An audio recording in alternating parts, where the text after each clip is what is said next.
Open this public hearing of the Standing Committee on Communications and the Arts for the inquiry into the challenges and opportunities within the Australian live music industry.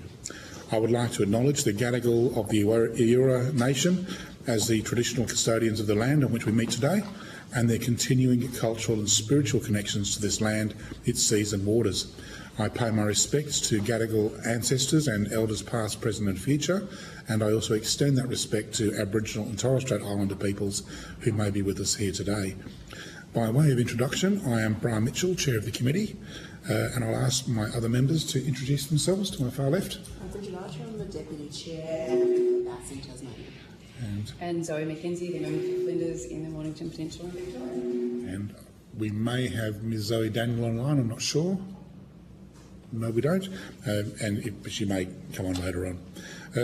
I now call representatives of Creative Australia, Music Australia, Regional Arts Australia, Sounds Australia and the Australian Communications and Media Authority. For the Hansard record, would each of you please state your full name and the capacity in which you appear before the committee? I think we'll start with Ms Field, who's online. Thank you. Autumn Field, General Manager of the Content Division in the Australian Communications and Media Authority. Thank you. Jenny Allen, Acting Executive Manager, Content Safeguards Branch, Australian Communications and Media Authority. Michelle Reddy, Acting Manager, Content and Media Reform Section of the Australian Communications and Media Authority. Esty Zilba, Executive Producer of Sounds Australia. Millie Milgate, Director of Music Australia. Adrian Collette, I'm Chief Executive of Creative Australia and also Chair of Music Australia, which is a division within Creative Australia. Yes. And I believe we may have Ms Ros Abercrombie if she's there. No? Yep, Ros Abercrombie, Executive Director of Regional Arts Australia. Lovely, thank you. Thank you all. As these proceedings are public, they are being broadcast and recorded by Hansard. If you wish to have evidence heard in private, please let the committee know and we will consider your request. Although the committee does not require you to give evidence under oath, I wish to advise you this hearing is a formal proceeding of the Parliament and giving false or misleading evidence is a serious matter and may be regarded as contempt of Parliament.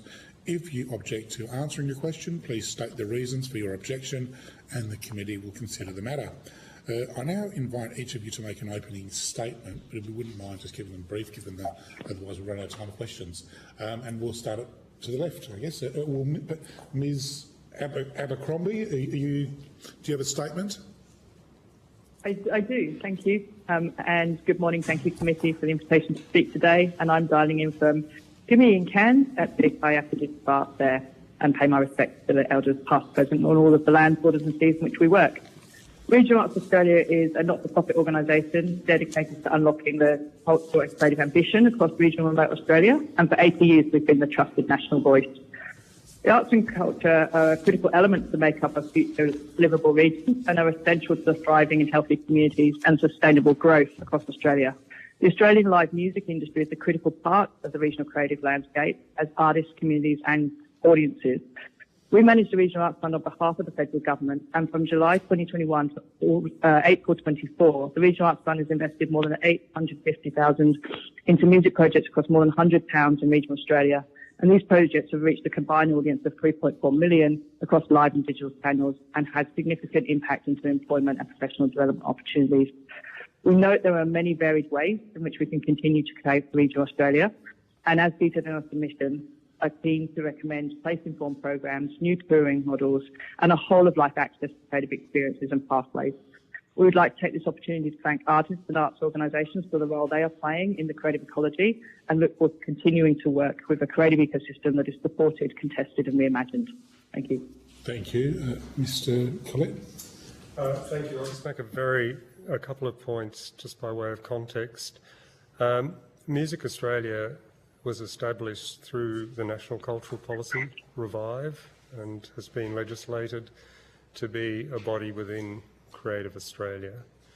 The two things that are, I think, worth keeping in mind and common to both organisations is the way we put it is we're kind of moving from being a grant-making body much more to being an investment and development agency, and to have dedicated funding for contemporary music in Australia means, of course, grants will always be part of what you do, but you can start to look at industry investments over time, always investing in artists, but also thinking about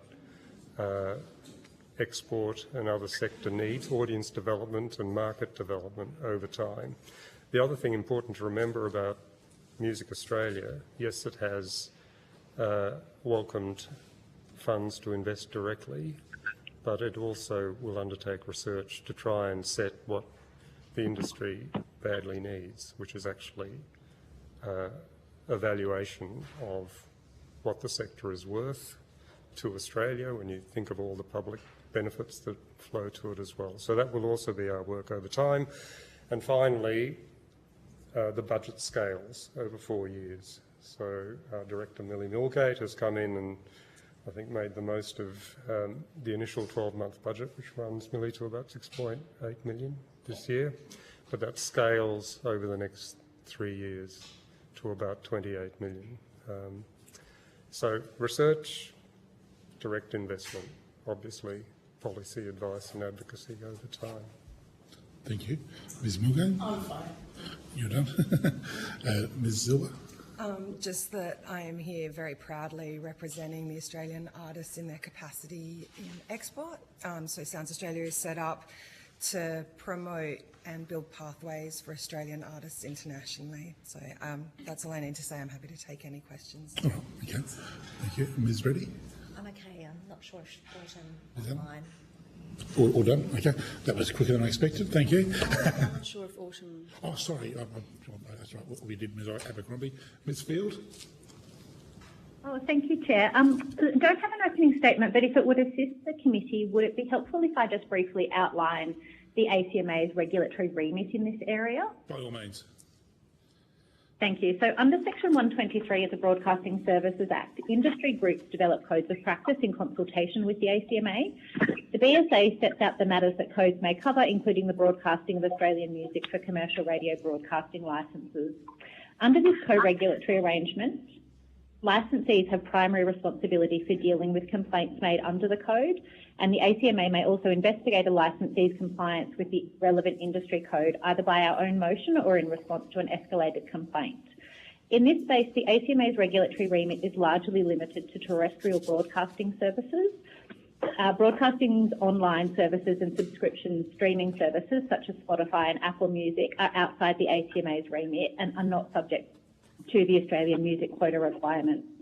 The current Commercial Radio Code of Practice was developed by the Commercial Radio and Audio Peak Body, CRA, and came into effect in March 2017. Commercial radio broadcasting licensees are required to meet Australian music content quotas as set out in the code, and the current code requires broadcasters to play a minimum proportion of quota of music performed by Australian artists every day between 6 a.m. and 12 p.m. midnight.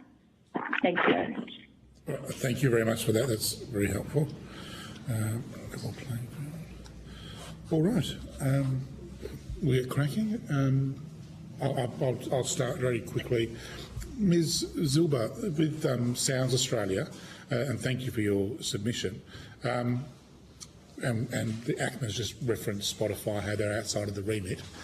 What sort of a disruption are those streamers having on the revenue streams for your members, or for the people that you represent in terms of export capability? And we heard evidence yesterday about maybe some of the threats and challenges that those sorts of organisations are having on the development of or the continuation of live music in Australia. Are you able to provide any insight there for us?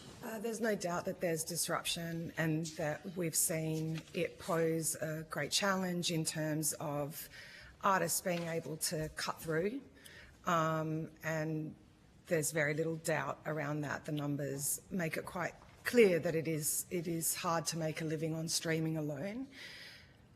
The other side of that coin is that it gives artists living in regional and remote areas, artists that may speak in other languages, an opportunity to break through in ways that they otherwise would not have had pre-streaming, and we know and recognise that. So it's twofold. There is, without a doubt, we are seeing that disruption. It exists. It's very, very hard to cut through, and for Australian artists, it's getting harder and harder. Over 100,000 songs uploaded a day. You have to make sure that there is a point of difference that is going to help you pierce through that noise. Having said that, we have also seen huge Australian success stories, and we know that once that ceiling has been shattered, the possibilities of promotion overseas and what it brings, we've never seen the likes of that. I will also stress that what we are seeing is, yes, there's an ease of export in that as soon as you upload a song, you are an international artist and your music can be accessed anywhere in the world. The flip side of that is, just because someone is double tapping your song and adding it to a playlist is not going to translate to them putting their hand in their pocket, paying for a ticket, getting on a train and going to see you, which is where the real revenue is, both locally and, of course, in export internationally as well. Thank you. Deputy Chair? Ms McKenzie? So it seems to me that the whole business model has changed, right? So your point was you have to be seen in live performance somewhere to then start making some revenue from it. It's not from the actual sales of the songs or the listening of the songs through the digital platforms. And then yesterday in Queensland we had most of our venues that would be giving people those early breaks telling us they're unsustainable because no one buys alcohol anymore. Idiot me did not realise that alcohol was such an integral part to music's industry success. So some parts of being heard, finding your audience, are easier, and then some parts of the actual turning that into success and sustainability are now harder. So from our perspective, and historically this is a sector that's always done the right thing. It's found its audience, right? It's built its audience, it's been commercially successful. Yesterday we were hearing calls for investment in various parts, but almost shifting it into what I might call an analogy for old arts. You know, we have to sustain opera and ballet and things like that because they don't have their own commercial market. Is popular music now heading in that direction?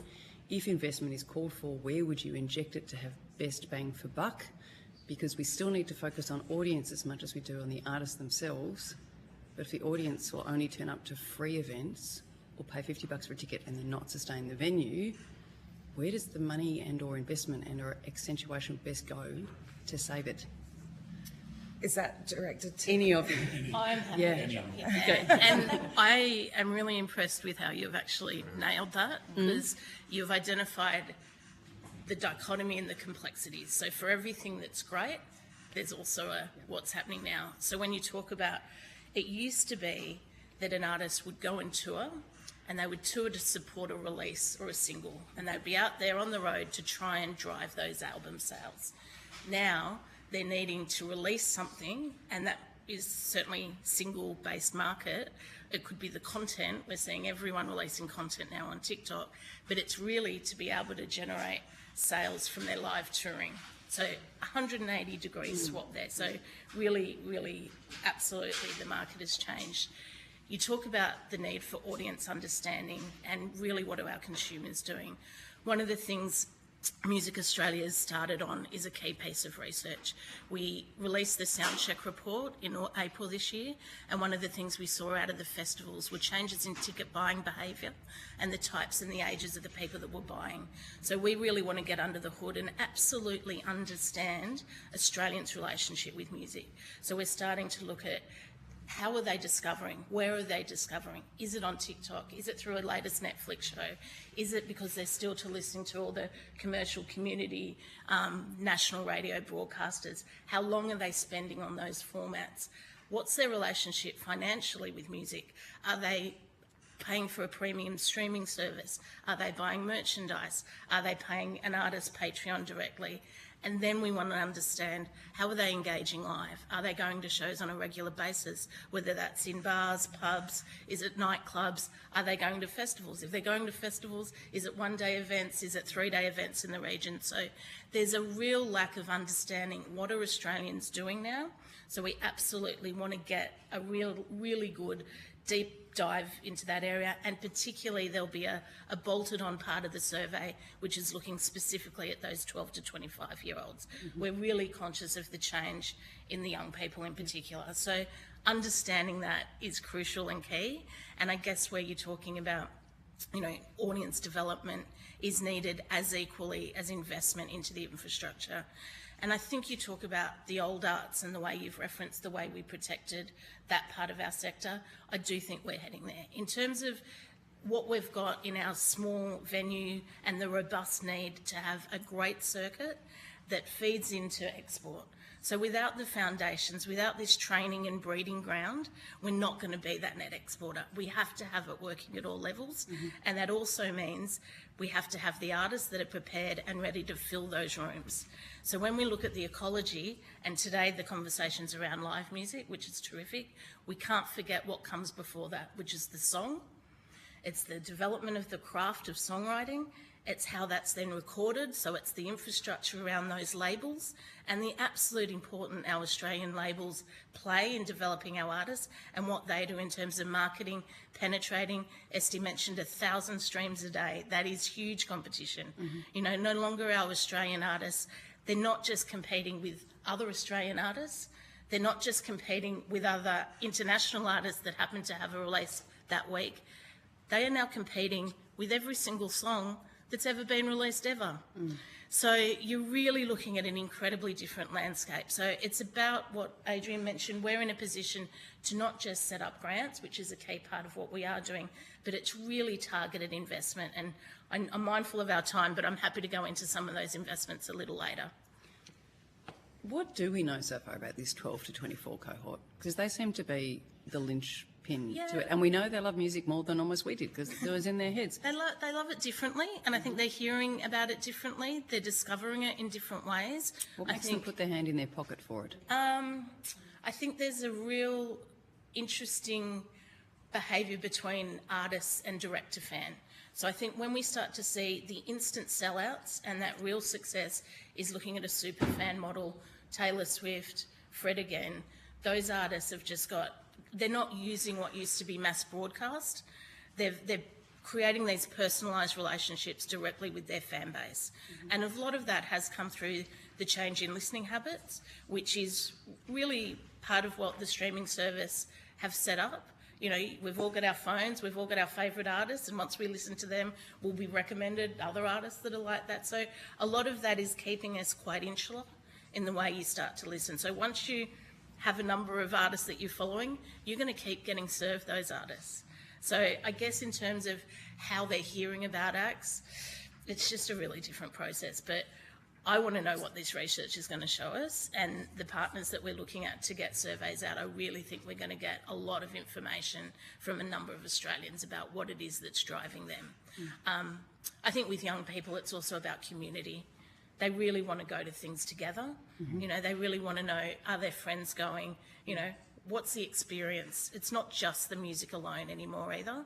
I think they're just wanting, you know, a safe space to go.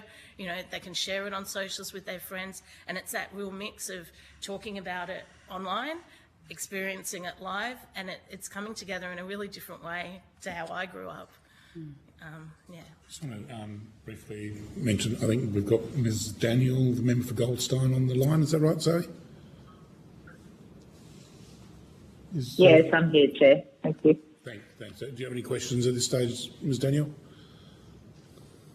The only question I have just in relation to what was just said is around a case for support for marketing, particularly given the importance of social media content and how that intersects with the engagement of young people, whether that's something that is pre-existing in terms of support that artists can receive for that, or whether that's something worth considering.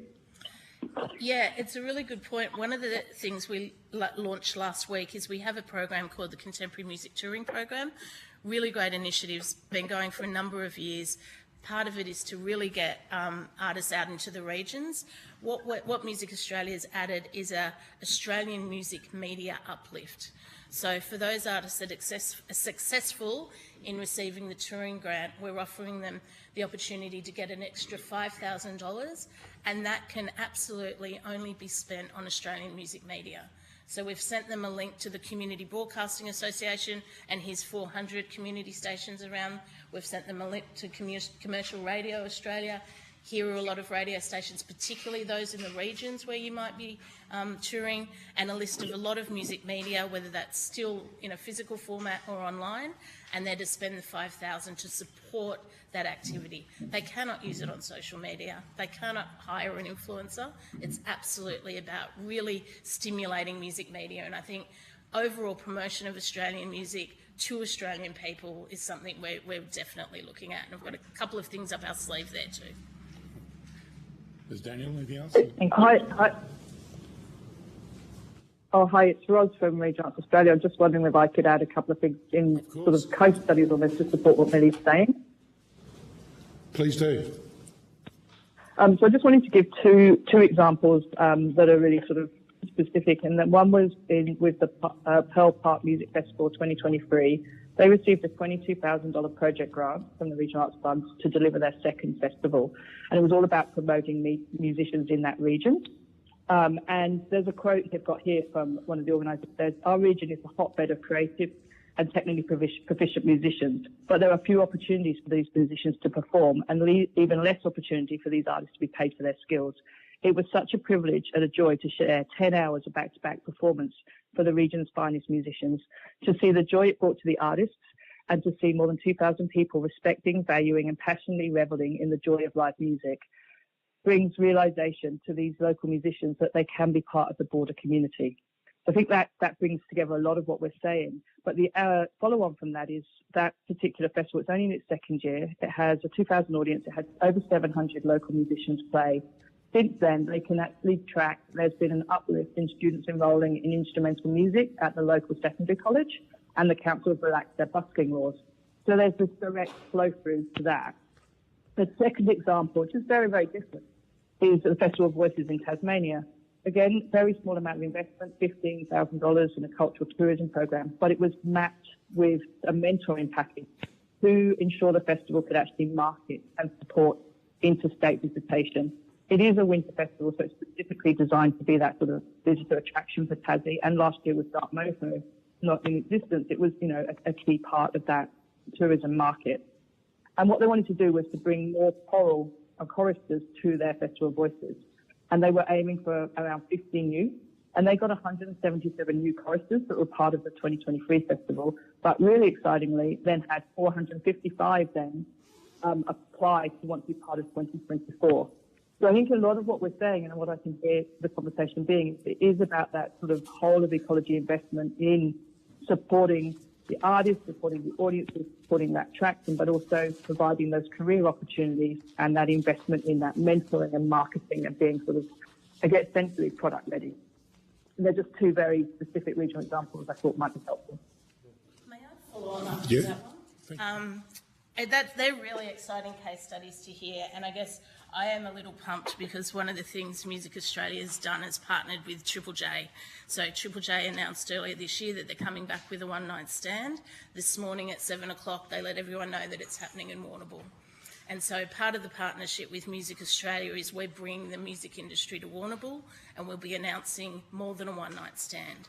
And what we're doing there is we're bringing 4 of our recent delivery partners, all of whom I think you've got on the agenda to speak to, the PUSH, which is the Young People's Network, the Live and Local program, which partners with local councils, the Association of Artist Managers, the Labels Association, and we're making sure that it is not just a one and done in Warrnambool. We're rolling out a suite of 8 months worth of activity. So today the PUSH called for 15 young people be part of the event and help organise it. Crew Care are going out to train up 4 trainees that will work on the festival, that'll get some experience in video, audio, stage management. They'll work on the event. We'll start with an industry forum, and it is really about, I think we're going to have 15 organisations coming into that region and rolling it through to well past the end of the year in terms of the engagement with the local council. APRA are bringing in the Songmakers program. They'll do a holiday program in Warrnambool. some of this, I don't know if I should have actually been announcing all of it yet, but it's all happening, and I think it's exactly that idea of what can we do with existing bodies, existing infrastructure. How do we bolster them? How do we invest in them to do more? How do we invest in the push that's been there and doing things in Victoria incredibly well for over 30 years? Let's make that national. Let's make the Live and Local program national. So. One of the things that we heard yesterday, or that was indicated yesterday, was are we in danger of seeking to replicate the success of the past? You know, COVID happened, there's obviously cost of living pressures now, and are we seeking to sort of revisit the glories of the past by just doing what we've always done? So some festivals have fallen over. Are we in danger of just wanting to try and build them up again rather than thinking, well, maybe have audience expectations changed? Has the live music sector changed at a fundamental level, and do we understand whether that change is occurring, and how then do we meet the expectations of live music in the future? So, for example, you know, clearly alcohol sales have been a massive revenue driver of live music since I was in short pants. You know, down at the local pub, you know, that's where you went to live music. You'd also have your beer and the festivals and everything else. That's changed. I mean, driving laws, people are drinking less. They're drinking in different ways.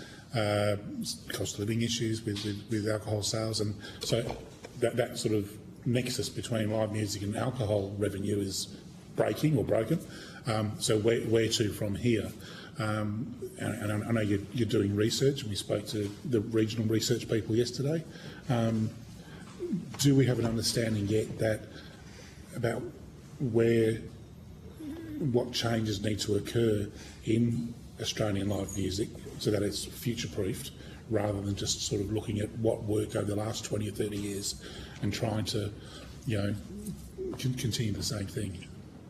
Does that make sense? Well, yeah, completely makes sense, and I think all the questions and commentary lead to the same thing. That this is changing and changing fast. You know, it's really changing fast, and that goes from the way product, and I use that word advisedly, is being created, to how audiences are shifting and reacting. And to Millie's point, that's the importance of trying to set a baseline understanding. So I don't think we have that really sophisticated understanding where we're understanding it in the least profitable way as we watch certain things, certain old models collapse. So as our investment scales up, as the budget for Music Australia scales up, the first thing we are doing is trying to get a more sophisticated understanding of the market to invest these precious public funds where they'll do the most good. The one thing I think we're confident about is you have to invest in all parts of the sector. The artists, always central, but the question's already being asked. They're running small businesses now, those that are successful. How do you learn to market what you are doing in a market that's shifting so quickly? And what broader industry partners can we work with so that for each dollar we spend, we get amplified value in terms of return to the taxpayer? So I think we're at the beginning of this, and I've heard, as I'm sure you have, every opinion under the sun about why things aren't working, but we've actually got to get some of the research out of the blocks. Can I just come to ACMA very briefly?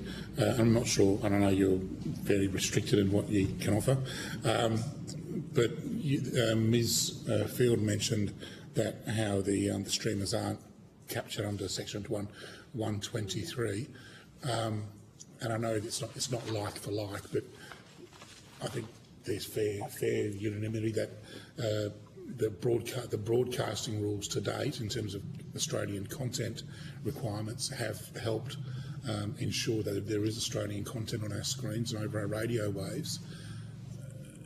Does ACMA have a view, or have you provided advice as to how we might somehow capture that sense, that culture of wanting to nurture Australian content in the new field of these streamers? And I know it's not broadcast in the traditional sense, you know, because people pick and choose their own music and the content's there. I mean, there's 100,000 songs a day, as you say, the content's there, but it's not readily easy to navigate.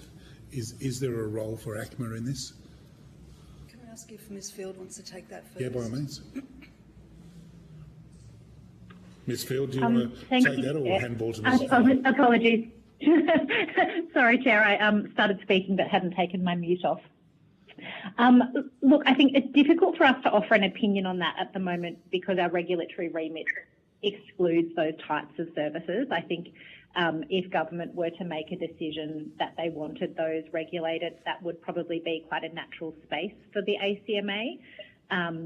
It might be of interest for the committee to know that we actually have received no complaints about any of the radio broadcasters' compliance with Australian music quotas over the last 3 years.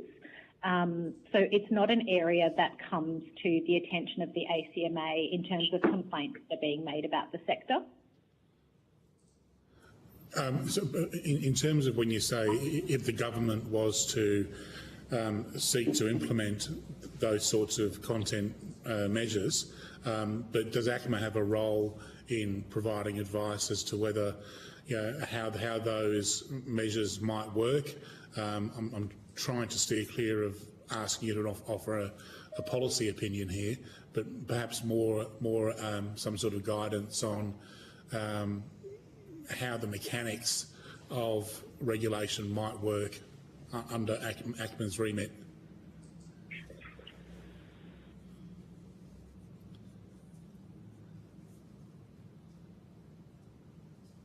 Have I lost you, Ms Field?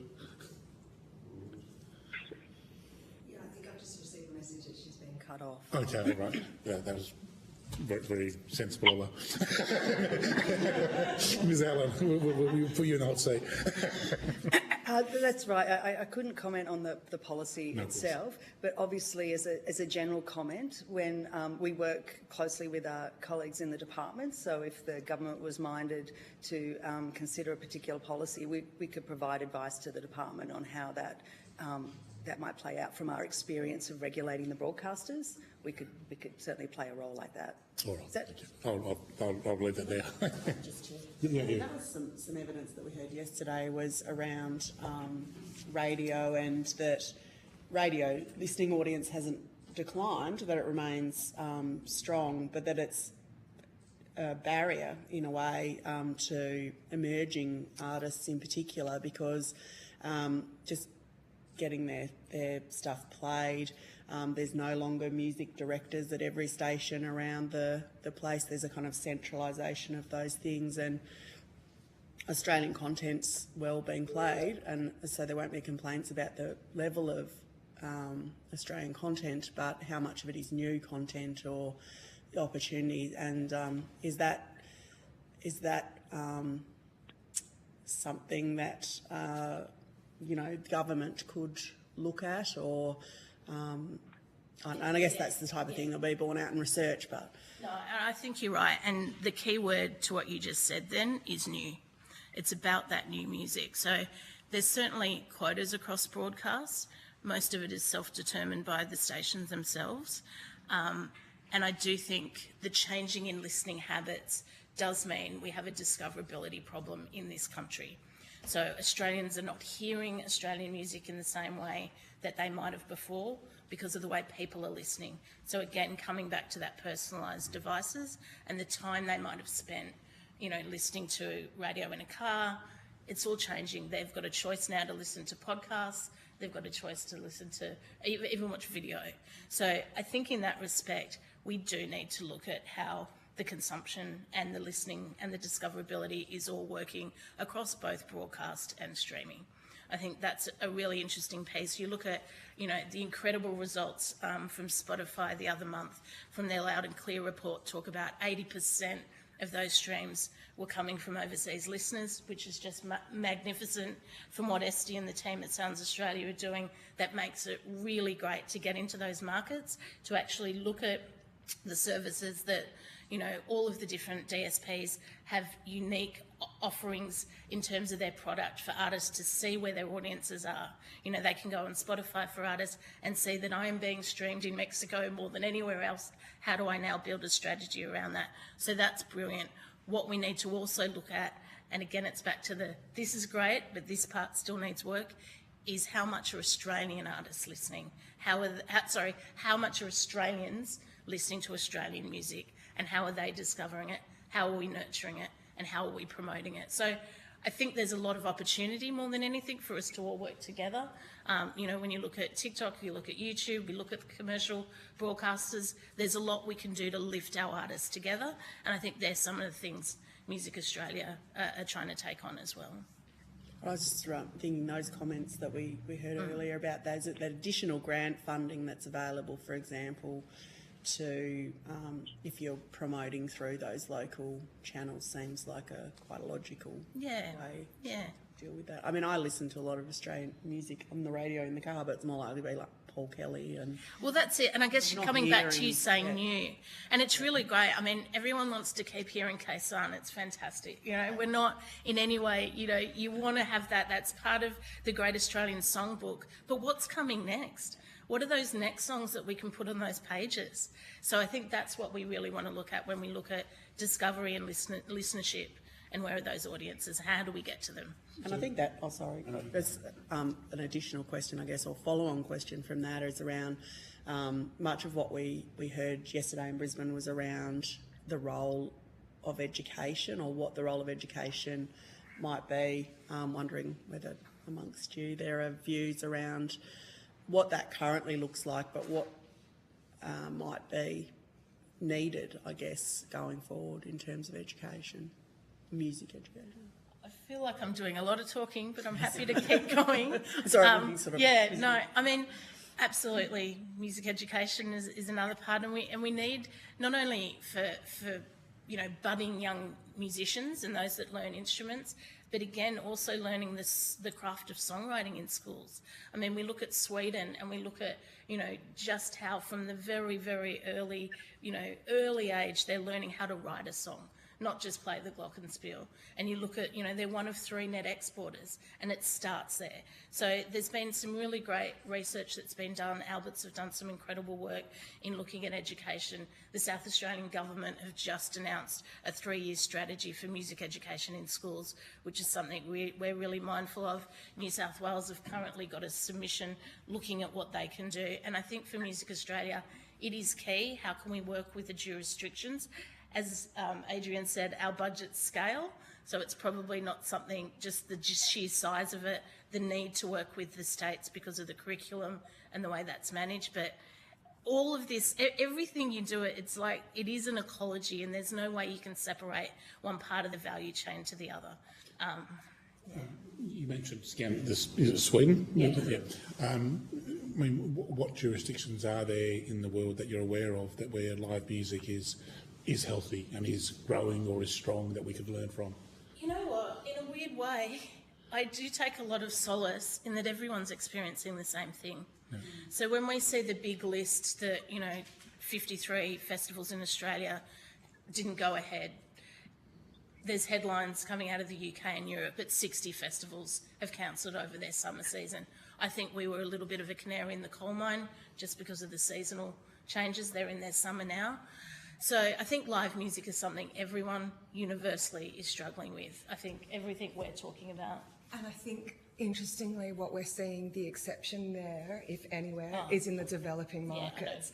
So you look at places like India, like our neighbours in APAC, a little bit closer to home, and we're seeing the opposite. So we're seeing more and more festivals spring up, and that comes out of it not being the case. So it not coming from a place of oversaturation or too much too soon, but rather it's very much happening to meet the demands of the young and younger populations needing and wanting that sense of community and what it's providing. So we're seeing a real tipping of the scales there. I mean, and I think that comes down to, that's absolutely what the streaming services have done.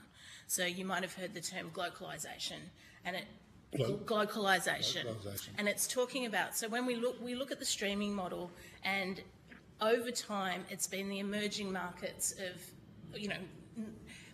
all through the Middle East, through North Africa, Southeast Asia, all of those countries are starting to consume digitally more than ever before.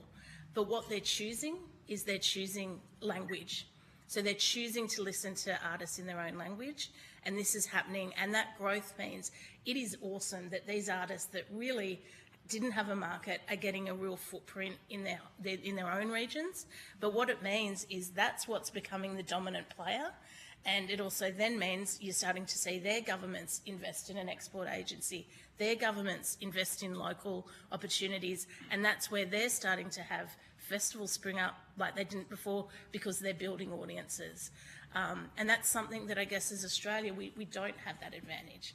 So we don't have a local language in that respect that is going to be played on air where all Australians will listen to it because it's a local language. So I think it puts another dimension to the scenario of discoverability in our country, and it is making a really interesting, I guess, change. You know, people will often talk about, you know, there's a lot of people in India, target India, what are they listening to? When you look at the top 10 charts in India, it starts with number 1 is Bollywood, number 2 is Bollywood classical, number 3 is Bollywood coming of age, number 4 is Punjabi, and it goes all the way down. So I think maybe the 10th highest genre is dance music. So there's a shot there for Australian artists. So that's reflective of every market that has a language base that we don't. So I think that's become a really interesting factor as well. I mean, that's fascinating that where language is the determinant, because whereas here it's more culture, and I guess the American culture is just smashing. Absolutely. France is another really good example of a country that is consuming its own at a rate that is very envious looking from the outside in. So what's the lesson in this? What's the outcome for us in knowing this? Yeah. Where do we go from there? I think it's all part of what we're still learning. I mean, you know, I guess we want to, part of this survey, and we're going a big data sample, like we're going to be talking to 30,000 general Australians, what is your relationship with music? So we want to ask the question, and it's not just, are you listening to music? We're going to ask them to tell us what part of that is Australian. Do you even know you're listening to Australian music? I guess that's the other thing. You know, we've got these incredibly big artists, Don Dollar. You know, does everyone know Don Dollar's Australian? Maybe not. He's just a great artist that I've heard on Spotify. So it's about trying to work out what percentage of this is Australian, and then we need to start to really cultivate how do we promote it collectively. So how do we work with commercial radio? How do we work with the DSPs? How do the festivals all come together? So I think there's a real energy and a real desire as a music industry to work together, and that's really exciting. So, Ms. Daniel, do you have any questions? I'm sorry, we've left you there. Yeah, just one on that actually, Claire. Just given that, you know, if you go to the supermarket and buy an Australian product, it'll be branded Australian made. Has there been any thought given to how that might look on commercial radio if you were to somehow incentivise the radio stations to actually explicitly label Australian music in a verbal way or in some way in the way that they present it? I love hearing you say that. I have a plan that is written up, but 6 months in, we're not there yet. So I'm going to come back to you on that, because I 100% agree with you. We've got Australians that will actively go into a store, pick up a jar of beans and want to know, is it Australian?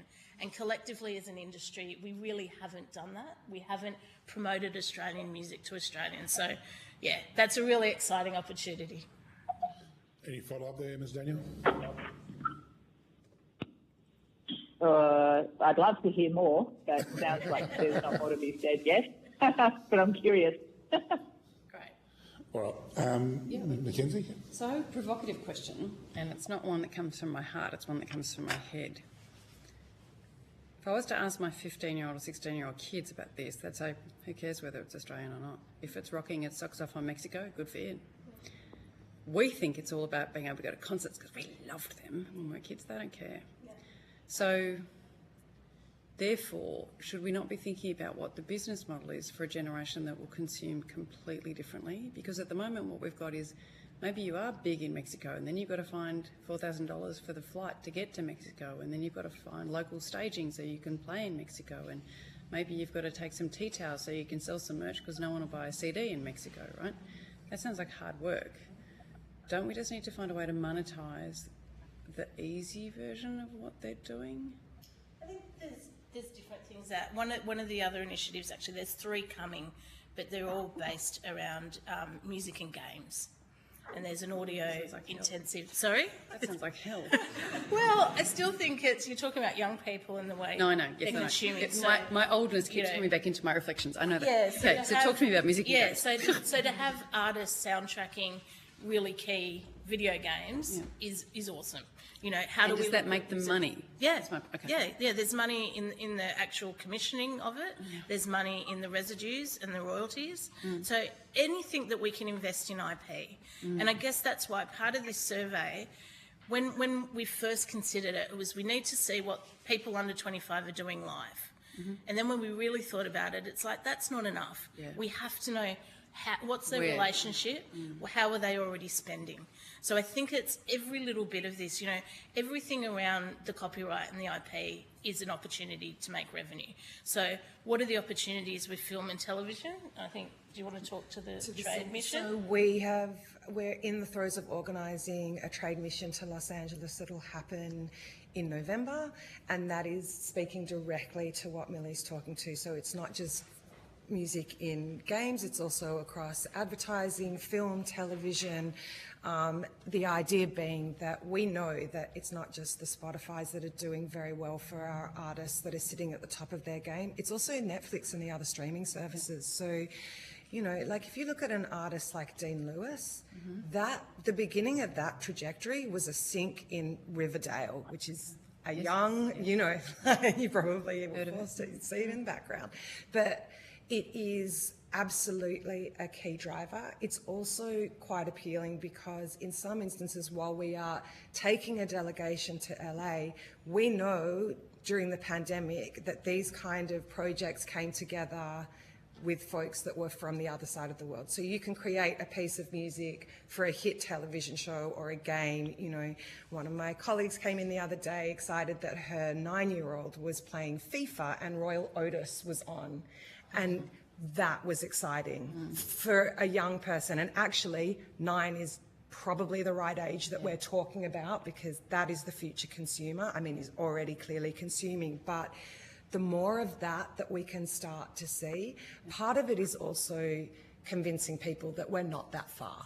And so it should not be a stretch to have, if it's the right song, a great song synced to a Fortnite or a FIFA or whatever that game is. I think we'll see more and more gaming becoming a really big part. And I think the other positive part of that is, you know, sectors colliding in the best possible way. There is no reason that gaming and music should sit in silos and not be talking to one another. Same with our screen industry. Like, I'm really excited to be going in and really putting key decision makers as to like the sonic environment for the story that they are telling, meeting Australian composers who have the perfect sound.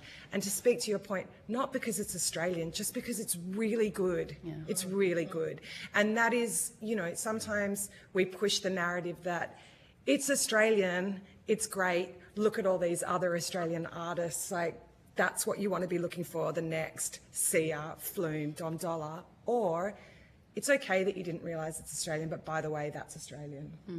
I think ARIA last year announced for the first time the award for the best use of music in advertising. So just the idea that there's incentives for, you know, MC Saatchi, the Monkeys, people writing these, you know, really incredible creative commercials, always think about an Australian bed to it. You know, you're looking at branding, you're looking at opportunities for artists through sponsorship and branding and building, you know, the partnerships there. And I think we're seeing that area growing a lot as well. So how do we, I mean, I just want to get back to the live music. Yeah. I mean, and we get it's an ecosystem where recorded music's very important, but the, I mean, I'm going to mention the unmentionable. We haven't done it today yet. Taylor Swift. No, so, you did. so yeah, Taylor Swift has this phenomenal. I don't personally understand it, and my chief of staff will kill me because she's a massive fan. But she has this incredible following, which is almost religious in fervour. How do we get that onto an Australian artist now? Because I don't see the Australian equivalents of that. I mean, I guess there's internationally. I mean, Adele had massive crowds here when she came. Pink had massive crowds. I mean, she had an Australian support act. It's great, but these big international acts, they're getting crowds and numbers that I don't see with Australians anymore. Maybe who's that kid who did the song with Justin Bieber? Kid Laroi. Kid Laroi. I guess he's one that comes to mind for me, and Tones and I guess to get some. But how do we get what needs to be done for Australian live music for young people to have the same sort of religious fervour that was there with the Beatles and international act, I guess, but Chisel and AC/DC and others. How do we get that now? So rather than getting excited about Taylor Swift coming, get excited about an emerging Aussie act. What's the magic formula? I don't think there's one silver bullet. I think it's a lot of everything we've been saying, and it's Music Australia was only stood up last year. So this is the first time we've ever had a dedicated contemporary music program. So it's really early days. So I think that's aspirational. I'm a big fan of Taylor, but you're talking about a phenomena that I don't think we're going to see anything like it ever again. So I think aspirationally, we want to look at the acts that are really building really nicely with solid crowds that are doing arenas, it's all happening. Tame Impala, Teskey Brothers, King Gizzard, they are doing big numbers, probably more so overseas, to be fair. And I guess you look at the size of the Australian market, they need to export. They need to build those audience. But as they grow there, we're still culturally, we have the Tall Poppy syndrome. They've done very well. Now I'll go check it out. So I think it's combinations of many things, but investing in our grassroots, investing in our regions, building things up from scratch, showing those pathways, building in skills and career development. We talked about regional. We've got coming up on the 7th of August is the first ever regional and remote music summit. So that's happening. We've partnered with the NT government and it's happening in Darwin, and it's about bringing people that are working in the regions together to share best practices. There's a session on there about the future of music festivals. So I think all of this is coming, and with the right investments and key strategies, we just can keep going. And if I can say, I agree. The Taylor phenomenon also comes from a mastermind. It is pun intended, but also the unseen work that goes into what that brand is, and it is a brand, is extraordinary. And I think for a long time we have looked to the strategies around sport and our Olympians in kind of running in tandem to what we're trying to do. So I think it's really timely. You look at what's happening in Paris now and how they got there. I would suggest what we need to do at home and in the live space is not dissimilar to getting our version of the Olympians on those international stages, which are the Sias and Tame Impalas, and they all started probably playing an instrument at school and then playing those live shows. And so I'm sure what this research will show are the pieces of that puzzle that need to be put in place so that pathway, it's like a clear runway off to that international space. But I think more and more people want it, and they want it now, and they see the Taylor thing and they don't see the many years of hard work and her team. Like the Olympians have their coaches. It usually takes 10 years for an overnight success. That's right. And I think that hasn't changed. I think the speed, technology is driving discovery. Things are happening faster. I think we've done well as a panel, not to mention AI till now, but I've just done it. That's again going to change everything. But look, I think yes, it's never been harder. There is a lot of crises going on. I'm not in any way dismissing that. There's work to be done. It is really, really hard for people working in the music industry now. That's undisputable. I have to be an optimist, and I have to look at all the positive things that are happening as well. All right, we're going to have to. I was going to ask about venues, but I've just realised we're out of time. So, look, thank you all, and thank you for coming. Thank you for your attendance at today's hearing. If you've been asked to provide any additional information, or if there's anything else you would like to provide, please forward this to the Secretariat by 8th of August 2024. You'll be sent a copy of the transcript of your evidence, to which you may suggest corrections, and you're all now released and may get on with your day. Thank you very much. Much appreciated. I'm going to go find a quiet spot to do. Can't wait to see you.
I now call representatives of Teen Jesus and the Gene Teasers for the Hansard record. Would you please state your full names and the capacity in which you appear before the committee? And I'll just note for Hansard that you're appearing by teleconference. Yes. I'm Jada Stevenson. I am a bass player in the band Teen Jesus and the Gene Teasers. I'm Scarlett McCahey, and I'm the guitarist in Teen Jesus and the Gene Teasers. Thank you both. As these proceedings are public, they are being broadcast and recorded by Hansard. If you wish to have evidence heard in private, please let the committee know, and we will consider your request. Although the committee does not require you to give evidence under oath, I wish to advise you this hearing is a formal proceeding of the Parliament, and giving false or misleading evidence is a serious matter and may be regarded as contempt of Parliament. If you object to answering the question, please state the reasons for your objection and the committee will consider the matter. And before inviting you to make an opening statement, I'll just quickly go through some introductions. To my left. Bridget Archer, I'm the Deputy Chair and the member for Bass in Tasmania. I think on the line we may have Ms Daniel. Yes, Zoe Daniel, member for Goldstein in Melbourne. And we've lost Ms McKenzie for a short time, but I'm Brian Mitchell and I'm the chair of the committee and I'm the member for Lyons in Tasmania. Ms Stevenson and Ms McCahey, I now invite you to make an opening statement if you wish. Yeah. We haven't really prepared an opening statement, I guess, but I think all we want to talk about is just trying to secure the future of the music industry and make sure it's a safe and sustainable industry for musicians to work in. All right, that's short and sweet, like a 3-minute punk rock song, nice and short. Yeah. Thank you both for appearing today. I really appreciate it. And it's fantastic that we're hearing from people who are at the coalface of live music in Australia. Can you just maybe, I've got some information here about your band that you released your debut last year, so you're a relatively new band, and you performed domestically and internationally. And you've been at a number of festivals, and just, can I get some perspective from you both on what your experience has been with live music in Australia, how you think it's going, what some of the pitfalls are that you've noticed personally.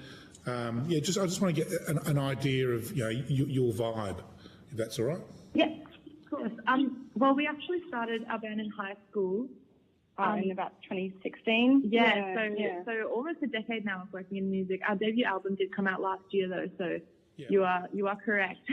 So we've been working in music for a really long time, and part of the reason that we've been able to do it is because of the help of things like grants and support from like these external factors. But we actually still, even after we consider ourselves to be quite like successful in the achievements that we've made, but we still aren't actually making like a sustainable income from music. So I think that we really feel strongly about, the fact that artists work really hard and should be able to make a living and kind of do their job full time and not have to seek work elsewhere.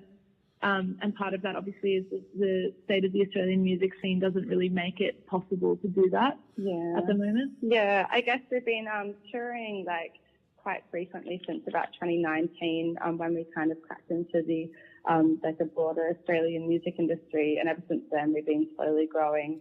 And now I'd say that I think we averaged about 50 or 60 shows last year, which is quite a lot. But yeah, as Scarlett stated before, we're still having to work other jobs on the side of our music careers, even though I do find that like shows do pay quite well. The expenses that we have to put out on the side of that kind of outweigh how much we're getting paid. And yeah, we definitely wouldn't be able to do it without the help of government grants and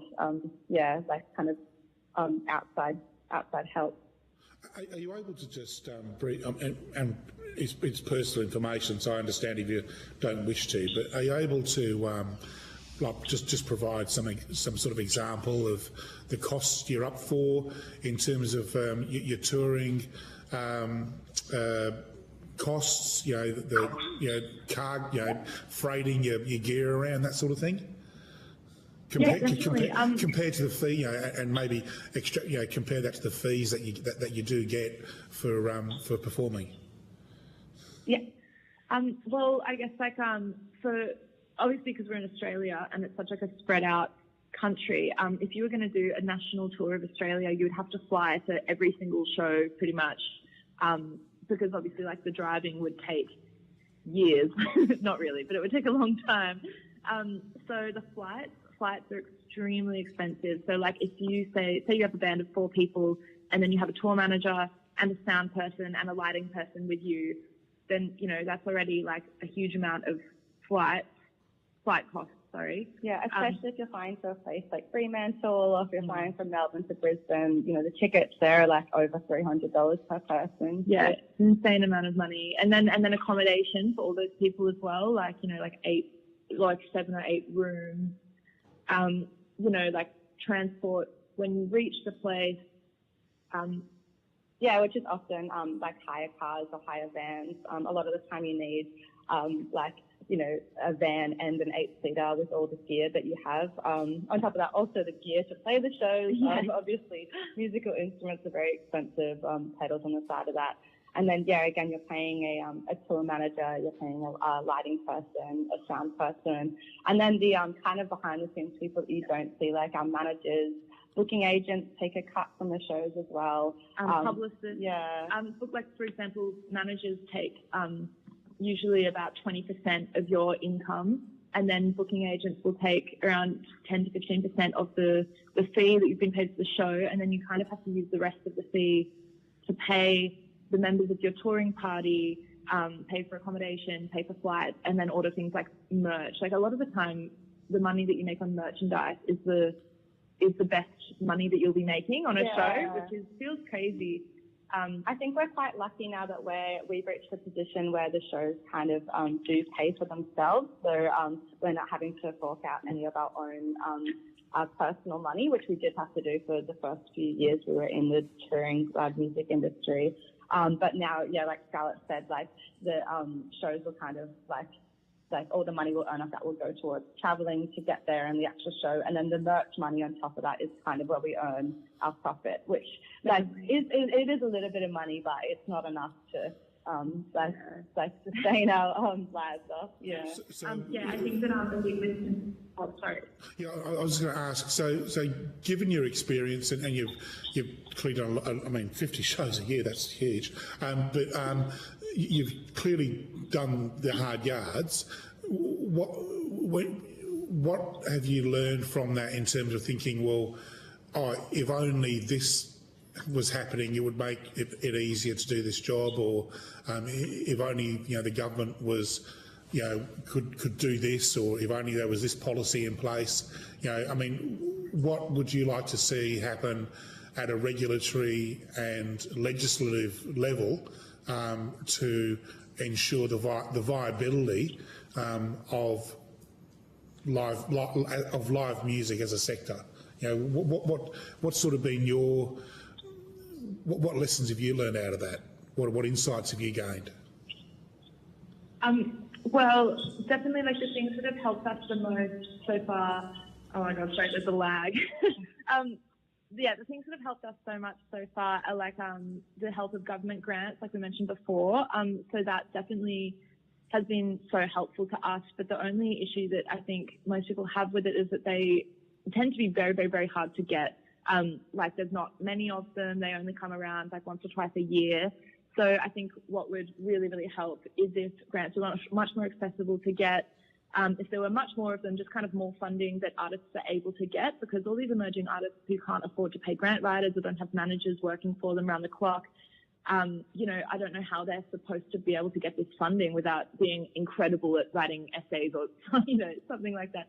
So definitely more funding helps. Also, this obviously isn't as direct with the government, but we've also seen a massive benefit from a lot of airlines don't actually charge musicians for extra luggage if you are signed up with APRA. So things like that, kind of discounted rate things or kind of more help in those areas, which brings down the cost of touring. If we had to pay for flights for 8 people plus then so many kilos of luggage for music gear, that would be an insane cost. So definitely things like that really, really help us, just kind of cutting those costs where they can be helped. But also, a lot of artists rely on things like major festivals for the bulk of their yearly income. We were going to play Splendour in the Grass earlier this year, and that was going to be a really huge part of our year, but unfortunately it was cancelled. So I think more support for festivals is a huge one. Yeah. If the government could provide some financial support and lower the insurance costs for festivals, definitely. Also, enforcing Michael's rule on international touring acts. Last year we had the privilege of opening for the Foo Fighters, and that did really, really amazing things for us. Whether that be kind of royalty-wise and also exposure-wise, we gained a lot of new fans and got a lot of opportunities from that. So it would be really cool to see if acts like Taylor Swift were kind of made to have an Australian opener on their lineup, and that was a rule that was put into place that would just do wonders for so many smaller artists in the music scene. All right, I'm just going to throw to my Deputy Chair, Mrs Archer. She's got a few questions. Hello, yes. Yep. I know we're really looking at the live music industry, but some of the evidence that we've also heard is around this idea of, there being an ecosystem, I guess, for artists, and some of that is obviously recorded music as well. Just interested in your experiences of recording maybe in streaming services, digital platforms. We've sort of heard mixed views about whether that's been a useful thing for artists in terms of supplementing their live performance, whether that's been a positive experience for you guys or not. Yeah, I think it's been, like you said, it is a bit of a mixed review thing for us as well. I think streaming services are very, very important, and they are the future, and there's no kind of moving away from that. But definitely streaming pays less than physical copies of music. So it would be nice to see the royalties raised a little bit. I know that we wouldn't have gotten the exposure and kind of reached the market that we have reached without companies like Spotify and Apple Music. But then again, the money that we earn from those streaming companies is next to nothing. it's completely like unviable to make any form of income off that unless you are like reaching like hundreds of millions of streams. And considering we also have like, you know, 4 people in our band and lots of other people that have contributed to the song as well. So it would be cool to see if like that fee was raised a little bit higher. That would be super important. And you were talking about grants and how you've found grants useful. What sort of grants have you applied for? How did you find out about those? And just interested in, you know, obviously grant writing is not, you know, what you want to be spending your time doing, but just wondering if you had any ideas around how the government could better support with those sort of processes, or, you know, do you know that there are grants coming up? Do you have to actively go look for them? How's that worked for you? Well, because we are now at the point where we have a whole team around us, like pretty much. So we have a team of maybe about 10 people who work full time, you know, in music, and a lot of that time is spent on our business, I suppose, as a band. So we actually aren't the ones who are like looking for these grants and applying to them ourselves. That's something that our managers do. But I guess that also kind of reinforces what I was saying before, where, you know, most emerging bands don't actually have a manager or like any kind of people on their team yet. And so it's virtually impossible for them to be able to write these amazing grant applications or even know that grants exist. Like I've talked to so many small bands and been like, oh, you should apply for a grant, and they don't even know what it is. I mean, it also makes sense because there's so few of them that why would they know that it exists? Because nobody's really, you know, not that many people are getting them. But we got grants for our first big overseas tour when we went to the UK and Europe. That was a 50K one. That was really, really helpful. We also got a 5K one from Arts ACT when we went on the Falls Festival tour in 2019. And that was, like, all of these are the reason that we are able to do those tours, you know, like without the grant, we wouldn't have been able to go. Yeah, definitely, especially the overseas stuff, like overseas ones. We recently went to Europe earlier this year, and I think we received a 30K grant off that, which, like saying that, like $30,000 did not cover, like, that whole trip overseas. So, like, that kind of puts into perspective of how much money it costs to send a band overseas if it's over that much. But we're also getting a grant for our upcoming American tour. I think grants are super important, especially for international touring. Unlike other countries like Europe, UK and America, where you can kind of just drive around in a bus the whole time and, you know, reach like a couple of countries or like lots of big cities in a day, we have to fork out like, you know, $5,000 per member to fly them over to that country, plus all the hotel and expenses over there. It's very, very expensive, but it is pretty important that we get grants to help us expand into an international market. That's great, thank you. Ms. Daniel, do you have any questions? Just one, which goes to the sort of big American artist kind of model and the Taylor Swift stuff. I'm curious whether those big acts coming like Taylor Swift and Pink and the exposure that those concerts had in the mainstream media and obviously the sort of general excitement that they caused across the country, particularly Taylor, has any positive sort of spin-off for Australian music, even without a sort of mandated Australian opener? Is there any, you know, just because of the attention on music and those concerts, is there any sort of impact of that generally, or you think it just does nothing for you, you just go along as normal? Yeah, that's a really, really good question. I actually think it has had a massive positive impact on the Australian music industry, from what we've seen at least. Like, I've actually noticed a big change in crowd participation and like the way kind of, like, I think people, you know, that this is going to be hard to explain in like a correct way, but like that like Beatlemania Taylor Swift effect, like fans seem to be a lot more engaged and excited over the music and like, yeah, paying a lot more attention, which has been really, really cool. Yeah, see. definitely. It's like it's become cool to be a fan again, Exactly. which is amazing. Yeah. But even more than that, I think it proves that people do want to buy tickets. Like, people are buying tickets to shows. Like, that was an insane amount of people to buy tickets to Taylor Swift. And like, I guess it kind of then, that brings up the questions of like, well, if that many people are buying tickets to these huge stadium shows, also those Taylor Swift tickets were like $300 each, like it was more than a festival ticket, then why are the festivals being cancelled? And I think it just kind of, you know, becomes this bigger question of like, well, they obviously need more support, like, you know, so we need to support Australian acts to be able to get to the point that Taylor Swift got with that one show, you know, like, yeah, I feel like I explained that badly, but definitely her coming over. The same thing happened with Harry Styles and like Olivia Rodrigo's coming over soon. I think like these big acts coming is huge for Australia. I think it's really, really important because it reminds people that they do want to see live music. But it would be even better if they had an Australian on the lineup. Yeah.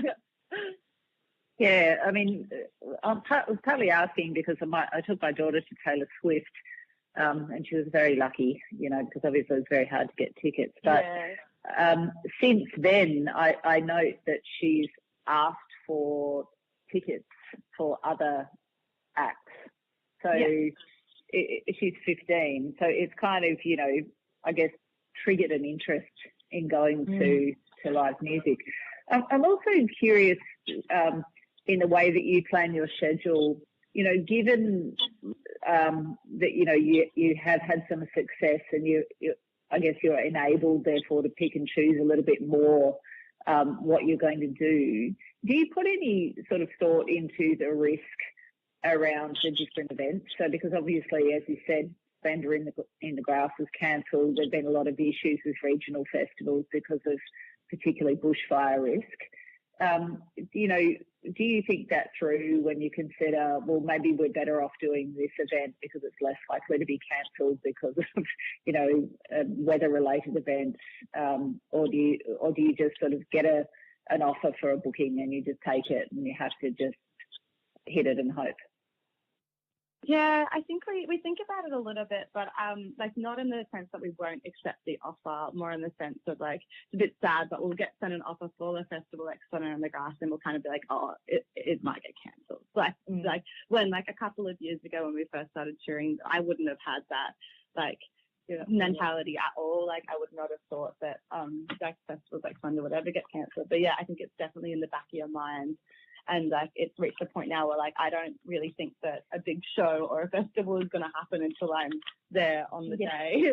I guess so. We kind of protect ourselves in that way. We're like again, like it's our like management booking these things. But for Splendor, we'd already booked accommodation, but it was refundable, like that kind of thing. You just have to be prepared. But we definitely aren't declining things based on the fact that they might get cancelled because we still want to do them. Also, if nobody plays the festival, it won't happen anyway. So we still are keen. Yeah, and saying that, like now, I feel like we are just more likely to book like refundable tickets for things, refundable plane flights, accommodation, everything. Just because there has been such a surge in cancellations of events in recent years. So Yeah. And just one final one, just getting back to grants. The Deputy Chair was asking kind of a line of questioning that I had as well around how to make that process easier. But, you know, sort of back earlier on in your careers when you didn't have someone managing that process for you, how did you sort of stumble onto, oh, maybe we can get a grant for this? Because I absolutely accept your assertion that people either don't know about grants or don't know how to apply for them. So what was your process back when, you know, you were newer to this? Well, honestly, we didn't know about them until we had our first manager join the team, who was like a smaller Canberra manager at the time, and like she kind of informed us about it. I think it is kind of that like we said before, like you don't really know about them unless you have a shoe-in in the music industry that can tell you about it. And even that manager that we had at the time, we're no longer with now, but like, I think she wrote it herself and it got declined multiple times because, you know, she's not a grant writer. Yeah. But keep in mind as well, like, we got our first manager when we were about 18, and by that point we'd already been in the band for a few years. So like before that we were teenagers and we just had no idea. Like we weren't trying to tour, we were just playing in like every random pub with our parents chaperoning us that we could in Canberra. So our case is a bit different. Yeah. Other people's, I think. But yeah. Is there an organisation that you're a member of, you know, like musicians union or any kind of organisation that distributes that kind of information? Like, hey guys, this grant round's open, that type of thing? Yeah, I think we were a member of APRA AMCOS, which would probably give us information on that. But again, I think like at this stage we were like kind of, I'm not even sure if we were members of APRA by that point. If we were, again, we were like 17 years old and weren't really like, I think if we did see like a grant written somewhere, I think we'd kind of just assume that it was out of our, definitely. Yeah, but that was like 6 or 7 years ago now. So, I think also, I feel like that kind of ties into almost like the kind of importance of diversity and stuff in the music scene, because when we were, you know, like if you have kind of 4 like 16, 17-year-old non-males who are trying to like start this band and become, you know, musicians as a career, like it is an extremely daunting place to be. And we have actually felt that until quite recently, really, where you feel extremely overwhelmed. Like it's such a boys' club, everyone seems to know what they're doing, and if you don't, it's really hard to figure it out. Like obviously now it kind of, we have our heads wrapped around it and it doesn't actually seem that hard.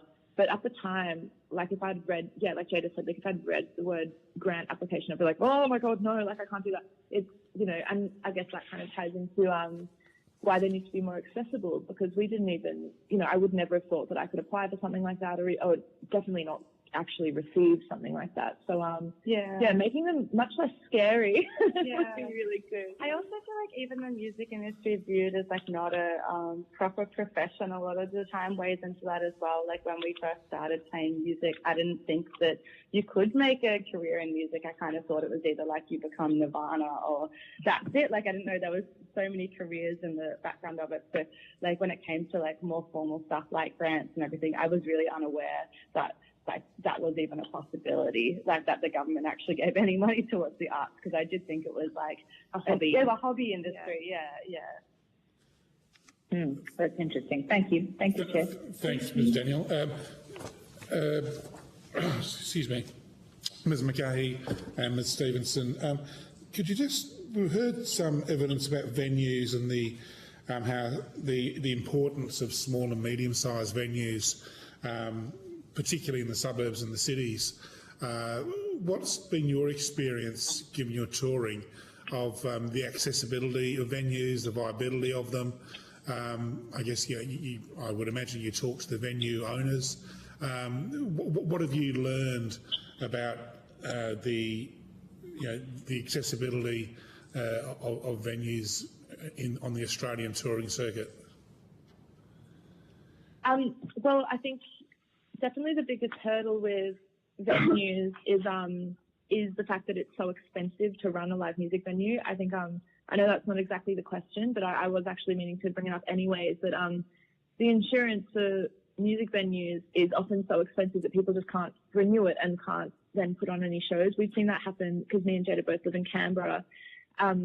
We've seen that happen so many times with these new venues opening up, and then they just can't even afford to renew their insurance. So I think that's obviously a huge hurdle that needs to be changed, because live music can't exist without anywhere to play it. So that's for sure a big deal, especially when we're touring, and especially when we're playing smaller venues.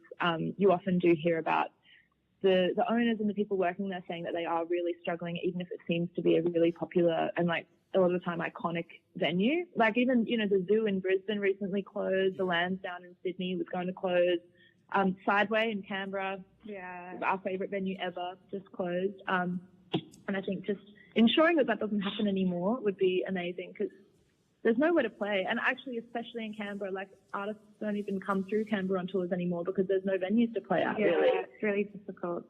Again, like we don't own music venues, but we do speak to a lot of people that do. And another big problem that I think a lot of venues are facing is like kind of like, I know especially in Canberra and in Wollongong, the noise laws surrounding venues. A lot of venues in Canberra have been forced to shut down due to them being in metropolitan areas, and so there people like complaining about the music being too loud and they're forced to shut down. This happened at North Wollongong Hotel. It's happened at like lots of venues in Canberra, and so I think that's really important. Overall, like there are some incredible like small to medium-sized venues in Australia, which is what we usually play.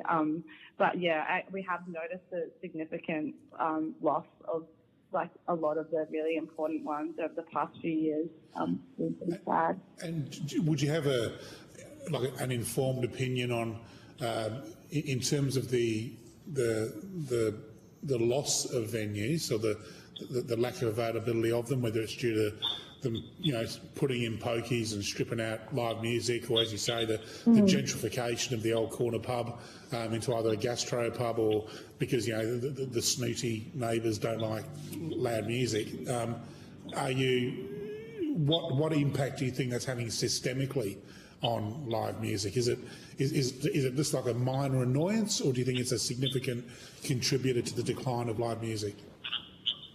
I think it's definitely, it's definitely like a really big deal, and like quite like very disheartening, I think, to see this happen, especially when like Jada was saying before, how we kind of grew up just thinking that you could only do music as a hobby, and it's really unfortunate seeing that almost be proven by these venues closing, and by we still aren't doing music full time even after almost a decade, and playing a stadium a few months ago, and we still have to work other jobs.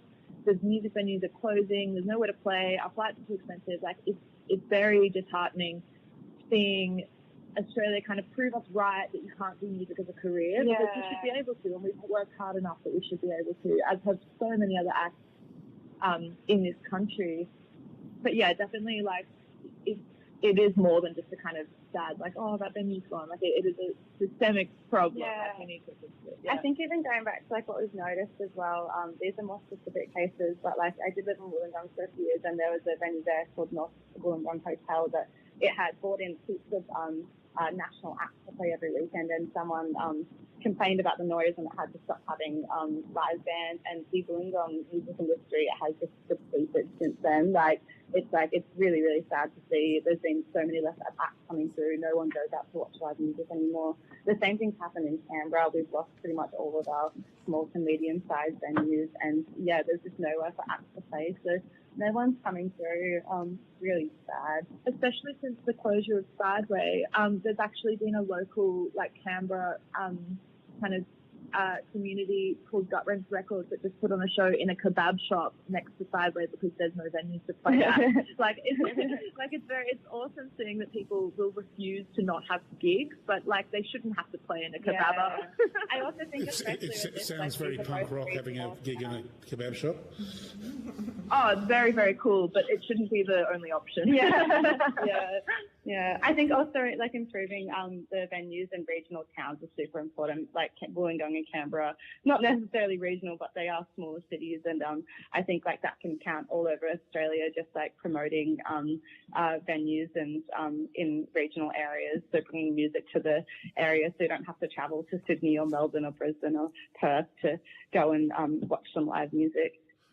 One of the terms of reference that we've got is audience development and consumer behaviours, and you noted earlier how people are still buying tickets if they're willing to fork out a couple of $100 for a Taylor Swift or a big international artist. There is a capacity there in the market, and maybe if we could just somehow transfer that passion from Taylor Swift to Teen Jesus.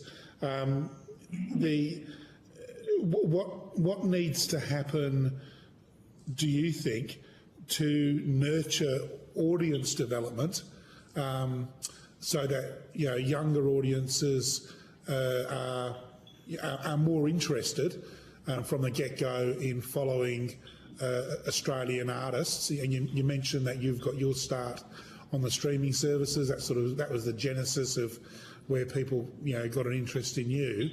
But we've also heard evidence about how hard it is to navigate those services, and you only sort of get exposed to what you search for or what you know. It's not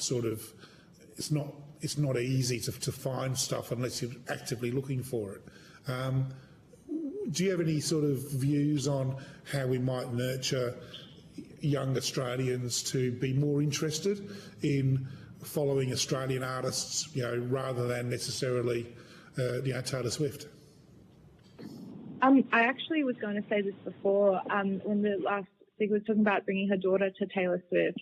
I think that it's actually really important to remember that we're in a very unique kind of time period now where all of the young adults spent arguably their kind of prime teenage years in lockdown. So we have this whole kind of generation of young Gen Z people who are now, 18, 19 and able to go to gigs who never did, who never kind of left the house really as teenagers and never got that experience. Like me and Jada, when we were when we were 16, 17, we would be going to gigs every weekend. There were youth centre shows, and we'd bring our parents and go watch gigs all the time because all we wanted to do was go watch live music. And I think that really was a huge thing back then, and maybe more like 2017. But now there's this whole generation where they have never experienced that, and I think that that's partly why it was so cool to see all these young people buying tickets for Taylor Swift and stuff. But I think they all went, all the Canberra people who would have gone to see Taylor Swift, they would have forked out money, gone and stayed in Sydney for the weekend, gone to this huge stadium, got a hotel, all that kind of stuff, and maybe don't realise how accessible live music really is, but it is actually just right under their noses. For example, we went to Groove in the Move the first time when we were 14, and it was incredible. It's nothing we'd ever seen before. We're just this is the best thing ever. And that's where it kind of really started. But all these kids who have missed out on that and now will continue to miss out on that because Groove in the Move isn't happening. I know that's one very specific example, but yeah, I think that this poor COVID generation who never really got to experience live music the way that we did really just kind of needs a push. And part of that obviously is supporting festivals, supporting venues, just making live music more accessible to them, having more shows on, because people really do want to, they do want to see it. I actually went to an all ages show in Canberra a couple of weeks ago, and the whole thing sold out. There were so many teenagers there, with their parents, and it was amazing. It felt like a time warp back to 2016. Yeah. I think that one of the really important things though is definitely increasing the amount of all ages shows and making it easier to put them on. I know that at the moment it's incredibly expensive for licensed venues to turn their venues into a safe all ages venue. I know the Metro does that and a few other venues down Australia, but it costs so much money to transform the venue, and then all these all ages shows are forced to kind of be in school halls or scout halls and stuff, which don't get me wrong, it's really important they're put on as well. But I think if they were put on actual music venues, and music venues were, it was easier for them to turn them into all ages events, a lot more people would attend and they would know more about it. Yeah, I think that would be very important. Now, I've just been told we've got Ms. Libby Coker, the member for Corangamite, one of our committee members on the line. Libby, you there? Yeah. Do you have any questions at all? Yes. Floor is yours. Libby, have we lost you? We've lost Ms. Can you hear me? Yes, yes. Oh, yeah. The floor is yours, Libby. Thank you very much. I'm in my electorate of Corangamite on the Great Ocean Road, and I really thank you for your contribution today. It's quite, it's very close to my heart, and I really want to see our music industry thrive. I think it's a very important part of our culture. So I come from a regional perspective, and I know in built-up metro areas there is a real challenge around having venues that are able to, have residential folk and venues next to them is hard. So I just think the regions can play a really important role. Can I ask you, do you think there's a willingness for bands to travel to regional areas to play, and how do we actually encourage musicians to come down and play in our regions? There's lots of opportunity, I believe, at local pubs and other venues. How do we do that? Yeah, I think that you're so right. There's so many opportunities in regional areas, and it's so important to bring music to regional areas. I'm pretty passionate about that. I guess that the setbacks are that it is more expensive to get to regional areas. You know, like you said, you're on the Great Ocean Road. If you're driving to Torquay or Ocean Grove or something, you'd have to fly to Melbourne and then drive that extra hour, 2 hours. So I think just like, yeah, again, it all comes down to like that funding and the kind of grants and stuff, like putting funding into regional areas so you can pay the artists extra to bring them down. And I also just think like promotion of the shows and everything as well, obviously, because regional areas are less populated.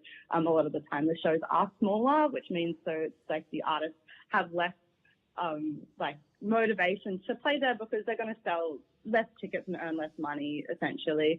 So yeah, I think maybe putting more money into that promotion of the shows so more people attend, and also helping those artists get to the regional towns. Yeah, it's but we've could I also go ahead? Oh, sorry, sorry, you go. Oh no, you go ahead. I just had one follow-up question, but please continue. Oh, okay, thank you. I was just going to say, like, we have played some amazing shows in regional places, and it's always so much fun, and people get so involved. And I think, like, even though the venues quite often are smaller because there's less people, obviously, it just feels so full. And I think when people don't have gigs in their hometown very often, they really show up and they really participate, which is amazing. I think the main ones that, like, when we go and do a regional show, a lot of the time it's a kind of grant funded show that, like, maybe a kind of like youth organization has put on, and a lot of the time I've seen people kind of offer up accommodation as well, transport to and from the town, like that kind of thing. But I think as far as like getting the youth of the town or like of the kind of regional area to go, I think it's just, it's all, I'm actually a strong believer in like posters and like local radio. promotions. Like I think if I see a poster in real life for a show, I'm like, hell yeah, that looks great. But quite frankly, regional shows are my favourite to play. Like I love them, and I love being able to like provide music to a bunch of people that might not have as an easy, accessible time to go see live music. Yeah, definitely. And also I think you see like Sorry. I don't know, we've Ms McCahey and Ms Stevenson, we have to wrap this up in a moment. I know Ms Coke has got one follow-up. That's okay, Jack, go for it. A brief question and a brief answer, if you wouldn't mind, Ms Coker. Yeah, of course. Yep. Thank you, Chair. I wanted to ask you, the other idea is that how do we actually encourage young people to take up music and to pursue that career regionally? We held in my region a small music festival in my small town of Aireys Inlet, and it's now been going for about 13, 14 years, and we get those young locals coming and playing. It's a really fantastic opportunity. But what do you think? How do we grow it regionally from among the population that live in these communities? I think definitely like the biggest one, and this isn't just regionally, but I guess does apply to regional places too, is that music can be a career, and that it's not just like something that you do for a little bit in high school and then you drop it when you join the public service. I think I actually am part of a program called Girls Rock Canberra, which they're all over Australia, but kind of like a holiday program where young people come and learn an instrument and form bands and make their own merch and stuff. And I've seen so many bands actually start after workshops like that. So I think things like after school programs are you know, holiday programs and things, teaching kids music is so important. Also just making sure that all of the kids are very like informed in the different careers in music and how to actually do it, like give them the resources to be able to do it. Also just, I think, again, like representation, like we've had so many young girls come up to us, especially in regional towns actually, after we play a show and say like, we started a band because we saw you guys do it and saw that we could do it as well. And like that's the whole reason we started, is because we were looking at, you know, people like Courtney Barnett and bands like L7 and stuff and Hole. Yeah, and we're like, wow, if they can do it, then we can do it. So I feel like, yeah, definitely just like put them in front of it and be like, look, Yeah. you can do it. I think also one of the biggest Well, things for us in high school was like just being able to watch live music as well, like having somewhere that we can go see live music and being like, this is like, exposure to it, I guess, instead of like just hearing about a concert far away. Definitely. Well, thank you. Thanks for your passion. Keep it up. Oh, thank you. Ms McCahey and Ms Stevenson, yes, look, thank you for your attendance at today's hearing. Very insightful and very useful to our inquiry to hear from performers, and particularly young performers. I really appreciate the time you've taken. If you've been asked to provide any additional information, or if there is anything else you would like to provide, please forward this to the Secretariat by 8th of August 2024, and you'll be sent a copy of the transcript of your evidence, to which you may suggest corrections, and you are both released, and we're having a short suspension of the committee and we'll resume at 11 o'clock. Thank you both for coming. Goodbye.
call the representative from Music New South Wales for the Hansard record. Would you please state your full name and the capacity in which you appear before the committee? Sure. My name is Joe Muller and I'm the Managing Director of Music New South Wales. Thank you, Mr Muller. As these proceedings are public, they are being broadcast and recorded by Hansard. If you wish to have evidence heard in private, please let the committee know and we will consider your request. Although the committee does not require you to give evidence under oath, I wish to advise you this hearing is a formal proceeding of the Parliament. Giving false or misleading evidence is a serious matter and may be regarded as contempt of Parliament. If you object to answering a question, please state the reasons for your objection and the committee will consider the matter. Before inviting you to make an opening statement, we'll just do some quick introductions. Bridget Archer, I'm the Deputy Chair and the Member for Bass in Tasmania. And online we have Ms Coker. He's probably on mute. Can you hear me? Yes, we can hear you, Lib. Great, thank you. Good to be with you. That's Ms Libby Coker, the member for Corangamite, and I'm Brian Mitchell, the member for Lyons and the chair of the committee. And we now invite you to make an opening statement if you wish. Thank you to the committee for this opportunity to share with you all.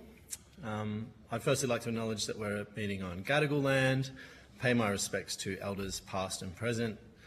Music New South Wales acknowledges that live music has been a central part of First Nations cultures in this country for tens of thousands of years, that any conversation we have today about song, dance and place exists in that context. I'd like to acknowledge that current conversations around the state of the live music sector in Australia and even globally are tending to focus on deficit language when discussing audience participation, cost of living pressures, the rising costs of things like insurance, travel and user pay police, and of challenges to artist visibility, discoverability and changing audience preferences, especially for young people. I'm mindful though of the need to frame this conversation in more practical and, dare I say, optimistic terms and ask rather, how great can we be? And in the face of these challenges, what are the structural changes needed by artists, industry and audiences that will see our sector truly thrive? Music New South Wales sees this challenging period as an opportunity for us to invest in developing grassroots music communities. One way we are doing that is by focusing on artist and industry development in regional and remote areas through the delivery of a suite of professional development activities designed to support and grow an internationally competitive music industry in New South Wales. We identify the need for this work to be accompanied by sustained campaigning with a community focus which speaks to the immense cultural and social benefits of participating in live music, and concurrently by research that helps to identify those changing audience trends and preferences, especially amongst young people. We're ambitious for the contemporary music sector and really encouraged by the ongoing work of many of our peers who have made submissions to this committee. And I'm really looking forward to the discussion today. Right. Thank you, Mr Muller. I appreciate that. I'll kick off. We've heard plenty of evidence about what some of the issues are, and I really like the way you framed it, that we should be looking for practical solutions and be optimistic about how great we can be. We've heard evidence earlier about the importance of grants to particularly artists, but one of the things I guess we want is a sustainable live music industry that can, to the greatest extent possible, stand on its own 2 feet, and sort of a never-ending sort of stream of grants, I guess, runs counter to that. What needs to be put in place so that live music can stand up and go forward? Or is that just not possible given the distances and given the lack of population in Australia? I mean, I'm not sure whether live music has ever stood on its own 2 feet as a commercial entity in its own regard. But yeah, sure. I mean, well, live music is one part of the wider kind of contemporary music ecosystem. Yeah.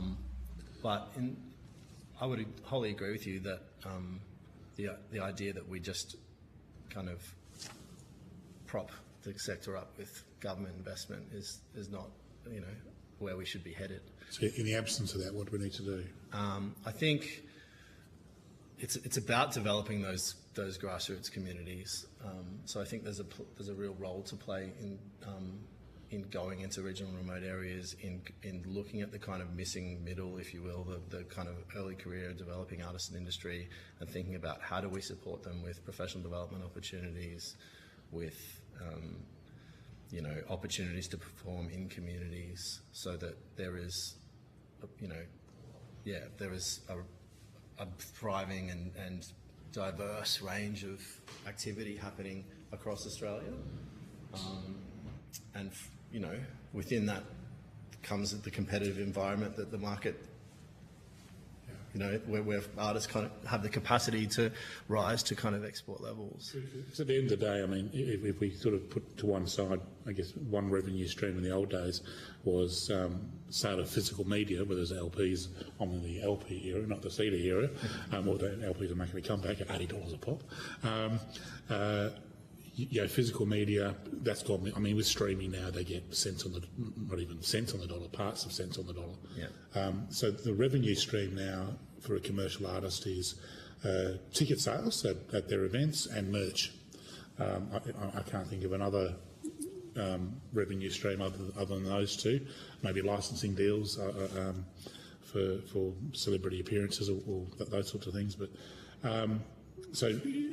and that's sort of the end of the process, for an artist to get to a position where they are making enough in ticket sales, enough in merch to be a viable commercial artist. There's a lot of years of development. Yeah. Who pays for the development? What does that development look like? I think the development requires investment in infrastructure that supports live music. So, in supporting our live music venues, thinking about ways that we can prop up non-traditional venue spaces, community spaces, and generally just kind of campaign, nurturing the idea that art and art making and music specifically is a viable way of contributing to society and is important, will mean that artists have the capacity in the places where they live to hone their craft as artists. And I think from that space grows the export success stories. Thank you. Mrs. Archer? Yeah, we've heard a lot of evidence just around those sort of ideas of that, traditional models of venues, for example, of food and beverage models, for example, are failing now. But that leaves that sort of challenge that if there's no commercial imperative, I guess, for those operators, what does an alternative model look like for providing venues for people to perform in and capturing the way that people want to enjoy that experience now?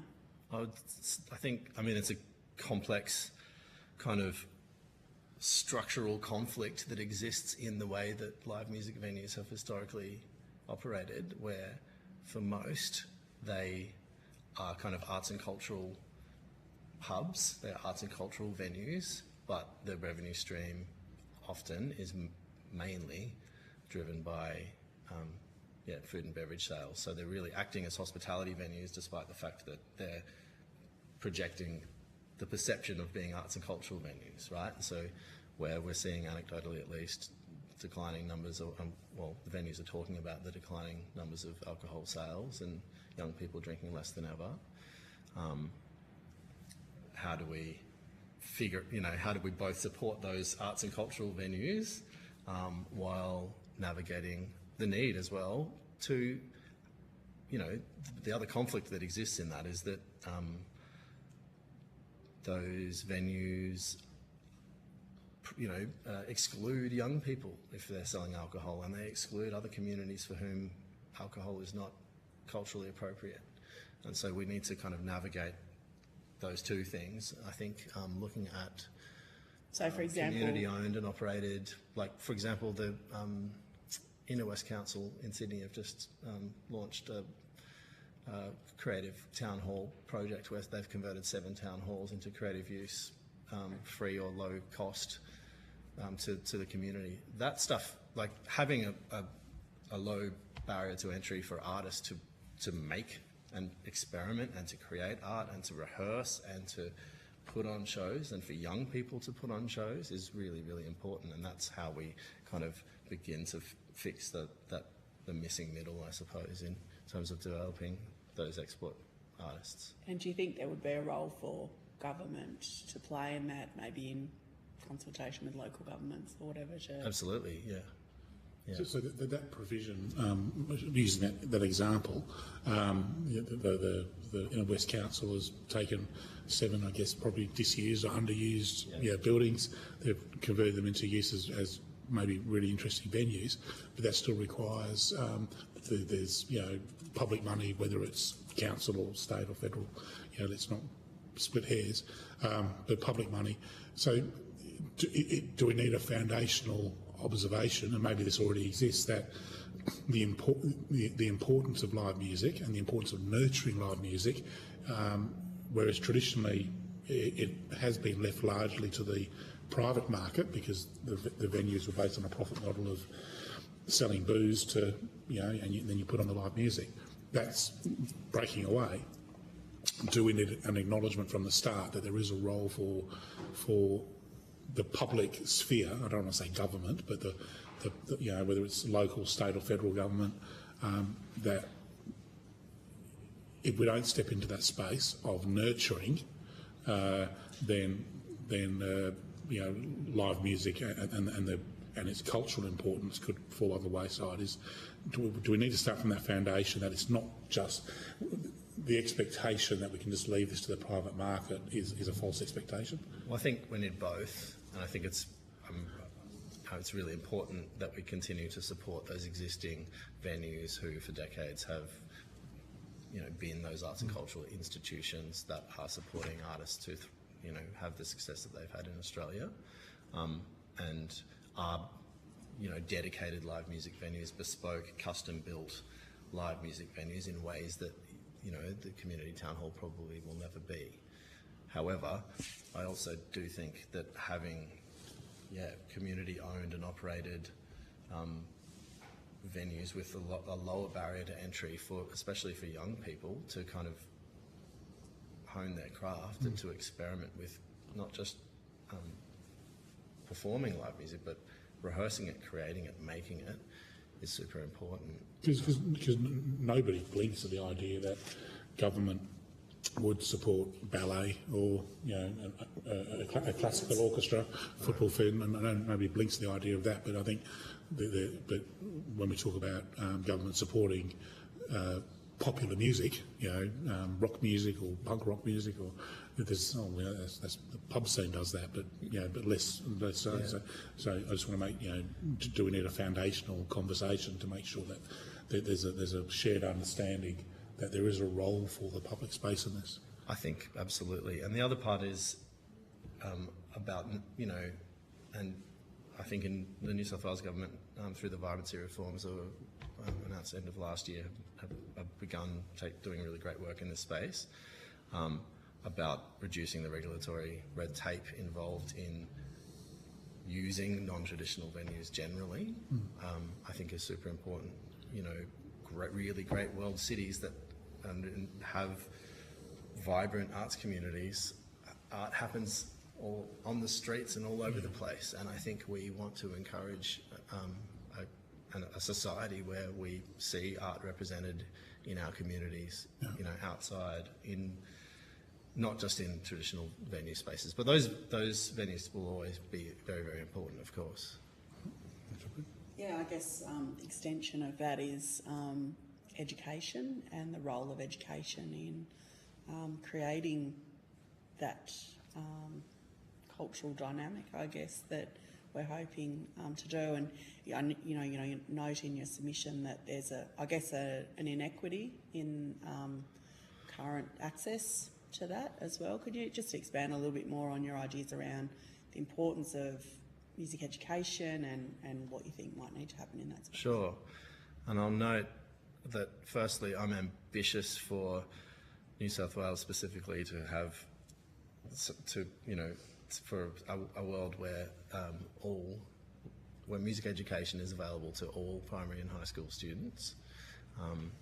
And I acknowledge, though, that I don't have a baseline of data that speaks to the level of how available music education is across the state currently, although we do know that it's not available everywhere, and that often it is the metro centres and certainly private schools and selective schools that have stronger, education offerings, which,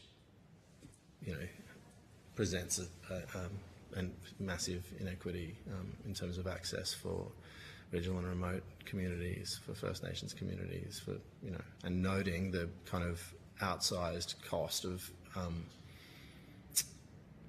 instrumental music tuition. I think it costs $30,000 or $40,000 to get your kid from beginning a lesson to maybe kind of getting to the con, or something, to tertiary level as a player. There's a huge barrier there for for participation generally as a young artist. I also think there's a role for our music education systems to play in making young people aware of the diverse range of careers available to them in the contemporary music world outside of just being an artist. I think there is also a role for our education system to play in kind of contemporising the way that we give that education generally, so that we're using contemporary language to talk about songwriters, not just composers, and we're talking about computers as instruments, not just violins, and electronic music as opposed to just classical. So you're talking about getting that in earlier rather than... Yeah, I think so. Yeah, and I mean, and kind of giving young people, meeting them where they're at, giving them examples of artists who look like them and who sound like them and make the music that they want to make, I think is really important. So yeah, there's some work to do there, and certainly there is a submission that closes today at the New South Wales government level in that space. Now, Ms. Coker has a question. Thank you very much, Chair. It's great to be with you online. I'm the member for Corangamite. My electorate is regional, wraps around Geelong, which includes the Great Ocean Road. We've had quite some success with getting young people, new musicians playing at sort of local festivals down our way. But there's always, I understand, challenges with finance. I'm just wondering, have you got any thoughts about how do we give our young musicians in their embryonic stage opportunities to get up and play in front of an audience, and not just an audience of, say, parents, but a real audience that has come to enjoy music? Thank you for the question. I'll confess I did lose a little bit of it in the room, but I will attempt to answer best I can. I think I understand your question. Okay. I think there's a role. First of all, I mean, it's wonderful to hear that young people are participating in live music around the Great Ocean Road. That's awesome. And I think that there is a role for organisations like ours, for, there's a youth music organisation based out in Victoria that do wonderful work nationally called The Push, who do work around creating opportunities for young people to be mentored through participation in live music activity. But also I think there's a huge, there would be huge advantages in partnerships between industry and organisations who represent industry and educational institutions. So, providing opportunities for young people to participate in live music activity where they live, and kind of participating in the actual doing of, devising of ideas, marketing, delivering, and as well as performing at those events is really essential to creating a pipeline of both artists and industry towards a internationally competitive music industry in Australia. Does that answer your question? Thank you. Forgive me if I've misunderstood. No, that's okay. It's difficult because I'm online. I hope you can hear me a little better now. I wanted to just ask a follow-up question, if that's okay, Chair. Yep, of course.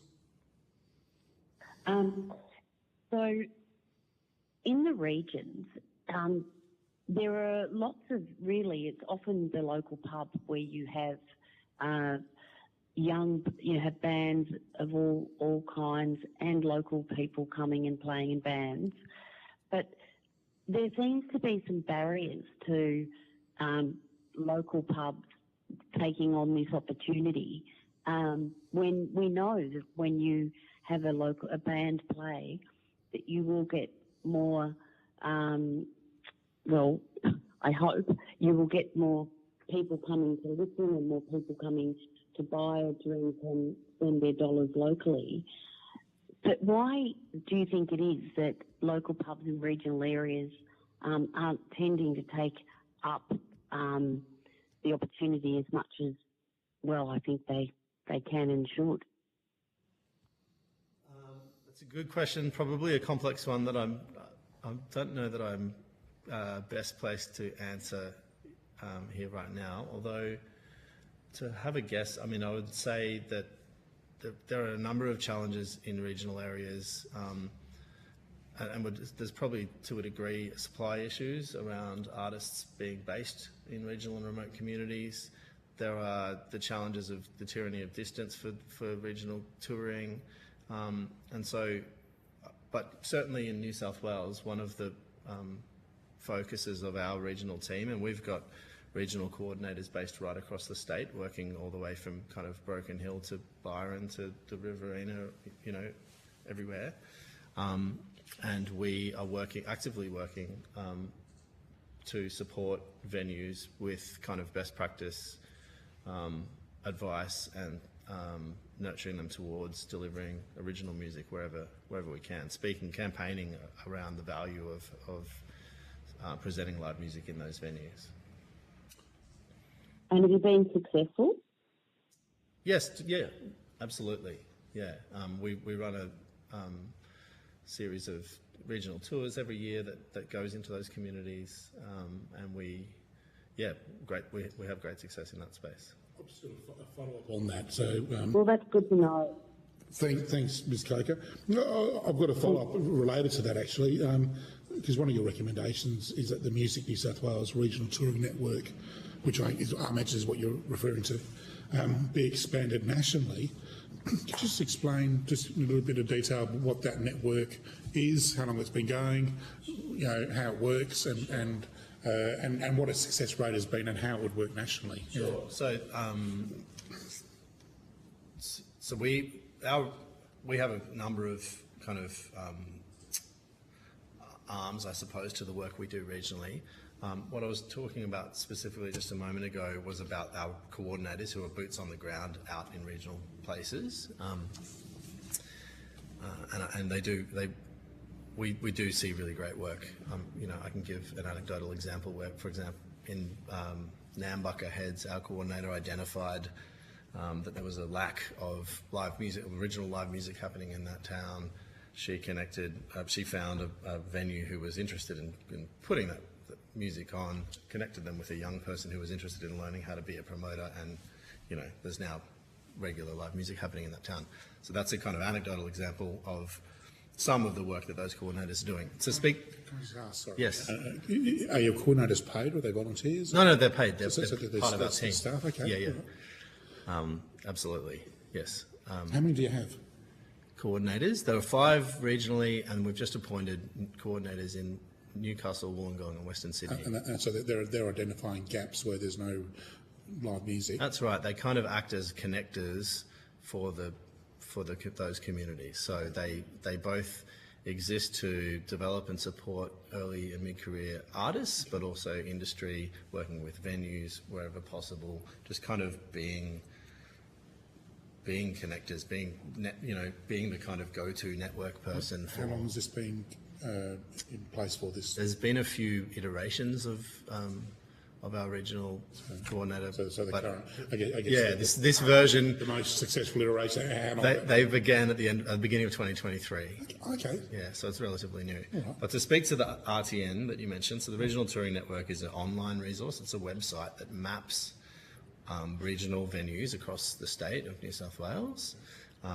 Artists and industry are able to use that website to plan tours and to book touring routes. Explain to me how that works. So when you say it's online, yeah. So what's online and how do people... map. So you go to a website and there is a map of New South Wales that literally maps venues across regional New South Wales. You can search using a variety of filters that around kind of accessibility or around the capacity size that you think you're ready to play in, okay. And use that to create touring opportunities outside of the metro centres. So Music New South Wales has built that site. That's correct. And you've populated it with the data yes. about those venues. Okay. Yeah. So, and your coordinators are not part of that network. That's a separate program. That's right. Although they support artists to use it. Yeah. I mean, so you've made a specific recommendation that the network be expanded nationally, which will be, I guess, a national map of venues, which I can see the sense of that. I really want to dig down into your coordinators. I think that's fascinating. Yeah. It's just so simple. It's so simple. Put people into towns, identify the gaps, and then how's it working?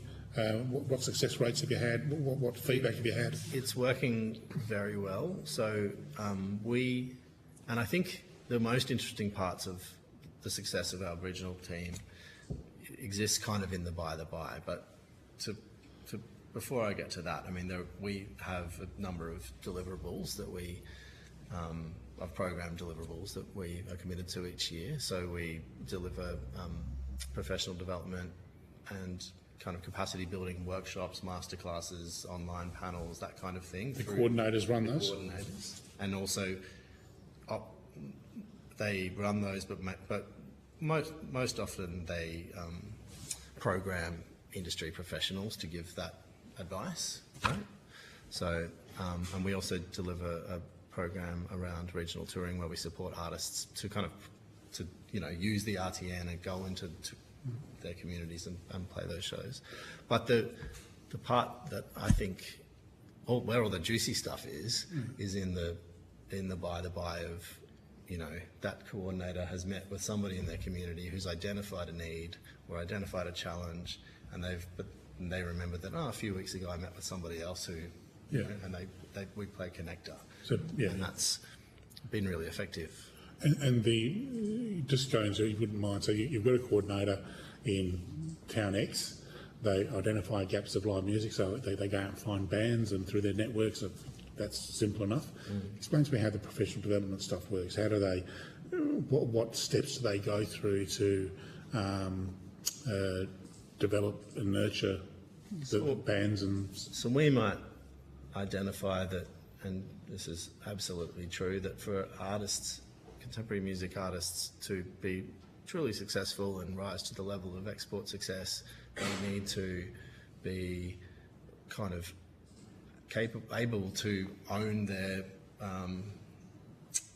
story using digital marketing. They need to be experts in TikTok or in that space, and so we will program experts from that space to deliver online masterclasses, panel discussions, networking events, that kind of thing, and in person as well. And how many participants have you had through that? I would need to take that on notice and let you know. I wouldn't mind. Look, I'm, as you can gather, this is very interesting to me. I think this goes right to the heart of our terms of ref, and it's so deceptively simple. That you basically put warm bodies into towns and find gaps and then fill the gaps. I think it's really important that we're not having metro-based organisations speaking on behalf of regional and remote communities. The challenges and opportunities that exist in the northern rivers of New South Wales are very different to the challenges and opportunities that exist on the riverina in the south. For example, I mean, there is an abundance in the northern rivers of front of house operators, for example. That's because there's a couple of schools up there who train people in that space, whereas on the mid-north coast we've identified a bit of a lack. So are there ways that our mid-north coast based coordinator and northern rivers based coordinator can kind of create skills sharing? Or I guess that you get 3 coordinators from a region. They go, okay, well, rather than having 3 town-based gigs, we'll have a festival. So I mean, so it's festivals, it's hotel venues, it's town halls, it's it's place-based. It's very interesting. I would like. I mean, I'm not. We can get you some. To look at your submission, but if you can drill down some more detail, I think that'd be very useful for the committee. Now, I've got a message here from Ms. Coker. I think she's got another question. Ms. Coker, you've got a question? Thank you very much, Chair. I just had a follow-up, an observation and then a question. There's a town in my region. We have had an open mic festival for about 14 years. Now, it started off with the fellow who owned the local pub. He's a musician himself, and another friend who they took it up, and it was very successful, and you just had to give a donation. And on the Sunday, they had a artist who was a mystery artist, and they brought in some great artists. Now, it's really changed in its format now, but it still highlights a lot of young artists. So it's a bit like what you're talking about. There was a gap, and they've brought this around, and now it's a yearly event. But it started with, it was actually only made possible really because in order to get it off the ground, they had a local government support, so funding, and it was reasonably substantial. Do you think that there is I think this is something that is really quite valuable to do, to actually encourage young people to get on stage and play, and artists a little bit more further advanced. But what do you think is the role of seeding funding, and do you think that which level of government is best to play a role?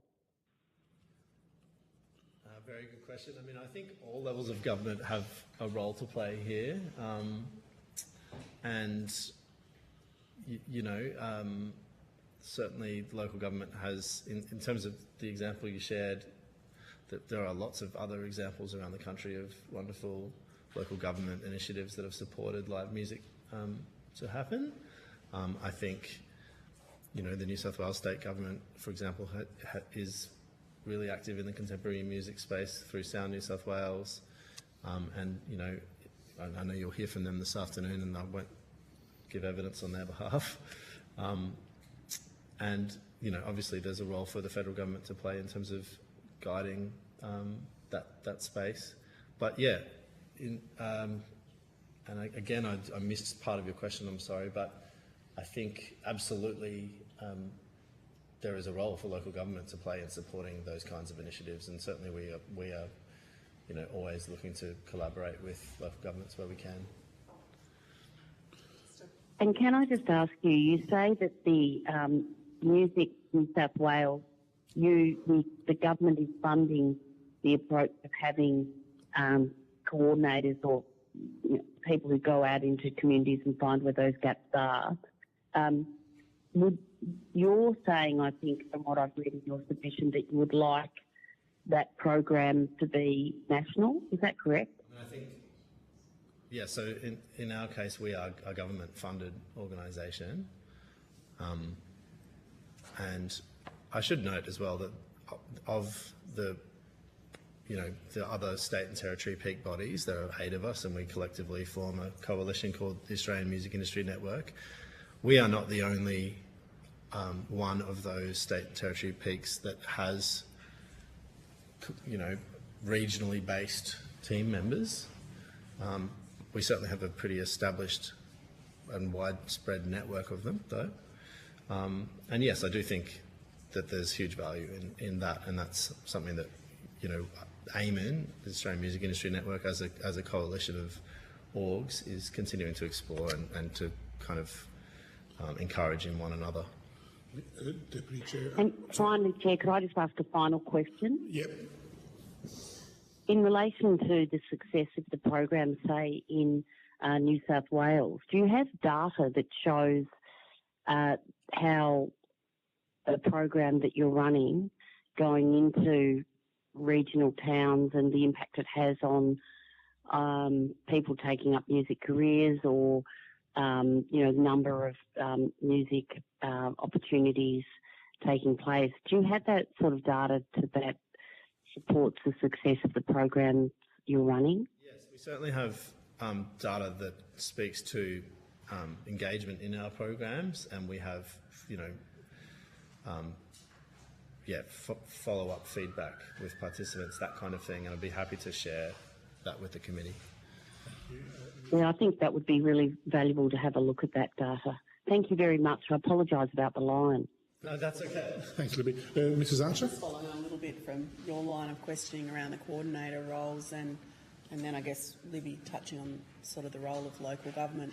Do you think, I'm just asking for an opinion I guess really, but do you think if, say the federal government would be looking to support those type of roles, that local government would be a useful partner, I guess, for that sort of a program, that perhaps local governments could be a resource to appoint those coordinators within community? I would suggest that the state peak bodies are probably better best placed to deliver at a state and territory level, and that would be kind of managed by Music Australia as its natural home. Yeah, great.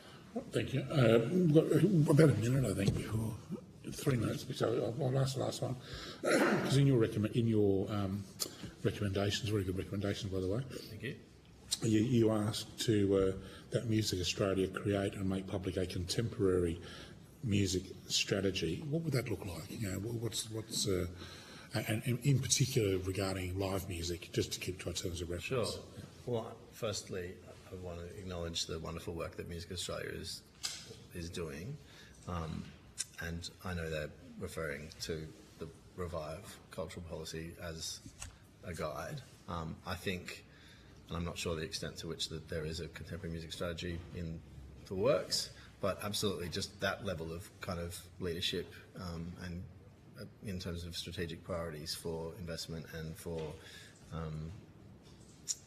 sector growth being led out of Music Australia feels like the logical place for it in my view. I'm going to ask my at a national level. I'm going to ask my catch-all, which is, given everything that you know about what we're doing, and we're obviously trying to save live music, that's the guts of it.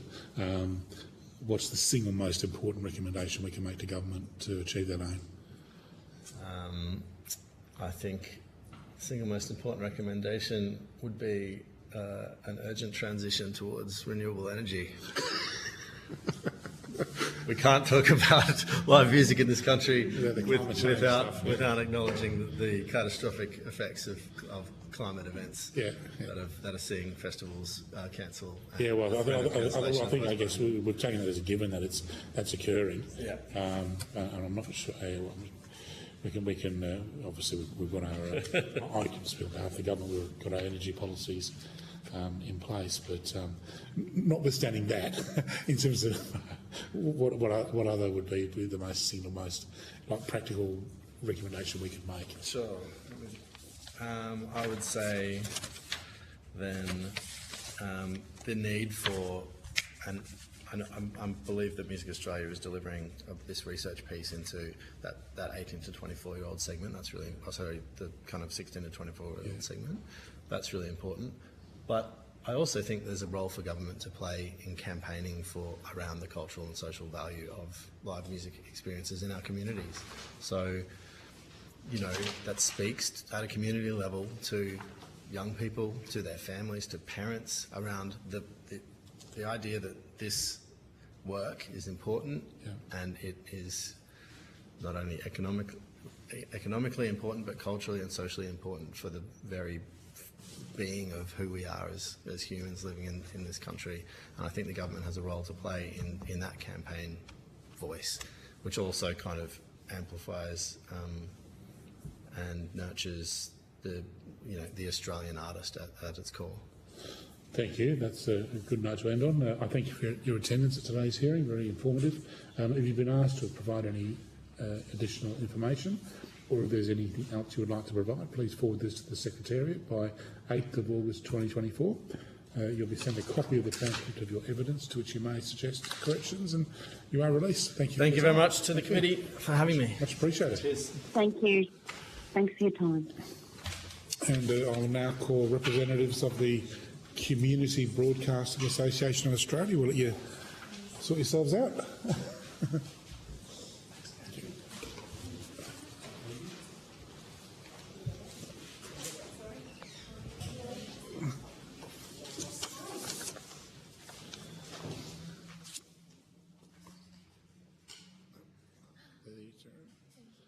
I'm trying to help it, I'm getting away.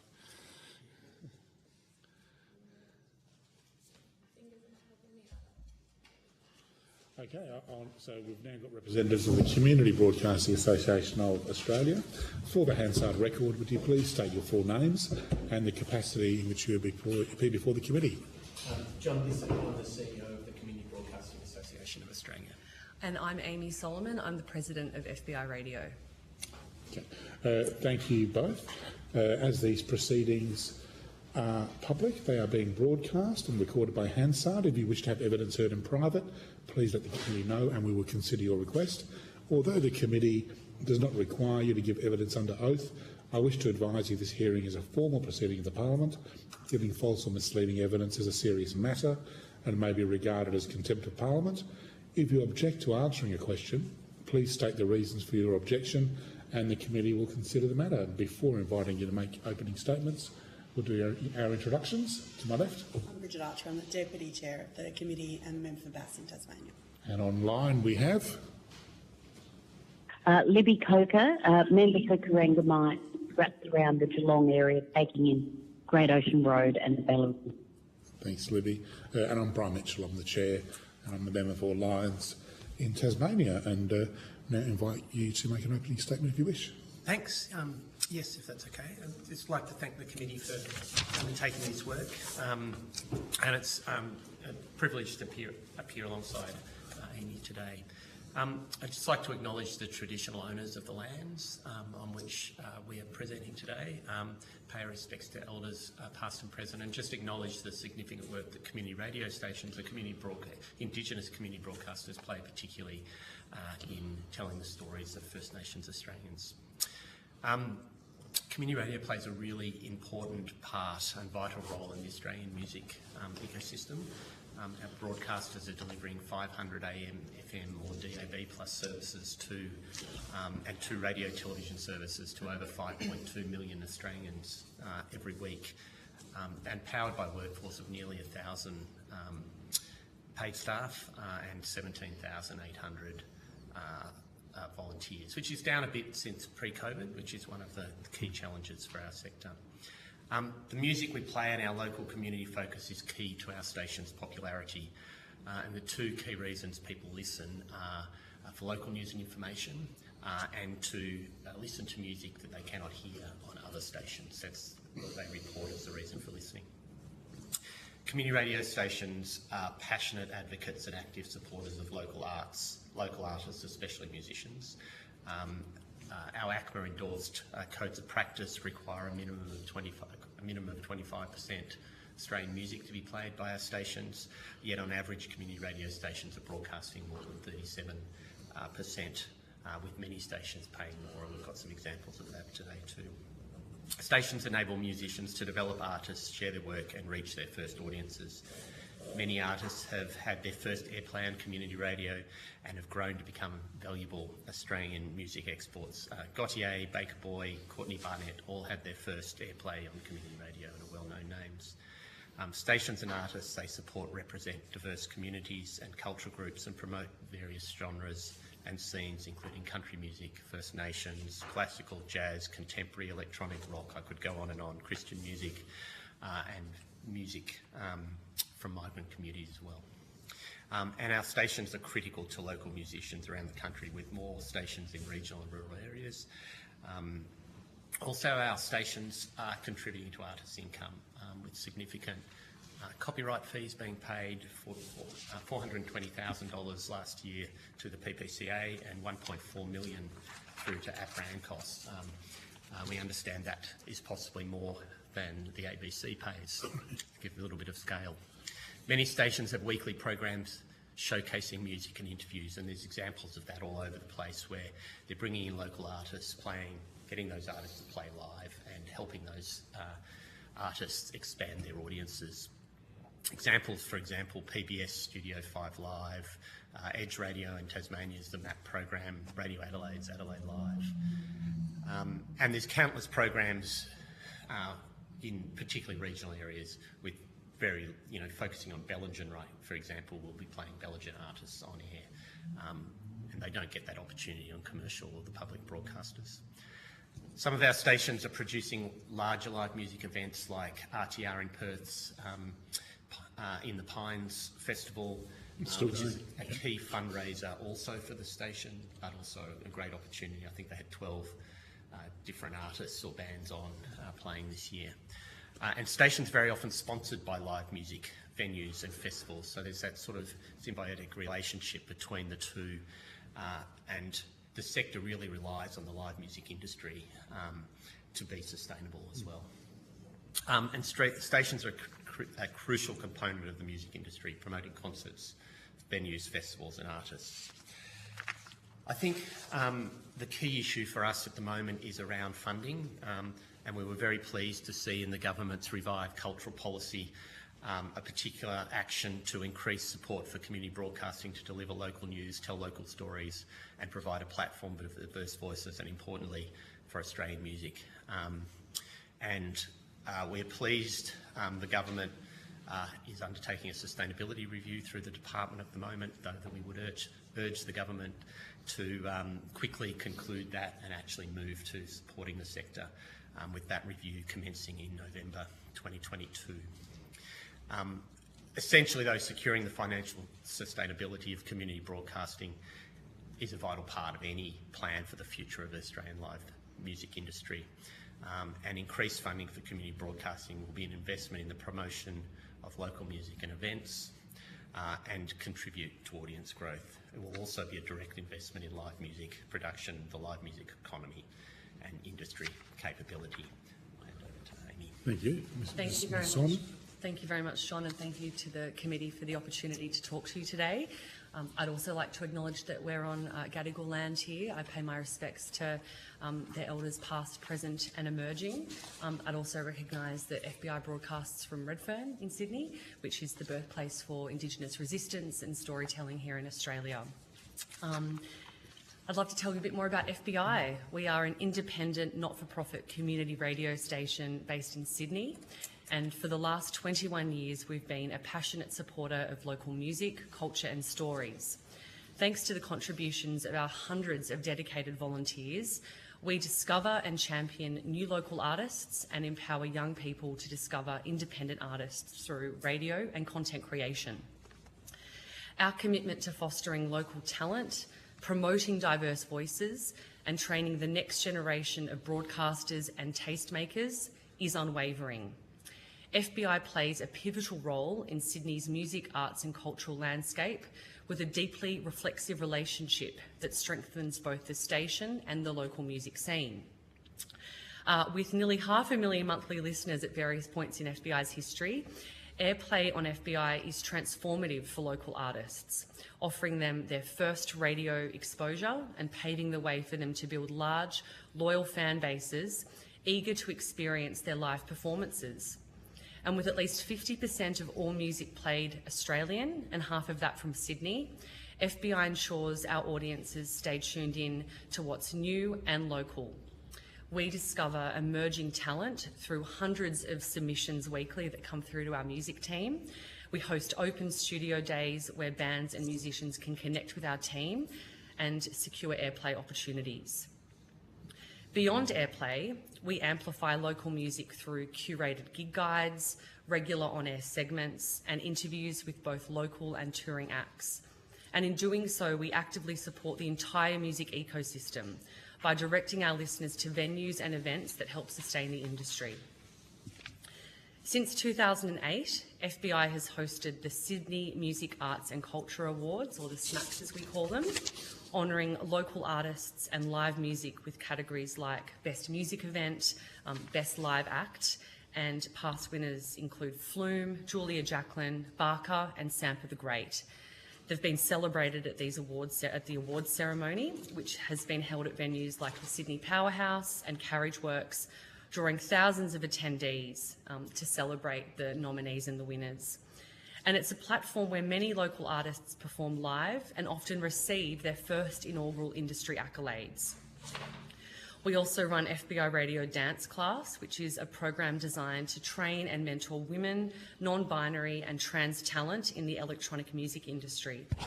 Dance Class includes formal teaching on promoting, running and curating local music gigs, and alumni like Lauren Handsome have gone on to internationally renowned touring careers. Community radio, like FBI, is crucial to the vitality of the live music industry, ensuring artists have platforms to thrive and grow. As we navigate the challenges in the live music sector, FBI remains steadfast in our mission to support artists and connect them with our audiences, both on air and in real life. Thank you. Well, look, thank you both for those opening statements. Really appreciate it. Obviously, what our inquiry is about is very much on live music, so I absolutely respect your the advocacy for community broadcasting, but we are restricted as to your role in supporting live music, and you have absolutely gone to that in your statements. If I can come to you, Mrs. Solomon, excuse me, you mentioned how, I've written a question here, but I didn't preface it. The question I've got is, do you have a case study of how artists that you've showcased on your station, and you say that they get a loyal following, that people listen to them, what's the case study of them then migrating to live music? Do you have a particular one that you could point to that says, well, artist X started out 3 years ago and got a following, and then they're playing the Enmore or something? Yeah, of course. There are countless examples of artists who have been played for the first time on FBI, and that has kick-started their career. One that comes to mind, and it's a classic example that FBI likes to talk to, is the success of Flume, a local electronic producer who was played for the very first time on FBI, was interviewed on FBI when he was a teenager. He then went on to play a hugely successful, shows in Sydney, and is now one of the most successful electronic music acts in the world. I believe he's won a Grammy. I can't tell you exactly which gigs he's played and when. I know that he played at Future Classics, which is a record label in Sydney, at their 10th birthday party at the Opera House, and played to an absolutely incredible crowd with lots of fans. So he's an example that FBI often talks to as an example of someone who can go on from FBI and then find a global audience. The Kid Laroi is also someone, I believe he grew up in Redfern, was interviewed on FBI, and there's some footage of him being interviewed in the States this week. In fact, it's gone quite viral online, where he does talk about FBI being the first place he ever was interviewed, and first people to really support his music. So there's many examples like that, and they've all gone on to have very successful live music and touring careers. So, this is really left field for us, given the evidence we've had so far. Really, really fascinating. The intersection between community broadcasting, which is 17,000 volunteers. I know you've got a paid cohort as well, but there's a number of stations in my electorate. I know Ms Coker and Mrs Archer got the same, and the valuable role you play, and the stations play, and they're all different. Some of them are really, really hip. Youth stations like FBI and RTR and WA and The Edge in Hobart, and then I've got others that are less hip but no less important for their communities. To think that if community broadcasting had not been there, that these artists may not have been heard. Is that a fair assumption to make? That if you've not been there, what other platform would they have had to have got their start? Yeah, I mean, I absolutely think that that's the case. Of course, the platforms of discoverability for young people in this country and around the world are changing and evolving. Certainly in FBI's 21-year history, I would say that our ability to discover and platform artists has been our absolute mission and also our superpower. Of course, with social media or streaming platforms, that is now another way that musicians are accessing, that audiences are accessing music and discovering artists. But certainly in the 21 years that we've been on air, I would say that we have been responsible for launching the careers of countless local artists. And I think it's the curation as well that we really bring to it. And we're hearing through our audiences that in an age of algorithms, having people like the incredible tastemakers and volunteers at FBI discover artists and put their stamp of authority on it, it really does send a very powerful message as to the talent and the skill and the potential of the artists that we play. Which is it's something that used to happen back in the old days, 60s and 70s. The commercial stations, they would be the ones determining who got to be on air, and that would then determine who made the hits. Obviously that's changed, but you seem to be suggesting that, or at least in FBI's case, that you've sort of taken up that role of that curation, that you're the trusted curator, and if you've deemed something good enough to be put on air, then it must be good, and the audience responds to that. 500,000 listeners a month is no mean feat. What insights can you provide? I mean, because we've heard plenty of evidence about how young people in particular are consuming music via Spotify and Amazon and Apple and others. But there's clearly still a place for radio. What lessons can we learn from your experience, but particularly when it comes to ensuring there's a future for live music? So I don't want this to be about the future of broadcasting, it's about the future of live music. But look, I think what's really important is community radio is often, and not in all cases, but a lot of stations have presenters that are doing the curation, as Amy talks about. But what you see on the commercial stations is a small number of tracks being repeated across a day. What you see on community radio is much more organic, presenters bringing along things they've heard and want others to hear. So you get a much broader number of genres, number of tracks being broadcast across the country every day. And we're talking about sort of 500 services, whereas, Triple J, who do an amazing job, are one station. So, that's 169 hours a week of content being played, whereas community broadcasting, if you look across all of those... Is that a direct consequence of just not having to be held accountable to shareholders or a profit motivation, where you've got to maximise and your listeners? I mean, obviously it's always great for the ego to see your listeners go up, but you're not... I mean, I reckon there are some stations in my electorate, that have a handful of regular listeners. But I think it's very true. So stations are mission-driven, right? Yeah. They're not profit-driven. Saying that, back to the sustainability question, we need to be operating sustainable. Otherwise, the sector won't be there. But you're right. It is not about the shareholders. It's not about just the advertising revenue. It's about ensuring. It's about their communities, and community radio stations are there to broadcast to their community, whether that's a fine music community or an ethnic community or multicultural community, a Christian community, whatever it is, they're there to broadcast to their community. Because the key thing out of that is that I think the evidence that we heard yesterday was that there's just not the capacity for the commercial stations, like there perhaps was in the past, to experiment or to take the risk of putting an emerging artist on, and then you'll see your numbers drop, and they just don't want to take the risk. They'd rather keep playing Queen or ABBA or somebody that they know is going to be a Taylor Swift, there I said it, is going to be an absolute surefire thing. But whereas you have the space to be a little bit more adventurous. Yeah, I think, look, there's many parts to this answer, but I think the audience that FBI attracts is probably quite different to people who regularly listen to commercial radio, and that it sounds very different. We play different kinds of music. We play all sorts of genres rather than just what's sort of on the charts at any one time. And I think as a listening experience, it feels very different.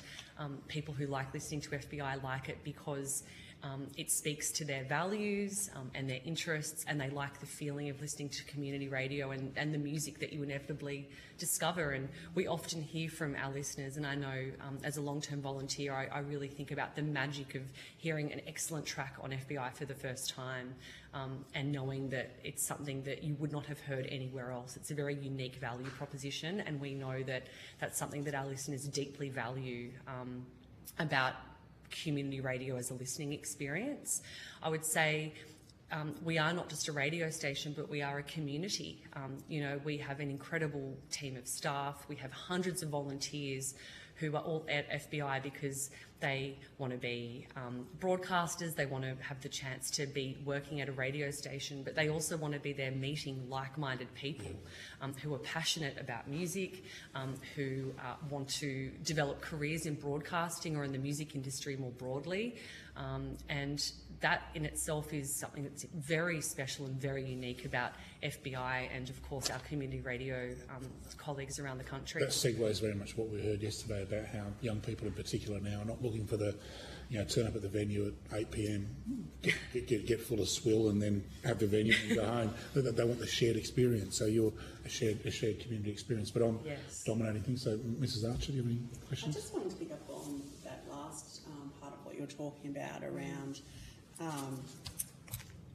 I guess, that ecosystem that exists within community radio, and how that might tie into some of the other evidence that we've heard around skills development, skills gaps, education in that space, and the impact that that is having on live music, but on the sector more broadly as well. So just if you could, I mean, you sort of touched on it there, that's part of the value, I think, of community broadcasting, is that it's providing an opportunity to develop some of those skills within community. Yeah, absolutely. And look, I've been a volunteer at FBI now for 17 years, and I've worn various hats. And each role I've played at FBI has afforded me with an incredible breadth of skills and experiences and networks and contacts, including the opportunity to present before you today. So I would say... career highlight. Career highlight. As well as interviewing some of the incredible artists from Australia and around the world too. That's also been a highlight of being at FBI. But certainly we provide young people with the chance to learn how to do radio, how to interview, how to select and curate music, how to put together a music library, how to be broadcasters, and how to prepare social media content. All of these skills that are required to be a successful broadcaster or music or media industry professional. That's all there. I think as it is a community radio station, it's also about who you meet. You know, the contacts and the friendships and the networks that you can forge in a space like FBI, you're connected to the entire broader music industry. So for someone who might be an aspiring musician themselves, the people that you get to meet at FBI, the promoters, the managers, I think that also sets you up for success in what's a very competitive industry. I think it's through that ecosystem that FBI and other community broadcasters, that it creates. It's very much a space for live music industry skills to be developed and networks to be made, and lessons to be shared and learned. There's probably a couple of other examples that are worth looking at. I mean, Koori Radio in Sydney here, the First Nations broadcaster in Sydney, runs a whole lot of what they call music residency, so 6 opportunities really to First Nations musicians to learn, to have their tracks recorded. So that's another example of what some stations are doing. There's also PACM, which is the Pilbara and Community Aboriginal Media Association, who have a truck basically that drives around communities. The truck converts to a stage as well as a recording sort of studio, and enables concerts to happen in those communities where they don't have facilities for live music. So there's a whole lot of those examples, and then those artists are mentored and recorded and helped through to develop their sort of skills and experiences. If I could just add one more thing, it's also about our ability to talk about the live music events and gigs that are happening around Sydney. So FBI would be one of the only platforms where we are sharing with our listeners any array of sort of smaller, more fringe grassroots events or activities that are happening in Sydney. You wouldn't hear about those on commercial radio. So in that way, we are providing a platform for these events to really flourish and find an audience and get gig goers through the door. In turn, as well, we have sponsors who give us money to talk about their gigs and the events that they're throwing, and that's one of our vital revenue streams too. So we do coexist, we are codependent, and our success is their success. I'll come to Ms. Coker in a minute, but I just wanted to ask about that, about the live music segue, which you've touched on. Very fascinating about the transforming truck into a stage. I think that's really interesting. And you talked before in your intro about RTRs in the Pines in WA, which I think has been going for decades now. Is there a greater role, notwithstanding what community broadcasting is already doing, but is there a greater coordinated role for the hundreds of stations, or at least some of them, to do more in terms of either running live music events or organising them, or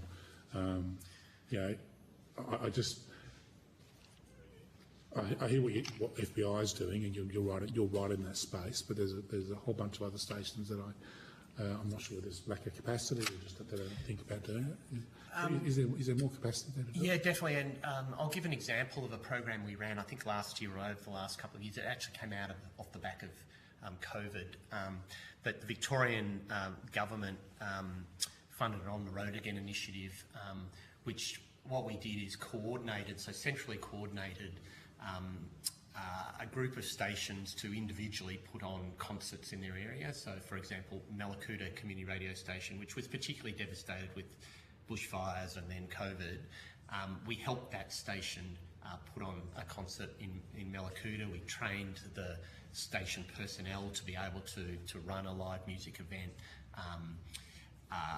And we did that around a number of communities in Victoria. We've recently just got some funding from the New South Wales government to do a similar thing.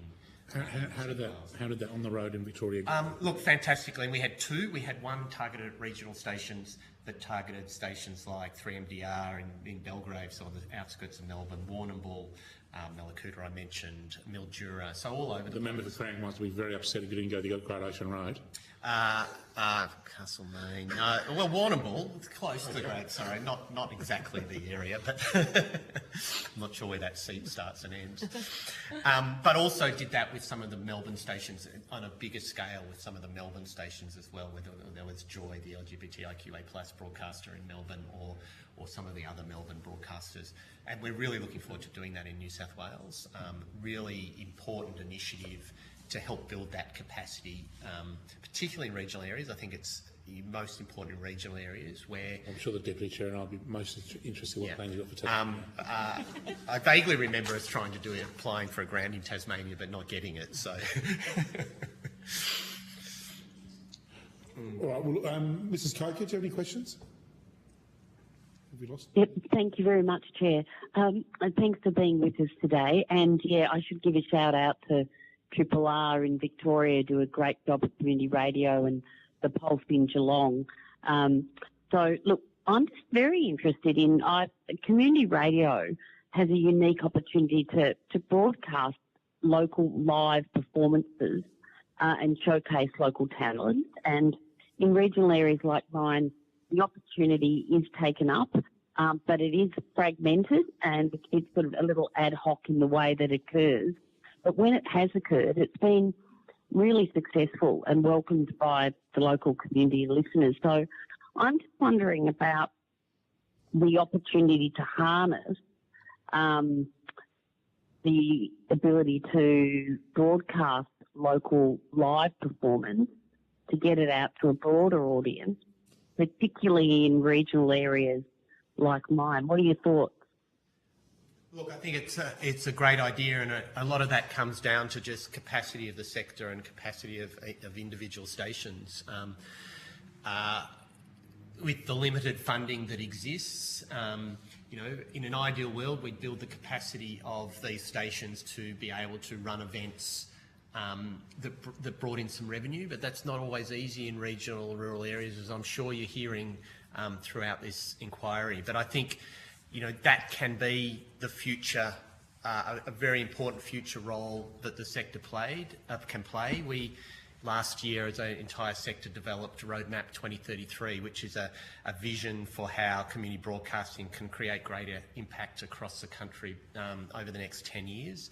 And the music industry and doing these sorts of things that you're talking about are exactly what we want to do. How do we build the capacity of our stations and help them being able to run live music events, whether that's an In the Pines or whether that's like Triple R does, as you mentioned, you know, on a very regular basis brings artists into their studios. They have a performance space.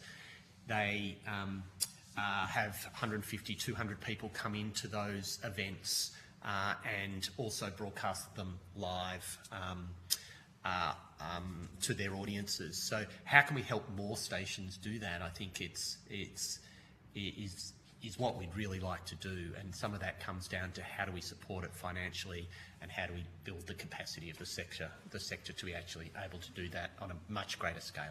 We heard evidence earlier from Music New South Wales about some of their programs. So they've got their network, regional network, the website, but also their coordinators. And I think the gentleman talked about how it wasn't just New South Wales, but also some other states had similar coordinators who would basically go to regional areas and find acts and organise gigs. And if that was to be rolled out in some sort of coordinated national way, what capacity I'm not sure if you're aware of that program, but you know, rather than those coordinators being based in a back office of a community house or something, would there be scope for them to be based in the local community station? I think there's real opportunity, and I am familiar with that program, and we have had some conversations with Music New South Wales about that program, but I think there's real opportunity to, in those communities, link community radio stations.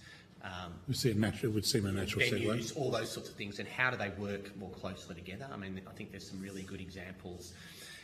8CCC in Alice Springs, for example, also runs an audio production sort of wing, and they're doing a lot of that music event sort of work in the Alice Springs community, and that's sort of a role that, I mean, that's a little unusual, but that's the sort of role that community radio stations could play, but also, you know, partnering with the local venues to be able to broadcast that event more broadly for people that can't make it into town. Particularly, I think that would be beneficial in regional areas where travelling takes a little bit longer.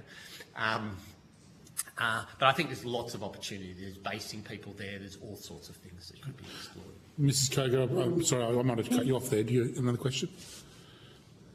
Oh, thank you, Chair. Look, and I think that was a very good question that you just put. I think that this is obviously requires a collaborative approach, and to have a coordinator who can pull the different sectors of the music industry together locally, particularly in regions, I see it could be something really quite achievable with great results in regions like mine, and it would help local community radio, which to be honest, they do struggle at times because dollars are not always easy to find. So I think it's something that might be worth pursuing. But look, my second question was just relating to going back to a discussion that the Deputy Chair raised then about people who often look to community radio to get a foot in the door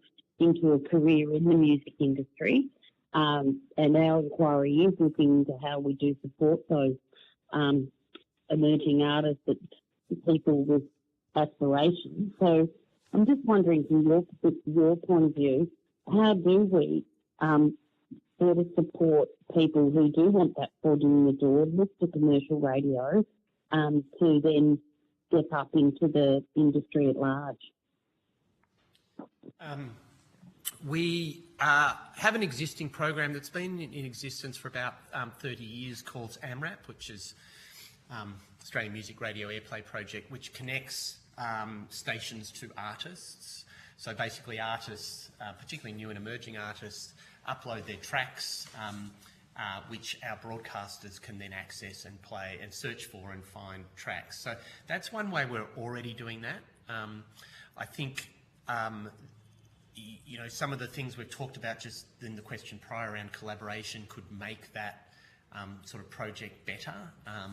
You know, work more closely with Music New South Wales to ensure there is a broader understanding of how you can access AMRAP and get your content played on community radio. But that's been a really key element over probably 30 years and supported by government and multiple governments across that period of time to actually help community radio stations and artists find each other and stations find new content that often you can't find in other ways. I mean, it used to be you'd send in the artists would send in CDs, but you know that's not quite so simple anymore.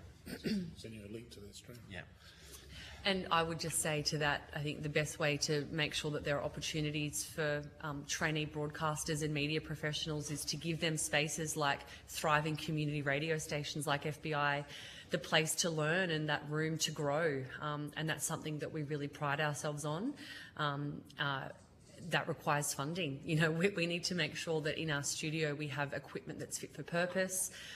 We're in the process now of sort of securing funding to try and update our studio to make sure that the equipment and the panels and all of the things that our broadcasters need are industry equivalent. So when they ideally then go on to get pay roles in radio and broadcasting, they already know how to use that equipment. I think that's really key.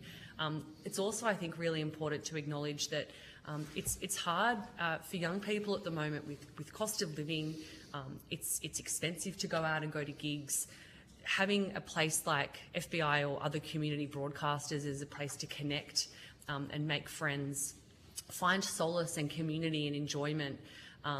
It's so important, and the only way we can continue to provide those pathways and that access is to ensure that stations thrive, that they're not so under-resourced that the volunteers and staff members are overwhelmed and it becomes an unenjoyable place to be. We want people to be happy and thriving and just relishing the chance to be there. Look, thank you. We'll have to wrap it up, unfortunately. I really appreciate you coming today. Thanks for your attendance. I'll do the formalities. Thank you for your attendance at today's hearing. If you've been asked to provide any additional information or if there's anything else you would like to provide, please forward this to the Secretary by 8th of August 2024. You will be sent a copy of the transcript of your evidence to which you may suggest corrections. You are released. Thank you both. Thank you so much.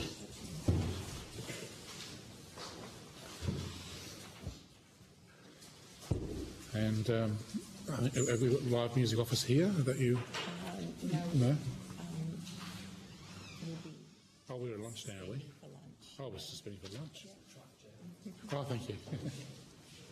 Oh, so now, so the committee is now suspended for a break, and we'll resume at 1:20 p.m.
Hansard record. Would you please state your full name and the capacity in which you appear before the committee? Hello, my name is Lucy Joseph and I am the Engagement and Programs Manager of the Live Music Office. Lovely. As these proceedings are public, they are being broadcast and recorded by Hansard.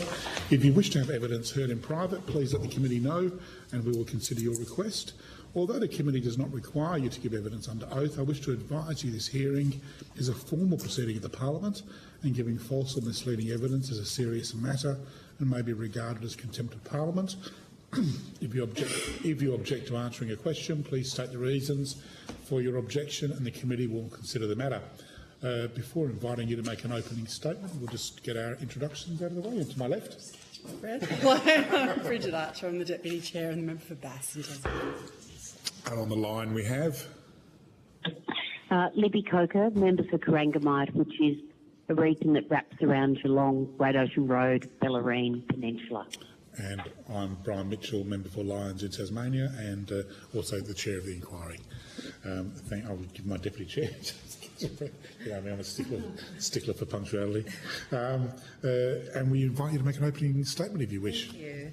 Thank you for the opportunity to contribute to this inquiry. My name is Lucy Joseph and I'm the Engagement and Programs Manager for the Live Music Office. The Live Music Office was established in 2013 to support the growth of live music through identifying and advocating for better regulation and strategic policy development across all levels of government.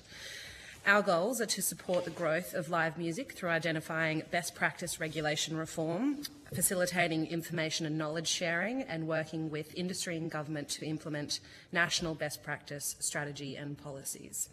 We provide a niche expertise on a regulatory framework consisting of planning and zoning, liquor licensing, the National Building and Construction Code, environmental protection regulations, as they are developed and implemented across each state and territory jurisdiction and enforced up and down government sectors. We work directly with state and federal government agencies providing advice and guidance on regulation reform and strategic policy development, and I would like to take a moment to acknowledge the work of John Wardle, whose work and advocacy can be seen in almost every state and territory's adaptations of regulation reform over the last 20 or so years. And I would also like to acknowledge the work of Nicholas Pickard, Frank Henry, Stuart Waters, Kerry Glasscock, John Perring, Patrick Donovan, Helen Marcoux, and the broader community of advocates whose work over the last several decades is to be commended and celebrated as an important contribution to the growth and protection of the live music industry in Australia. As well as working directly with state and federal government agencies, I run a program called Live and Local. Live and Local is the vehicle through which we engage with local councils and assist them in better regulation and strategic policy development for live music. Local councils are an important stakeholder in the live music industry. However, there is a severe lack of skills and expertise when it comes to understanding how local government can support live music as an art form and an industry. The Live and Local program is a unique framework that builds the capacity of local councils and their communities to drive the growth of live music activity. And this capacity building is vital at this point in time for the long-term sustainability of the live music industry. In our submission, we proposed the Live and Local program as a possible solution, albeit not the only solution, to a number of challenges that the industry is facing. And to be clear, these are not new issues, but they have been exacerbated by COVID and the cost of living crisis. And with the cancellation of major events and festivals recently, there is a renewed focus on alternative avenues for event delivery, venue growth, audience development, and options for government to support the industry. Live and Local provides a streamlined, comprehensive option for strengthening the grassroots foundation of the industry. Thank you, and I welcome any questions. Lovely, thank you. Well, I'm sure we'll have a few. I'll get cracking on it. So just explain to me briefly, so the Live Music Office, you're established by the Commonwealth in 2013. Where do you sit in the bureaucracy? So we're not government. We're industry. We're auspiced by APRA AMCOS. We were established as a partnership between the federal government and APRA from 2013 to 18, and now we sit entirely under APRA as auspiced by them. So we are a separate organisation, and we sit within the industry, but work with both government and industry around capacity building and regulation. But in terms of your, are you employed essentially by APRA, or you? Yes. Yes. Yeah. I'm just trying to get my head around where you sit in the milieu. And so you're funded by APRA now. You come under just under their general funding. Yeah. So we the program is funded by APRA AMCOS, and just this year we were provided with pilot investment funding from Music Australia. Okay. And Live Music Office. How many people in the Live Music Office? 2 now, as of this week. We've just brought on Fiona Duncan as the Live and Local Program Coordinator. All right, so you used to be the Live Music Desk and now the Live Music Office. Indeed. Well done. All right, well, look, thank you for that. And I'd like to ask a bit more information, a bit more about this Live and Local. Yes. It sounds like you're writing exactly where some of the other testimony has been today, which is about engaging at a very local level. And we were certainly I think all of us were very interested to hear what Music New South Wales is doing with their coordinators, where they employ people to go basically down in the regions, and they find where live music isn't happening, and then those coordinators essentially make it happen. You come from a slightly different angle, where you work with local governments and say, right, your planning isn't friendly to live music. How can we smooth the way? How many councils have you been working with? What's been your hit rate? How's it all going? Yeah, sure. So since 2017, when the pilot program was first delivered, we've worked with about 53 councils across the country. The program started as a New South Wales program funded by Create New South Wales, and we've now expanded it across Queensland, New South Wales, Victoria, South Australia, WA, and that's... Not Tasmania, right? Well, not Tassie, not the Northern Territory yet, but we're working on it. So we come at it from the local council perspective. So we see our work aligning really well with the work of the state music organisation, so Music New South Wales, for example, who very much, the work that they do is focused on industry development. Yeah. Performers.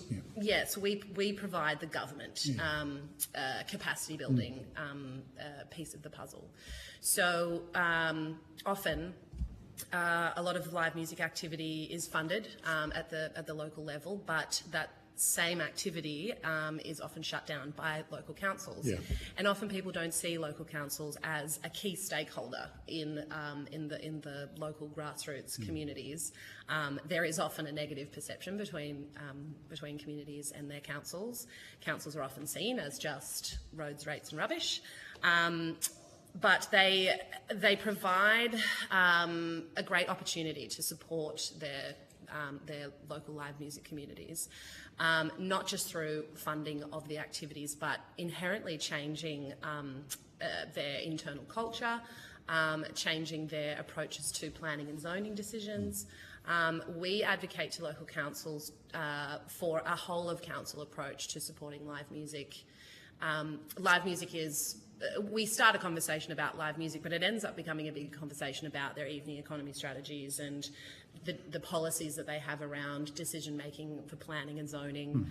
It becomes much more technical because live music as a particular art form and an industry attracts that kind of regulation separately to other art forms like the visual arts or libraries or museums.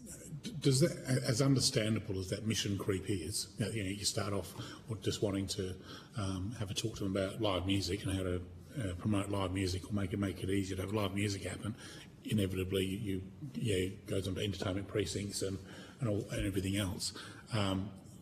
Is there a danger that in that, because I imagine some councils go, well, hang on, we don't actually want a nightclub district, or we don't want to, and then the initial idea of promoting live music gets shut down because the bigger question overtakes it. Is there a problem with that? Yes, I think so. I think there is inherently a lack of understanding around the value of live music as a vehicle for placemaking and economic development, and not just an arts and culture asset.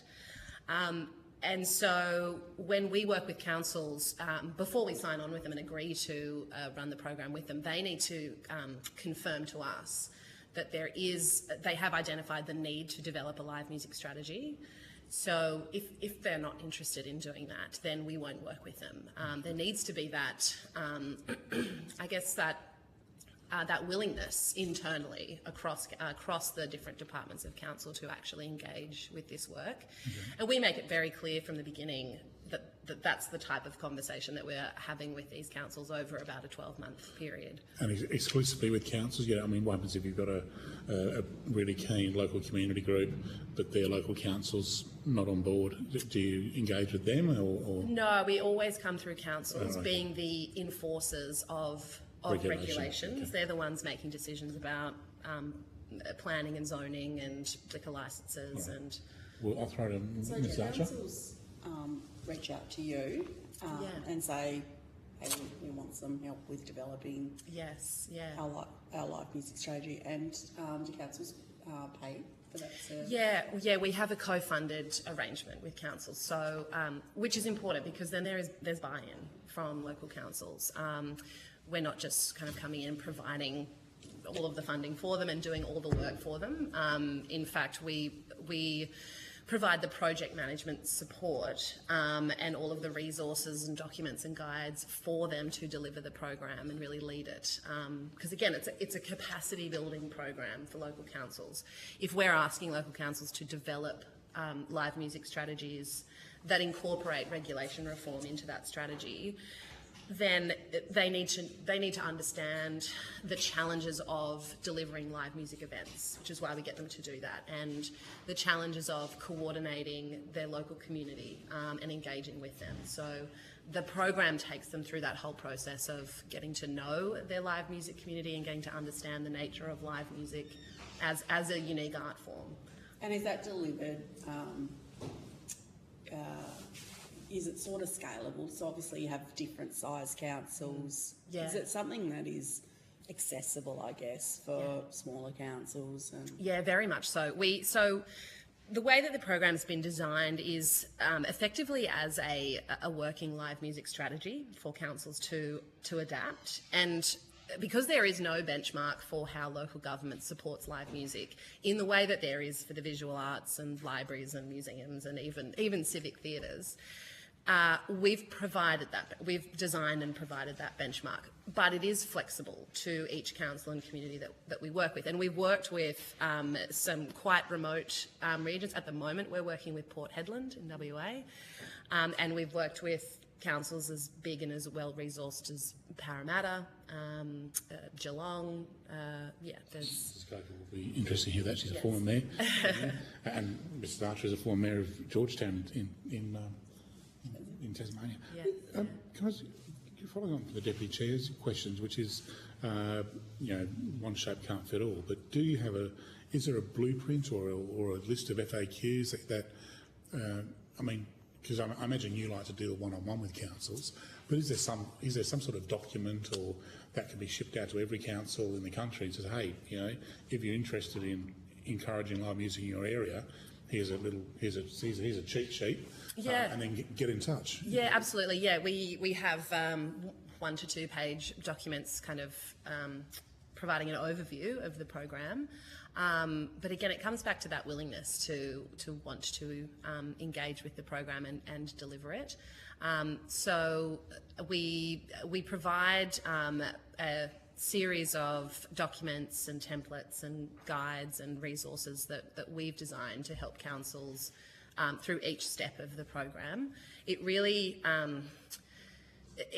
requires them to actively participate in the program, to really understand the value of live music and the challenges associated with it. It's almost not enough to provide just some documentation around it and hope that they hope for the best. So the program provides this practical framework for them to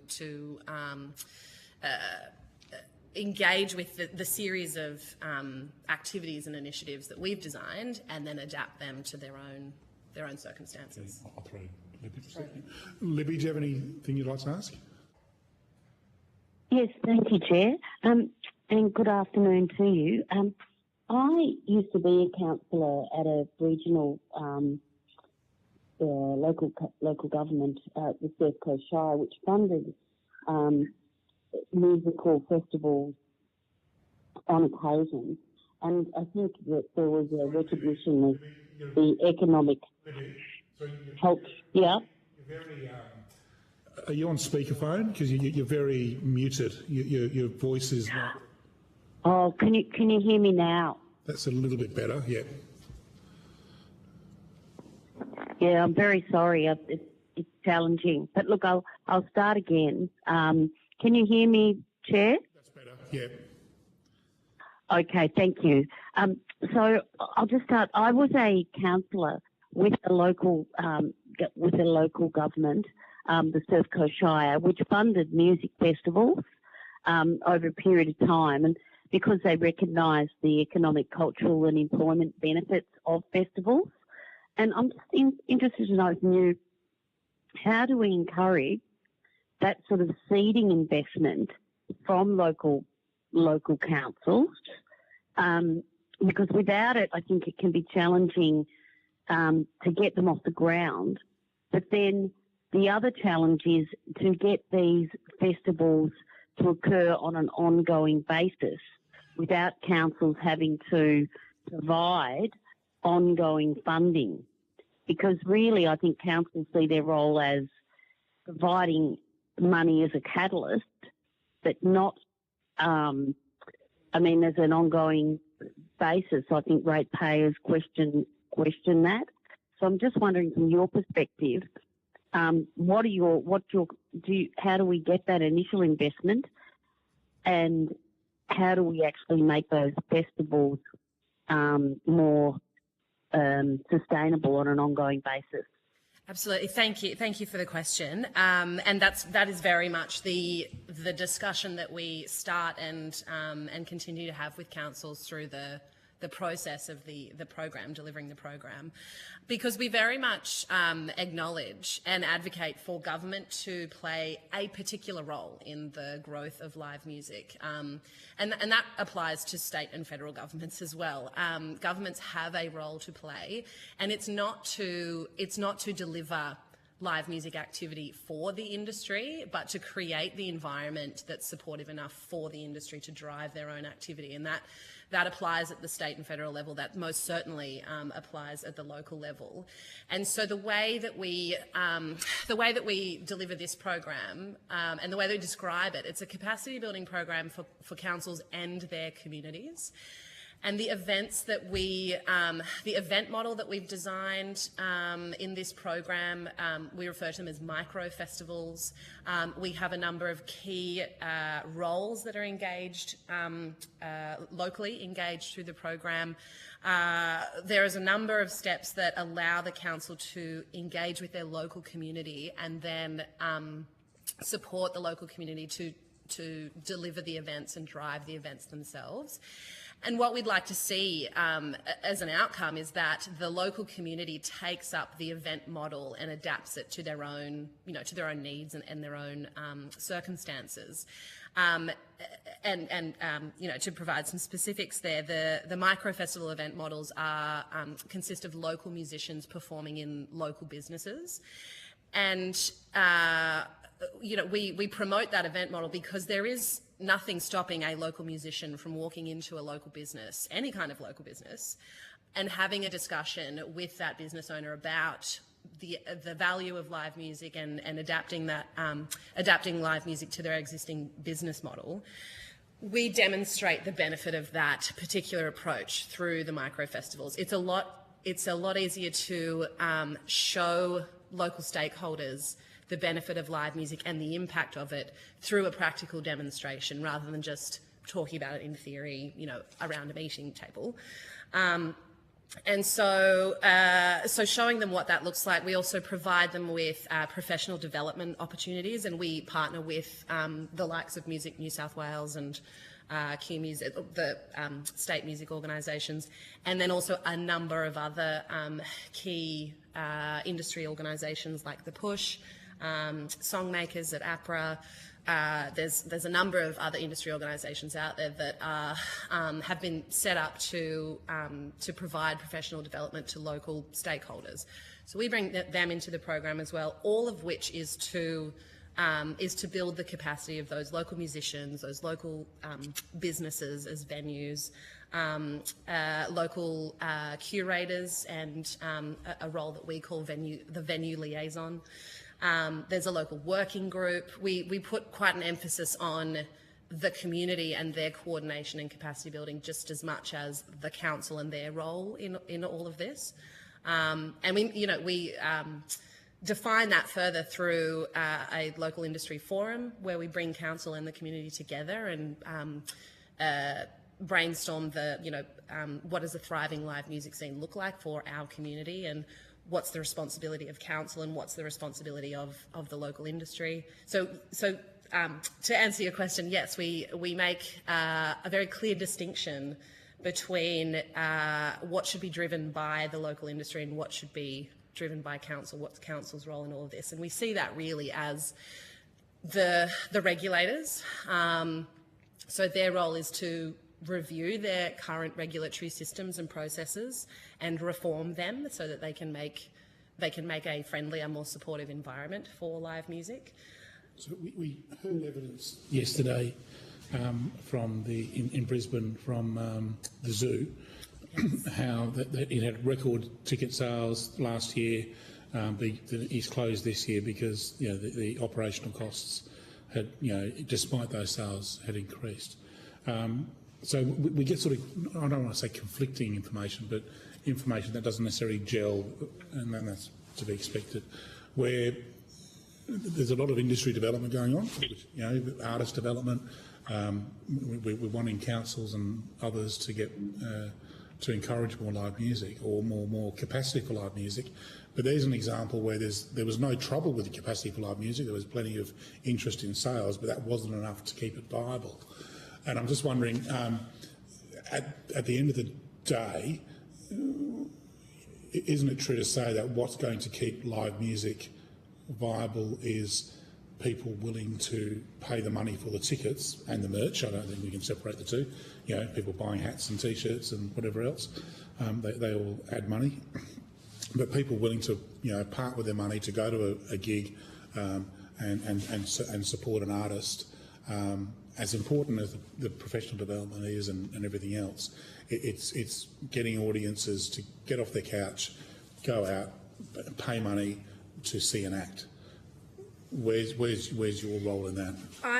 In terms of audience development, I think there's nuance to how we do that, and I think we can, for lack of a better phrase, I think we can walk and chew gum at the same time in terms of encouraging audiences to pay for live music and also providing them with an array of options for engaging with live music. And I think one kind of begets the other. Especially at the moment with the cost of living crisis, consumers are having to make harder decisions about where they spend their money. But we still want audiences to engage with live music. If the current woes besetting the industry were just cost of living, and you could see a pathway, this is a short-term issue, we'll get through it, and then off we go again. But as you've said, this is a 30 or 40-year structural decline. There's something trending, and all the issues are there. So what have you? I guess you've been around for 11 years at the office. You've got a fair bit of experience now. I'm just wondering what you've learned and what you can bring to the table in terms of getting people to part with their hard-earned to go and support live music. I think for us, with our experience with the type of event model that we're running, where these events are free and they're all ages and they're family friendly, we see that as the very beginning of audience development, and then you lead into the valuing of live music in terms of paying for tickets and attending events and going to festivals and that kind of thing. Is that a wing and a prayer thing where you just hope that interest will develop? Or No, I think it's rather a nuanced and sophisticated spectrum of audience development, and that it is very much valued, especially at the local grassroots level.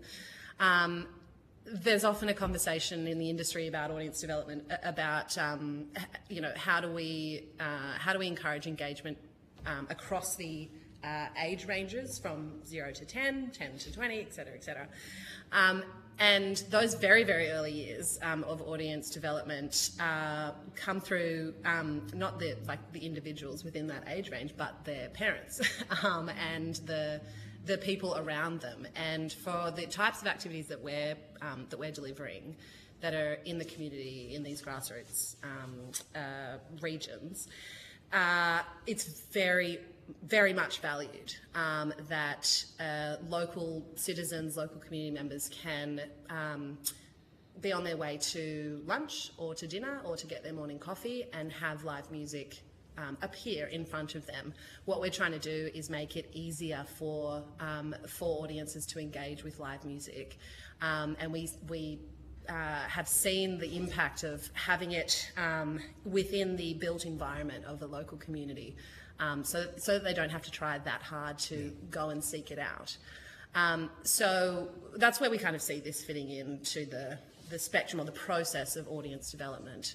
It does take it occurs across generations, it occurs across years, but it has to start somewhere. Yeah. And the feedback that we've received over the years of delivering this program is consistently that audiences very much value being able to engage with live music. They want to see more of it because that then builds an appreciation of live music as a placemaking tool, as a basis for family interaction, social interactions, youth development. I don't think it's as black and white as, well, if we provide free events, then audiences won't value live music. I actually think it's the opposite, that we need to start somewhere and it needs to be more nuanced and sophisticated. So we had a fair bit of evidence about the COVID generation, if I can coin it that way. They're stuck at home for 2 years and they just never had that rite of passage of going out like many others. Has that been your experience, that there is a particular cohort there of young people who are just, not that interested, or?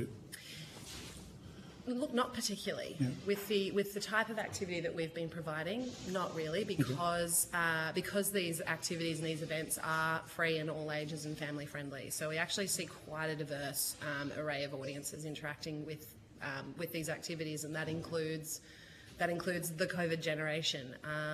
Again, because it's happening within their own local communities and in environments where it's safe as well.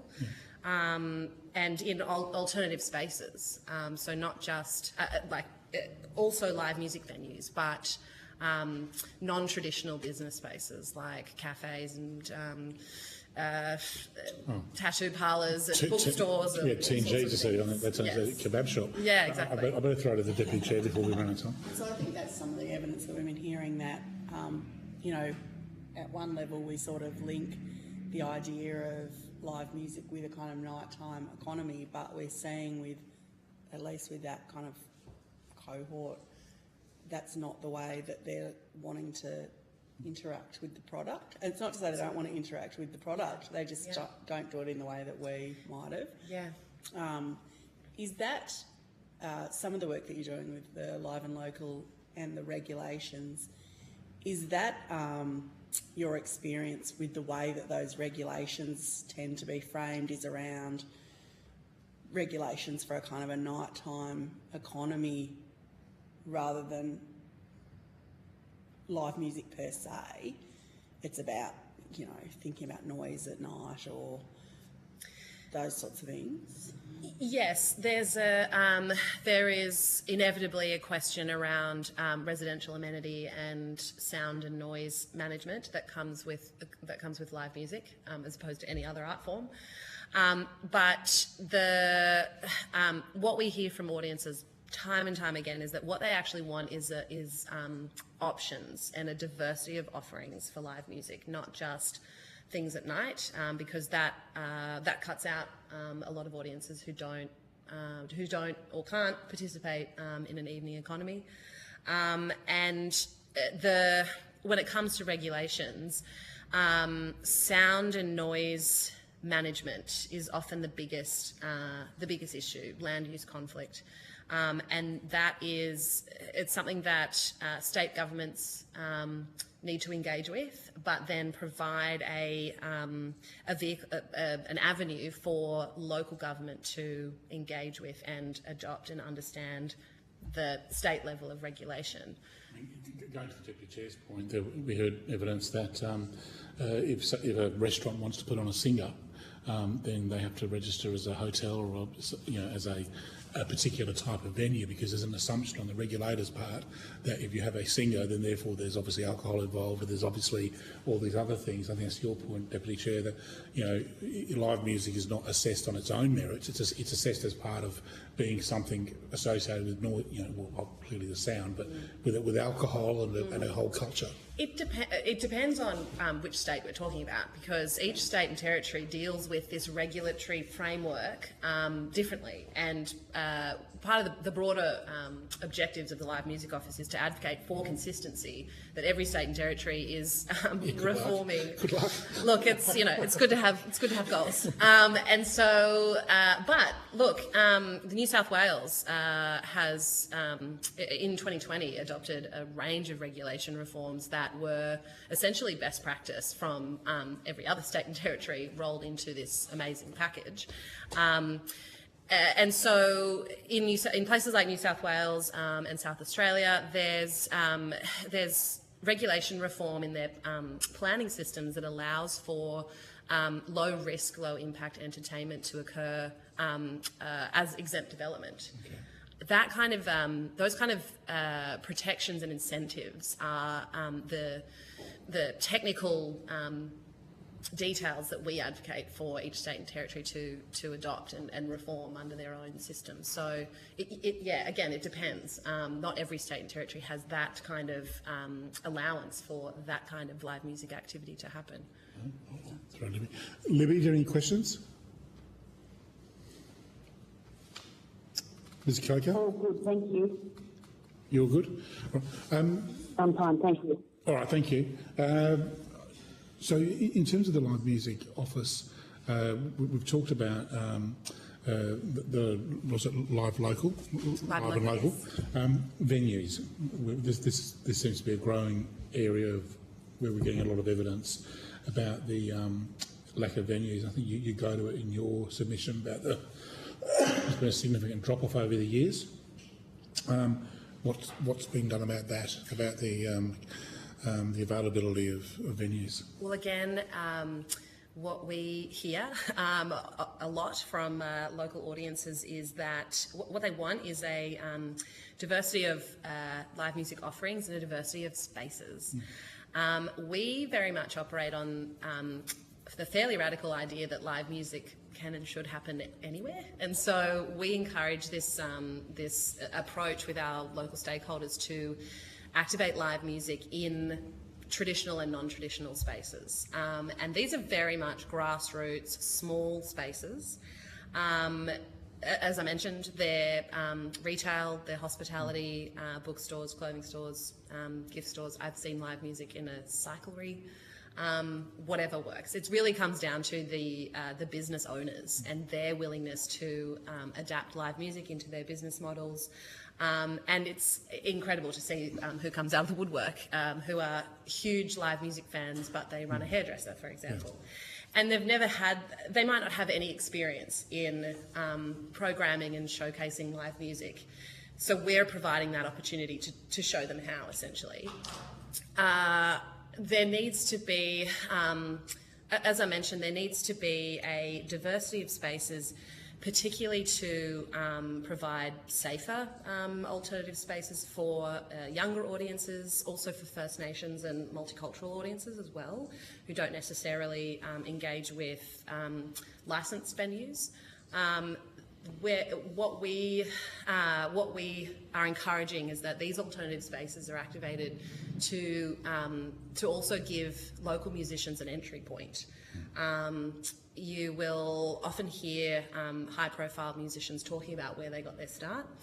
We often use the example of Tones and I and Byron Bay's busking policy because she was discovered on the streets of Byron.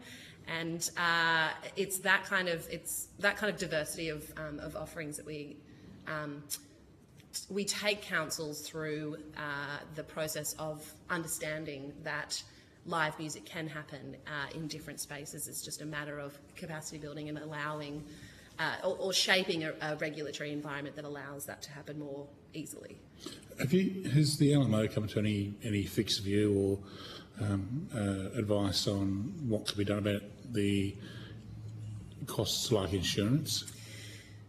Yes, insurance is probably the biggest problem at the moment. It was, up until recently, government regulation was the leading challenge that the industry was facing, but insurance is certainly one of the biggest challenges at the moment. I'm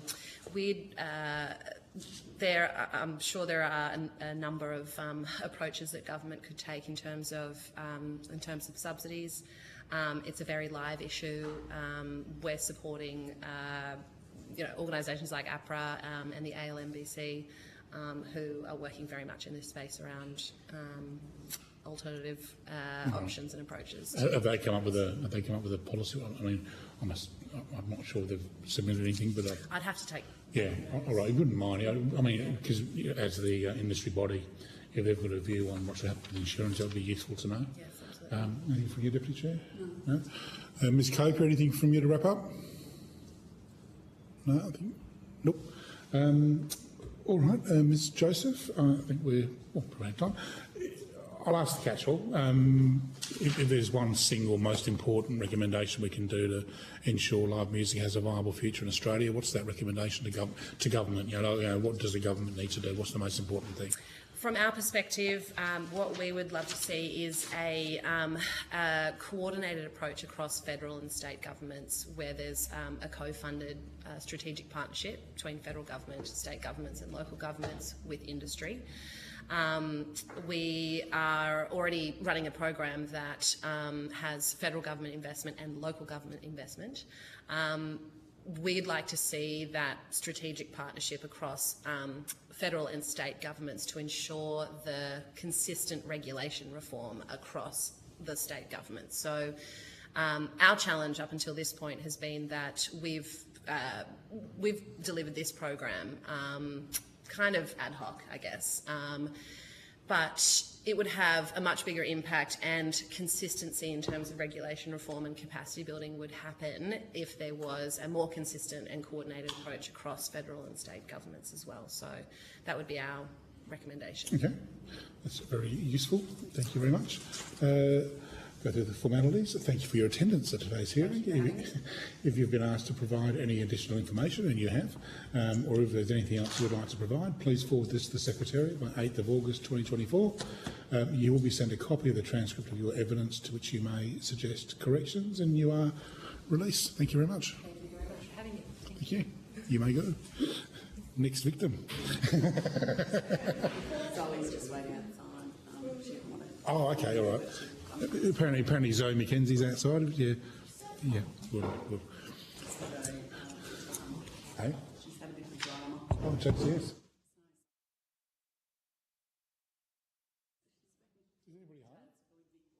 anybody home? Or?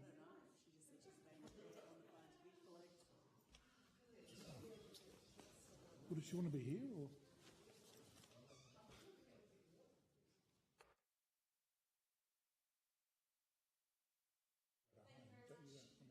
No, it's all right. I've spoken to like 5 different cops. Right. Yeah. There's so much I can do rather than sit there and hold a 4.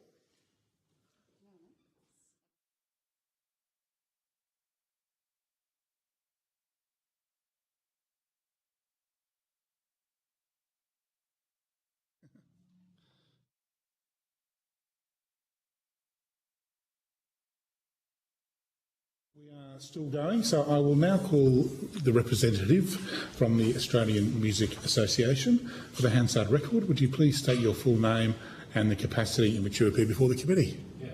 My name is Alexander Raymond Masso, and I'm the Executive Officer of the Australian Music Association. Thank you, Mr Masso. As these proceedings are public, they are being broadcast and recorded by Hansard. If you wish to have evidence heard in private, please let the committee know and we will consider your request. Although the committee does not require you to give evidence under oath, I wish to advise you this hearing is a formal proceeding of the Parliament. Giving false or misleading evidence is a serious matter and may be regarded as contempt of Parliament. If you object to answering a question, please state the reasons for your objection and the committee will consider the matter. Before inviting you to make an opening statement, we'll just do our introductions. And to my left. Bridget Archer, I'm the Deputy Chair of the committee and the member for Bass in Tasmania. And Zoe McKenzie, the member for Flinders in the Mornington Peninsula of Victoria. And on the line, I believe we've got Ms Coker. Hello everyone, Libby Coker, member for Corangamite, which is around Geelong, Surf Coast Shire and the Bellarine. Thank you, Libby. And I'm Brian Mitchell. I'm the Chair of the committee and I'm the member for Lions in Tasmania. And if you have an opening statement, Mr Masso, we're in your hands. Yeah, thank you so much. Great to meet you all. Thank you for the opportunity to speak to you today and for conducting this inquiry into this important topic. The Australian Music Association, or the AMA, is the industry association for music products. Our members are wholesalers, retailers, manufacturers and associated businesses of musical instruments, pro audio, print music, accessories and so on. We represent and support our members. We produce a show, a live music event called Melbourne Guitar Show. We run Make Music Day, which is a campaign based around live music in Australia. And our submission to the inquiry addressed 4 areas of interest to us that are relevant to live music. One was music education, participation in music is another, spectrum allocation for wireless audio devices, and funding for live music venues. We want to see competition in our industry and successful, resilient businesses as a business association, including the small businesses, which are the vast majority of our members, and the same goes for live music industry. We think that there are economic benefits to the widespread participation in music, particularly for children, but we also want to see more participation by people of all ages.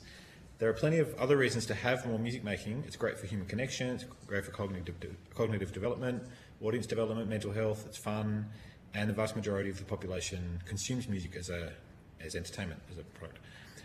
We make the connection between all of our members' work in manufacturing, distribution, retail, repair and maintenance, publishing, and music education. And we can also make that connection between live music and music education. Therefore, we think quality music education is good for our industry and good for live music industry. Just a few quick things about that topic that we've mentioned. I know it's not a music education inquiry. There is actually one we've been talking to New South Wales about, but it is, we think it's relevant. So there are a few things. One is addressing the declining music training for initial teacher education. That's dropped over the last 15 years. More funding for school-based music programs, some sort of fee relief or initiatives that increase participation in music education for people with lower incomes, and more and better data. We need to be able to measure the quality of music education and the participation, identify gaps and address issues. Our submission proposed funding for live music venues for things like performance spaces, production equipment, backline equipment, amplifiers, drum kits, pianos, including like acoustic pianos, soundproofing. This is a win-win-win because it benefits businesses, musicians and audiences. They all benefit from having a good sound system or good quality instruments. And there are precedents for this in Live Music Australia and other state-based programs. And finally, wireless audio devices are essential to the operation of live music, and many other applications include corporate events, churches, universities, security and so on. Consistency and certainty in the allocation of radio frequency spectrum is really important, and we need to be alert. We're always alert to the possibility of reallocating the 600 megahertz band. We just put that in there because it's on our radar. Nothing is happening right now, but that's on our radar. Yeah. All right. Well, thank you, Mr. Masso. I'll kick off because and there's a lot in there, and we're getting a lot of testimony from various witnesses, and it's not entirely consistent what we're getting. We're getting a bit of a patchwork feedback. There's certainly no doubt that festivals have fallen over. There seems to be a long-term trend of this, and there's all sorts of evidence as to why. But some very interesting testimony yesterday that despite good ticket sales, and so despite there being an audience that's willing to pay for tickets and turn up, that a popular venue still closed, just wasn't viable because of operating costs and whatever else. So even if we were, you were to get everything that you're seeking here in terms of better education, engendering a culture of appreciation of the music amongst young people, which would see them want to buy tickets, there still seems to be a crunch point there about viability, certainly commercially. I mean, where venue operators still can't quite make the maths add up between the ticket sales and the costs. So what's your input there? What's your insight into how we could make live music a commercially viable proposition? Yes. Okay. Good question.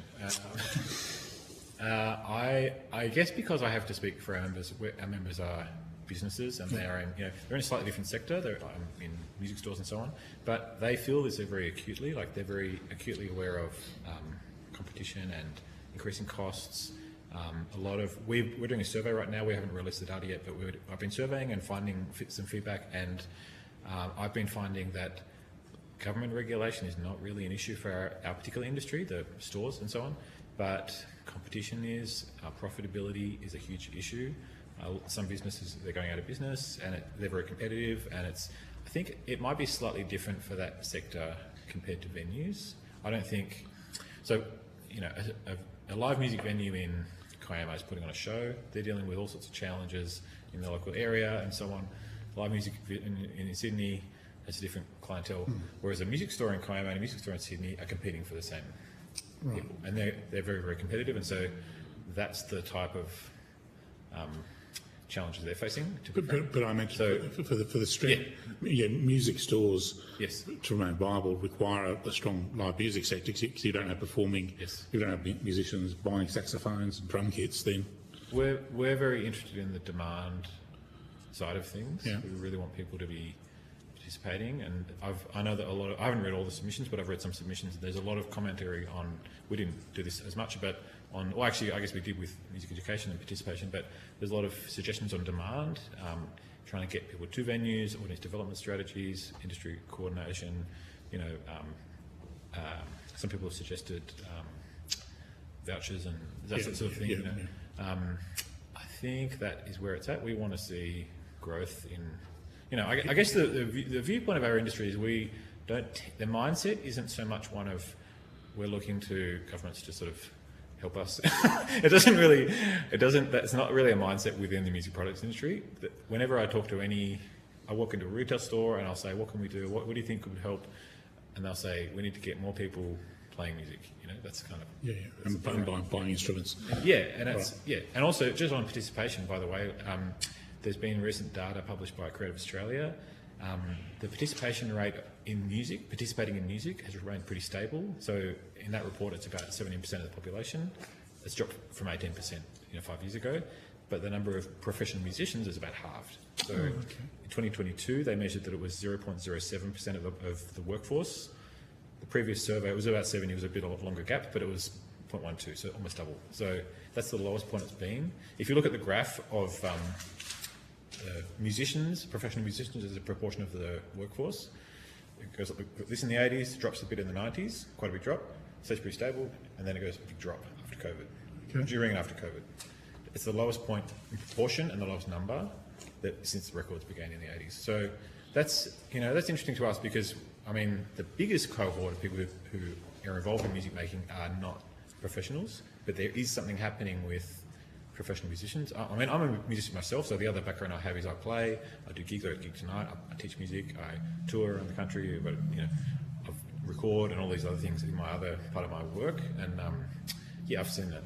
Yeah. Just as a sorry, I didn't. Before I throw the deputy chair, do you think the decline of the cash economy has impacted that in any way? I imagine most musicians would be cash users rather than. Okay, maybe. I think, to be honest, that cash gigs, if that's what you're referring to, I think the big change for there happened with the GST when that came in. A lot of things that used to be cash gigs turned into they're on the books, and Okay. that's when I actually started working in. But I think maybe not. I'm not sure. All right. Yeah. Over to Mrs. Archer. What do you think are some of the reasons driving that? We heard some evidence from some academics in Queensland around a decline in sort of public valuing of music and music professionals, musicians, that was sort of driving a bit of, you know, a burnout in some cases. I think within the profession, people leaving the profession. So I think, do you think that's part of it? And then what other things are impacting on that declining number? And is that then going to have an effect down the road on bringing another generation through? I think it's yet to play out. We're not yet to see. I mean, there are people who were literally working as regularly performing musicians. COVID hit. They literally said, I can't do this. This is not a viable thing for me to do. I'm going to go and become a graphic designer. I've got a friend who's a very good musician, one of the best I've known, and he's turned into a computer programmer. You know, and that happens. They still got their skills. They could potentially come back, but they found other paths, and that's a real. I mean, it's hard to really say what's happening in that drop, I think, but it rings true to me because we know that people did leave. But the other thing about professional music workforce, the professional musicians, is a lot of people don't do it full time, right? A lot of people who are very good musicians that you would go and see play on a stage, they have other work, and a lot of it's education. And part of the reason that we talk about education also is it's a mutually beneficial system. Music education, teaching kids to play music, that interacts with people the workforce of people who play music, who perform. They'll go and, I mean, like I said, I do this. I was literally in a school this morning teaching kids to play the drums. I'm going to go tonight and play the drums. Like, that's how it interacts. And those kids have access to a professional musician who's teaching them to do what they're doing. And the musician has other kinds of work I have this other job too, but it's, you know, that's the kind of thing that happens with a lot of musicians. They have other things, and they have to cobble together often quite a few different things, and some people just find it too hard. Is that from a financial point of view? Yeah. Yeah, and just lifestyle. Yeah. it's a hard lifestyle. Yeah, sometimes. Yeah, it's very uncertain. You know, compared to the music product industry that I'm sort of talking about here, like it's based on very much more stable jobs. Like people they've got to show up every day to work in a music store, in a wholesaler, or in a factory or whatever. It's a different world. Like that's where the good jobs are, and musicians are out freelancing. And can you go and teach my kids to play the drums instead of the recorder? That I'm not sure that's a step. Yes. So given that you're in schools teaching, what are you seeing in generational change? We know kids love music. They probably listen to music than any of us, more music than any of us did as kids. So the love of music's there, the curiosity's there, but what do you see as change? Why is this a group that doesn't put their hand in their pocket and pay to go to a gig anymore? What's going on? I'm going to be cautious about making vast generalisations. But you're with them all day. But I look. I think I don't like. I want to be careful because I don't want to disparage. I've got kids in generation, but there is a difference in attention span, and there's a lot of people have told me in education that it's difficult because we're trying to get kids engaged in this thing. In terms of playing, something that's difficult takes quite a long time. It's got a slow payoff. You have to go and connect with something real, and that is difficult for a generation that's often given instant gratification of the technology they've got access to. It. I don't know.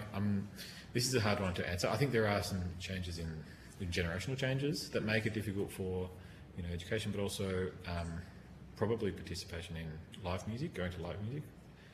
But I wouldn't really be confident answering.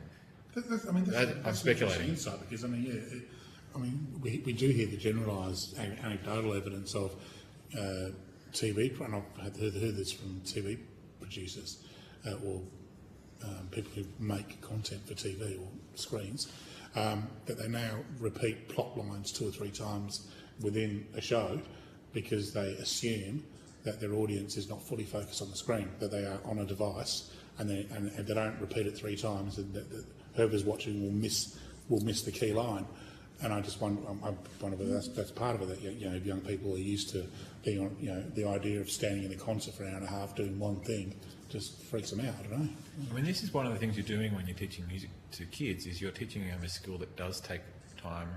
It doesn't instantly, I mean, at first it will. Like, you can learn something day one, I can learn to play a song now, Dad, you know, and I can, you know, my kids show me this thing later, but then the next 5 years is hard, you know, so that's a good thing to be working on with kids. And also connection, like to play music with people, you have to form a special kind of human connection, and that's really important. And that, I feel like that does feed into things like cultural activities like music, and yeah, it's hard to draw that connection maybe, but I feel like that is part of it. Because I think part of my question is, to what extent are we old people not understanding young people and not being willing to accept their major behavioural shift?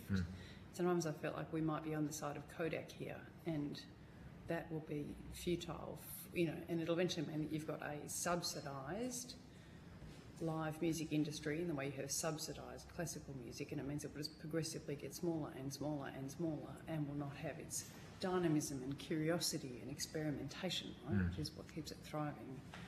So I'm curious to see, you know, what you are seeing amongst young people. If it's their concentration span, okay, then we have a real problem, because that music requires deep concentration and repeated practice in a way that might be quite dull, is not consistent with a world in which your concentration span is no more than 41 seconds.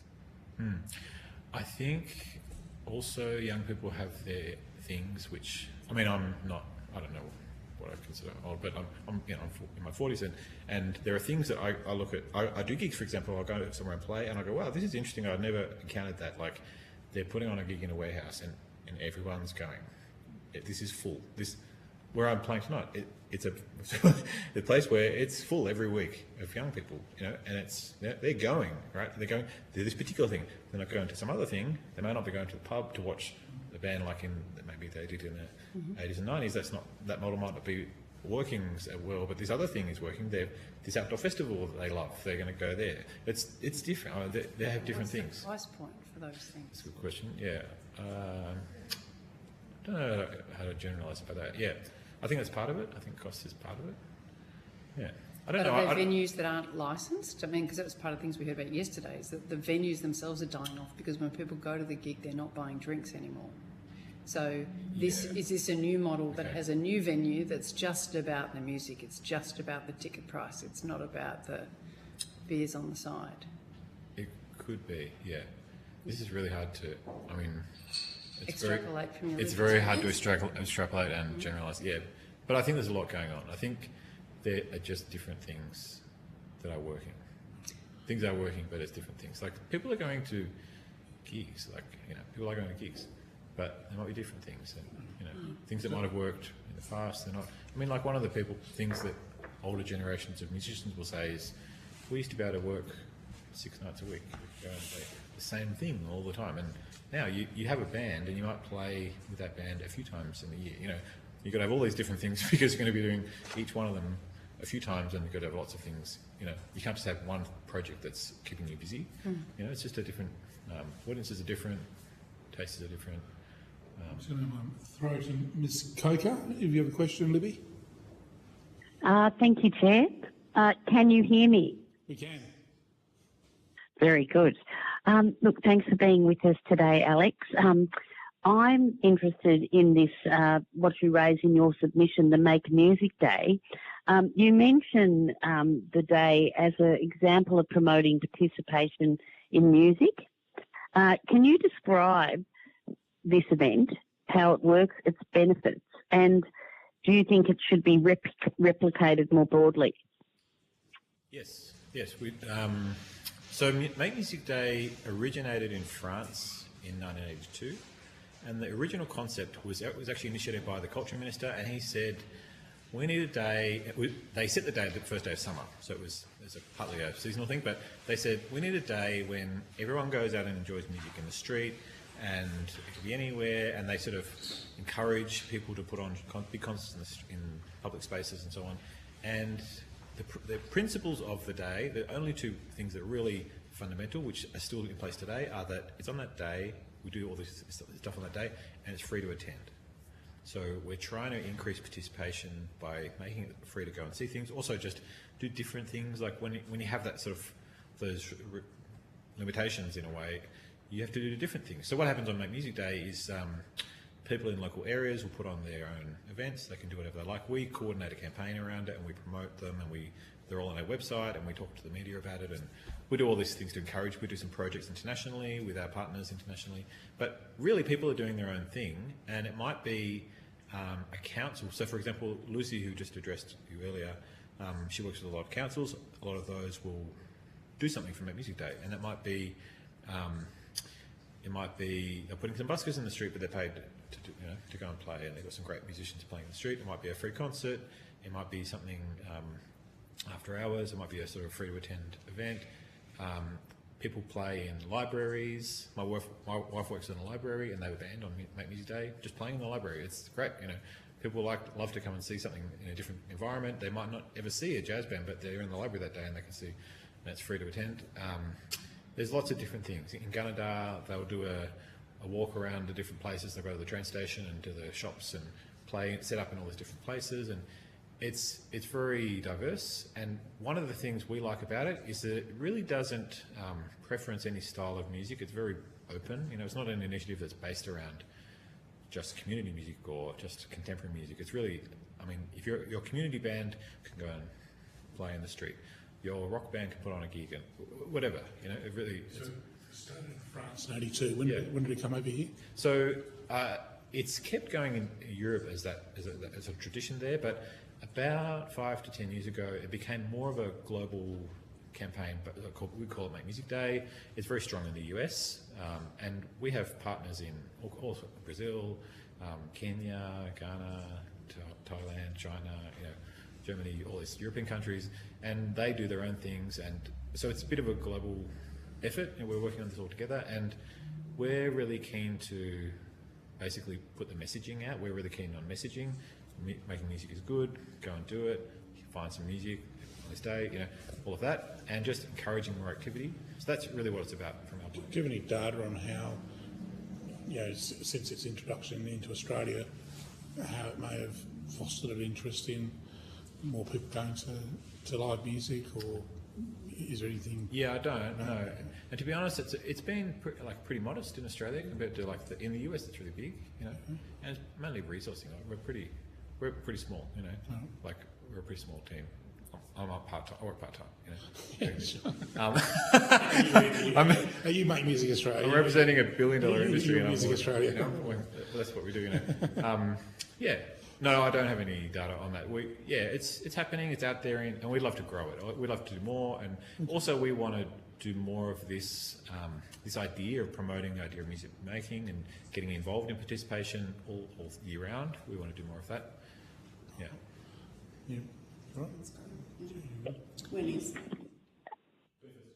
Can I just ask a second question? Yeah, go for it, Libby. Yep. Yep, thank you. So just moving on from the Make Music Day, it sounds like it's got a lot of potential.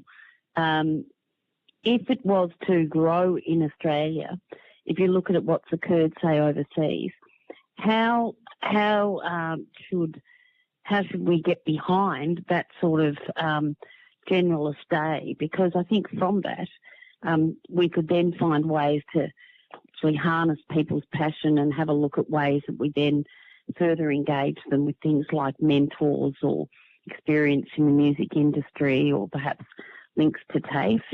I think it's got potential, but how do we take it from being sort of embryonic to something more? There's a pretty simple answer. It would be resourcing.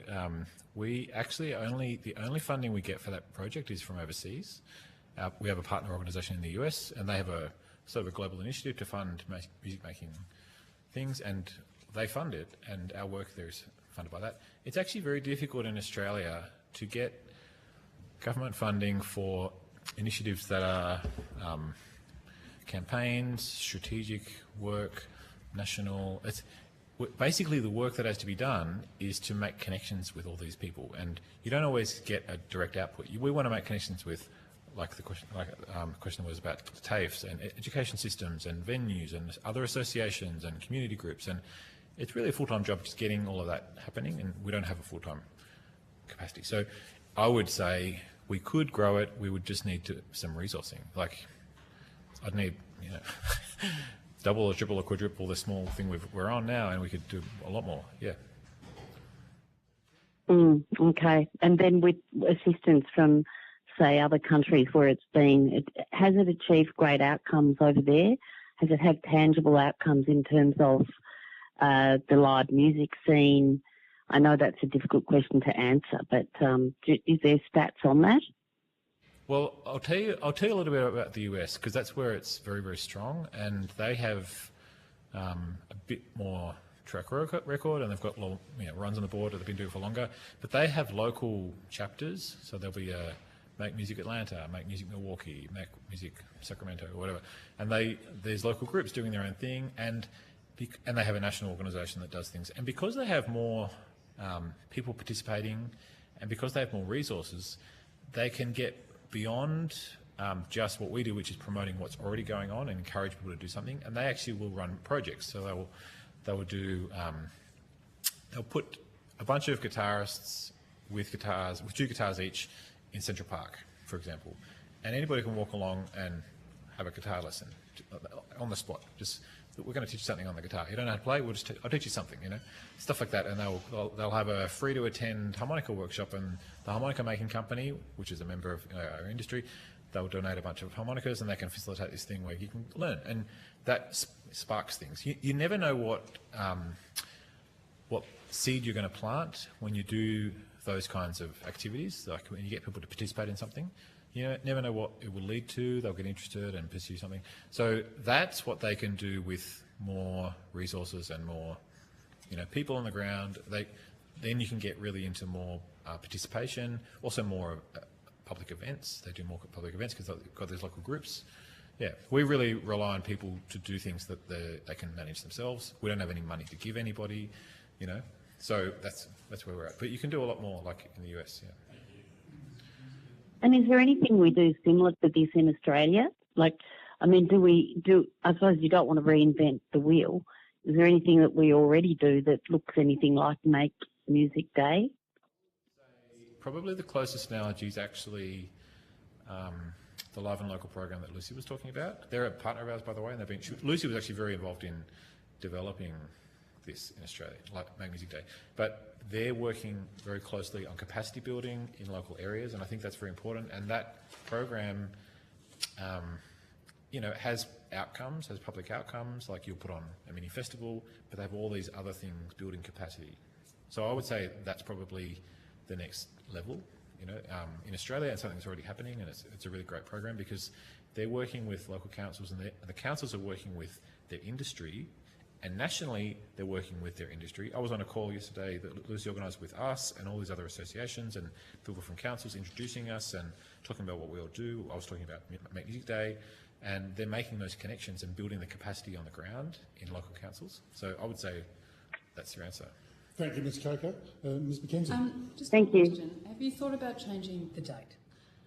I get the global dates. I'm on the La Fête de la Musique page, and I can see what's happening everywhere. But anyone in the southern hemisphere is doing one or two things. We created White Night in Melbourne. It was originally in February. It went nuts.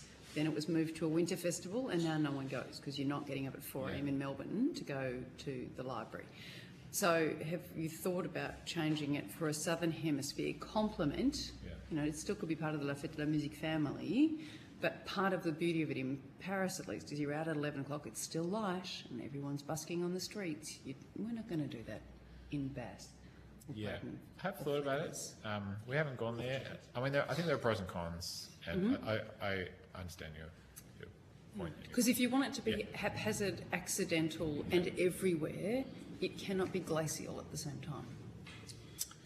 Yeah, there are still things that happen that wouldn't happen if they were... things that would happen no matter what, and there are other... I think part of the challenge is being on a particular day. To be honest, I think that one day is more of a challenge than the day of the year. Yeah. But I understand it. And in the Northern Hemisphere, they actually do Make Music Winter, which is 21st of December, and I sometimes think, should we do that? But that would be probably a terrible time, 21st of December. Australia. Everyone's too busy, school's out. But February or March would be lovely. Okay. Just saying. The only music they're doing is Christmas Carol. Yeah, exactly. Yeah. All right, yeah, that was done. Thank you, Mr. Masso, for your attendance at today's hearing. If you have been asked to provide any additional information, or if there's anything else you would like to provide, please forward this to the Secretariat by 8th of August 2024, and you'll be sent a copy of the transcript of your evidence, to which you may suggest corrections, and you're released. Thank you so much for coming. Much appreciated. Thank you. And I will now call representatives of the New South Wales Government. Is that, yep, all right? All right, we'll let you take your seats, and then we'll...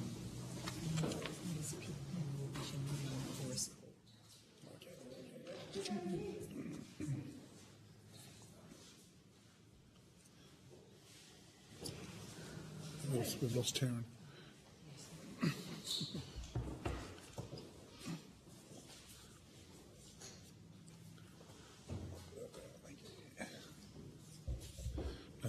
That was him. All right. For the Hansard record, would you please state your full names and the capacity in which you appear before the committee? We'll start with you. Sure. My name is Emily Collins, and I am appearing before the committee as the head of Sound New South Wales, the New South Wales Government Continuing Music Body. And I'm Mike Rodriguez, the 24-Hour Economy Commissioner for New South Wales. Thank you. And I believe we have Ms. Pittman on the line. She may not be on yet. Is she on? Are we running slightly early? Yeah, we're running slightly early. Well, we are slightly early, but we'll crack on, and Ms. Pittman can join us when she's ready. For the Hansard record, would you please state your... Oh, we've done that. As these proceedings are public, they are being broadcast and recorded by Hansard. If you wish to have evidence heard in private, please let the committee know, and we will consider your request. Although the committee does not require you to give evidence under oath, I wish to advise you this hearing is a formal proceeding of the Parliament, and giving false or misleading evidence is a serious matter and may be regarded as contempt of Parliament. If you object to answering a question, please state the reasons for your objection, and the committee will consider the matter. Before inviting you to make an opening statement, we'll do our introductions. Bridget Arthur, I'm the Deputy Chair of the committee and the member for Bass in Tasmania. And Zoe McKenzie, the member for Flinders in Victoria. And online we have? Libby Coker, member for Corangamite, which surrounds Geelong, takes in the Bellarine and the Great Ocean Road. And I'm Brian Mitchell, the Chair, and I'm the member for Lions in Tasmania. And we now invite you to make an opening statement. We're in trouble if Ms. Pittman's got the statement. That is her task. Annette joined us. Annette, are you with us? Haven't got it yet, no? We haven't got her yet. You have her. That's right. I do have her opening statement, but I feel like she should make it. Hello. Hello, this is Annette Pittman here. Hi, Annette. Could you just state your full name and your position, just for Hansard? Sure. Annette Pittman, Create New South Wales CEO. Lovely. Thank you so much for that. And we're ready to take your opening statement, if you're ready. Wonderful. Thank you. Thank you for the opportunity to address the inquiry today. Live music is an integral part of our New South Wales social and economic landscape. New South Wales is embarking on the single largest commitment to Australian contemporary music on record, with the New South Wales government investing $103 million in contemporary music over 4 years. Sound New South Wales government's new Contemporary Music Development Office, aims to foster creative careers, encourage innovation, enhance export community opportunities, and create positive outcomes for artists, industry professionals, music businesses, and audiences. Championing and investing in New South Wales contemporary music will not only benefit New South Wales, it'll provide significant benefit to the music industry nationally. We recently released the State of the Scene 2024 report, New South Wales' first ever statewide research into live music. The report confirmed the critical role that live music industry plays in the state's economic and social well-being, employing over 14,000 workers and providing an economic output of over $5.5 billion. The report found that there are currently 795 venues offering live music in New South Wales, with 55 of those dedicated to live music and 453 offering ongoing and regular performance programming. Last December, the New South Wales Government launched Creative Communities, its 10-year arts, culture and creative industries policy. Encompassing the arts sector are cultural institutions and many creative industries. Creative Communities is intended to strengthen, support and enhance creativity within Australia's biggest state with the largest cultural workforce. Creative Communities articulates the value of partnerships between government and the not-for-profit sector and commercial enterprise. This is enabling the New South Wales Government to support creative practitioners and generate new opportunities that allow creativity to flourish.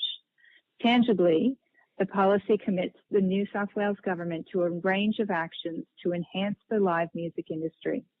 These include establishing a parliamentary inquiry into arts and music education, increased funding towards a Generations Fellowship to support Western Sydney musicians, and as well as driving regulatory and legislative reform to establish a more balanced operating environment for the music industry.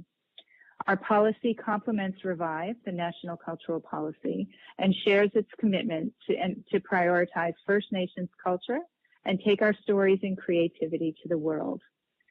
In addition to this, late last year, New South Wales began implementing a whole-of-government initiative to restore the state's cultural vibrancy through regulatory reform to support venues, artists, and performance in New South Wales. This reform includes a target to double the number of music venues and increase the creative sector employment and skills growth. The New South Wales Government recognises that it will take time to fully realise this broad vision, and it cannot be realised by the government alone. Partnerships will be crucial. The New South Wales Government is committed to being an advocate, enabler, and investor to foster vibrancy and engagement across the state. This will involve partnering with public, not-for-profit, community, and commercial enterprises, individuals, and all levels of government. My colleagues and I are happy to answer any questions you have as best we can. Thank you. Thank you, Ms. Pittman. Do either of you have anything to add to that? No? All right, we're ready to go. Thank you so much. I've been taken over. I'll throw my deputy chair. You got anything? Yeah, well, I was interested in that idea, and we've heard a lot about it around research and the role of data, I think, in informing what we need to do next. And I'm interested in your experiences of that and what work you've already undertaken in that area, or what you see as the importance of collecting that information so we can better understand what's happening. Because we hear a lot of anecdotal evidence about the behaviour of different audiences and the changes in that, but there seems to be a bit of a deficit in evidence at the moment. Yeah, and I think that's evidenced by the fact that probably no one's been able to tell you an accurate figure of the value of the Australian live music industry that's current. When we first started Sound New South Wales, one of the first things we did was a research project to quantify the size of the live music industry. So the State of the Scene report was published just after your submissions closed, so I can provide you with an updated copy of that report. But as Annette said, it looks at a 5.5 billion economic output for New South Wales from the live music industry, over 14,000 jobs, and importantly, it's starting to track and map the live music infrastructure across the state. So we have 795 venues in New South Wales that offer live music. 55 of those are what we'd classify as dedicated contemporary music venues. And really, before you start any kind of strategy for trying to grow the sector or build understanding the sector is really what we've tried to do. So absolutely from a federal perspective, being able to quantify and understand all the different components, whether it's recording studios and rehearsal spaces, which are vital to the ecosystem, or venues themselves. I think that research plays a really important role in not only setting a benchmark for progress and how you improve things over the next few years, but really guiding what strategies you employ to grow that sector. And do you think there's a role for the federal government in this case in encouraging or enhancing that to be a wider piece of work, I think, or more of a nationwide sort of? research piece. Absolutely. I think there's great opportunities for state and federal partnership on those sorts of research projects. I think the work of Music Australia is absolutely already heading in that direction. I know they're looking at doing that economic research, but also looking at audiences, employment opportunities. There's a whole lot of things we don't know, which is kind of crazy given the size of the industry. I think there's a lot of opportunity for research to really set some benchmarks for how we improve things over the coming years.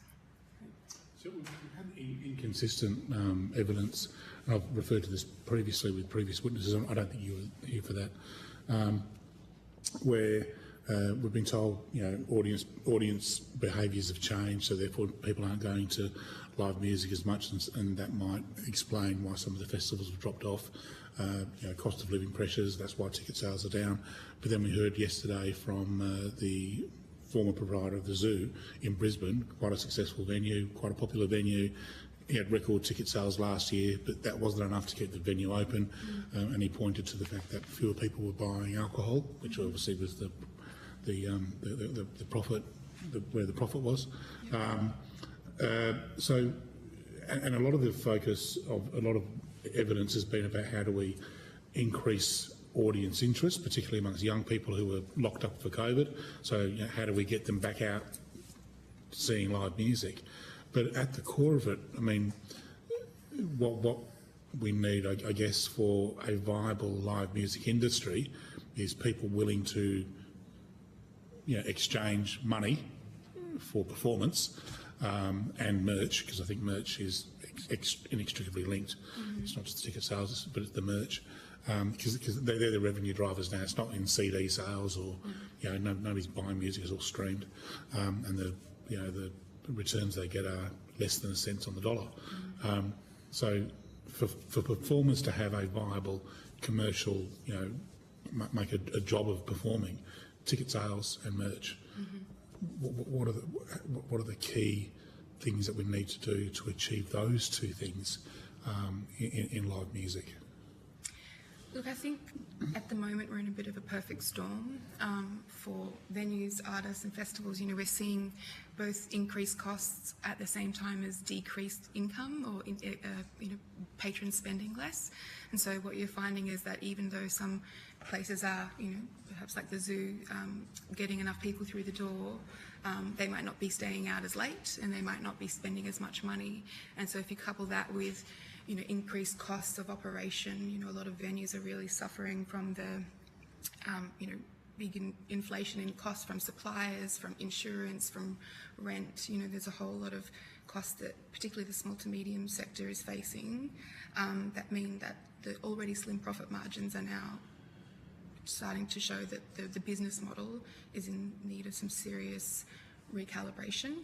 I think from an artist's perspective, or actually for everyone, I'd say festivals, venues, artists, what really will help get this industry back on track is not only increasing the number of audiences, the number of people going out, but being able to increase their spend and supporting them to do that. I think it's without that, the sector's in some real trouble, as we're already seeing with a lot of venues and festivals struggling, and businesses in that live music space really struggling to adapt, and I think it's particularly impacting the small to medium sector. So I mean, there's the twin issues, I guess, of if alcohol sales are down, and if that's a long-term trend that we've now got to, as you say, recalibrate as a new reality. But then I guess the flip side is, what's on the cost side, and obviously there's power, insurance, and regulation, and I guess this is where Mr. Rodriguez comes in with the 24-hour economy. I guess this is your role, is trying to. I mean, I'm in government. I don't mind regulation. Regulation's important, but what are you finding in terms of how many unnecessary hurdles and stumbling blocks are there that are getting in the way of increasing the viability of live music? So I guess if you just maybe frame it this way, not only live music, but the going out experience generally. Like that's how I think about the work that our office does. Music is one. Would you mind me if we can just restrict it to live music? Otherwise, we can end up with mission creep. Sure, I know you've got a wide. Happy to. And I'll explain it in the context of a live music venue, if that's helpful, or a venue putting on live music. But so the overall constraints in which out-of-home venue operates significant compared to what people can enjoy in the privacy of their own home. So a lot of our work is aimed at trying to reduce the net cost associated with that venue running by a few means. One is in the setup, i.e. the length of time it takes to put a development application through and get a liquor licence and proceed. But then also in terms of the ongoing costs associated with running the venue in the first place. So the vibrancy reform agenda is really aimed at trying to improve and enhance the model in which venues can operate by giving the private sector the confidence to invest capital, knowing that they have a stable and supportive regulatory environment in which they can achieve a return. An example of that would be the recent reforms around noise and sound to make the system more robust when it comes to noise complaints. Noise complaints can shut down a venue. If you have a robust system, that's less likely to happen, in which case you have greater certainty of trading. So that's probably the vibrancy agenda in a nutshell. Let's improve the stage. In and of itself, it does not address the audience issue, because that is a function of what audiences are interested when it comes to spending their discretionary income and choosing between music on the one hand, comedy on the other, or throwing darts at the wall or as a third, an increasing option. All right, thank you. We've got a few questions. I'll throw to Ms. Coker. Libby, do you have a question? Yes, thank you, Chair, and good afternoon. I have two questions, and I think perhaps Ms. Pittman, you may be the right one to answer them. The first one is about you mentioned in your submission a recommendation that government consider tax offsets and incentives to support the growth and viability of the industry. I was wondering if you could explain a little more about that, and perhaps we can, you never know what government can do. Yes, thank you for that question. We did put forward a number of ideas, if you will, for things that the federal government could do to assist in both our initiatives and in the broader issues that we see affecting the live music industry. Tax offsets and incentives was one of the options, and that those could apply to both touring or traveling performers and venues. They could apply for investment in talent development and education training pathways for the live music industry. They could increase opportunities for local performers and producers and crew, and they could also help to subsidize conferences and training and network events to build that industry capability and cohesion. So there are some real examples there of where tax offsets and incentives could help, and I'm sure my colleagues would be happy to weigh in with any further detail. I would just add that, I think considering, in terms of ongoing viability for supporting particularly venues, on one of the tools government has is that it can provide funding, but there's actually a whole lot of other things we can do to improve the business viability, and I think we need to be careful as investors about how we spend and actually reducing the hurdles to venue operation in an ongoing way rather than one-off grant programs or bursts of cash. It's actually about providing ongoing sustainability for the sector So tax offsets in making it easier for venues to operate, and not every single venue, but you'd have to meet a threshold and work out exactly what that model would look like. But it's a viable way to provide ongoing sustainability and confidence to the sector, so they know. I know Ms. Coke has another question. I just want to jump on there. We heard evidence yesterday about the possibility, or the suggestion that the big international acts, she shall remain unnamed, should would be looking at like $1 or $2 on top of their tickets with that levy, let's call it what it is, then being going towards either venues or education or nurturing the grassroots. Is that something that you've looked at or considered? It's definitely something that we've discussed, and I think there's a real opportunity to look at how we we want to encourage that international touring. It's really important to our domestic industry and important for tourism economies and the economy generally. Would a $1 or $2 levy on a $20 ticket make a difference? Well, I think what it does is it actually provides an income stream to support that local domestic grassroots sector, and it's not an either-or scenario. It's not about having only international or only domestic. It's about bolstering the ecosystem as a whole. Sorry, I think I wasn't clear there. Because I mentioned those who would oppose such a measure, and there will be those who oppose it, would say that this could dissuade international acts from coming to Australia, and therefore would lose the economic impetus that they if we whack $1 or $2 on their $120 ticket, that means that they're not coming. I find that hard to believe myself.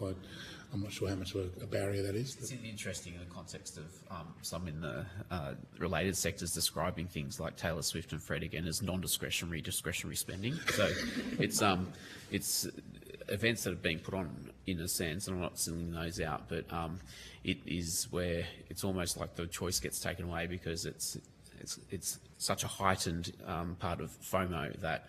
And once you're in, you're committed, to a significant spend. And of course, then what would otherwise have been spread out across multiple, including grassroots acts, is, sort of moved into one particular pocket. Now, Ms. Coke, you had another question? Yes, thank you. Just a follow-on question. Someone just made the point that, we need more than just the one-off grant, and the need for sustainable, I suppose, tax offsets or incentives that can help the viability of the industry and its sustainability. If you had to say one incentive or tax offset that you think would be very helpful to the industry, what would it be? Look, it really depends. I think really as a current priority, looking at the grassroots, live music venue sector, that is where our talent comes through. It's where our local communities engage, finding ways to support venues, and the more local, regular live music industry is a real priority, I think, nationally and definitely in New South Wales. So there's many ways you could do that, as you've discussed. There's, you could consider tax concessions for venues or whatever it is, or whether you're looking at, working with international tours. I think that's, I don't have a specific opinion on which one, but I think really looking at how we support that local grassroots sector is important. I note that in Ms. Pittman's introduction, 795 venues in New South Wales, 55 exclusively or predominantly live music. So I'm guessing 453 performance programming. So what's that? Pubs and other venues that do other things. Yeah, but you're looking to double music venues in New South Wales over what period? What's your target timeline for that? 4 years. So within the double 4 years. Yeah. So that's a big task. I mean, has there been there's 795 venues now, but has there been a drop? Is that a drop off of, was there 1,500 10 years ago? I don't know. Have you got data on that? Well, back to the piece about research, part of the struggle we had in New South Wales, we didn't actually have an accurate benchmark for what that loss is. And obviously, over the last 10 years, we've had things like the lockout laws and COVID-19 and a whole lot of factors that have, impacted the live sector. And so really, there's lots of anecdotal evidence about what we've lost, but nothing as a benchmark. Nothing qualitative. All right. Well, I'll throw to Ms Mackenzie. She's round to go. Thank you, Chair. So, Mr Rodriguez, I love the title of your job. It makes me feel exhausted just reading it. Look at me. I know the feeling. So, I'm really interested in behavioural change, because what I hope is that our committee does not end up making recommendations that just sustain a dying pattern of behaviour.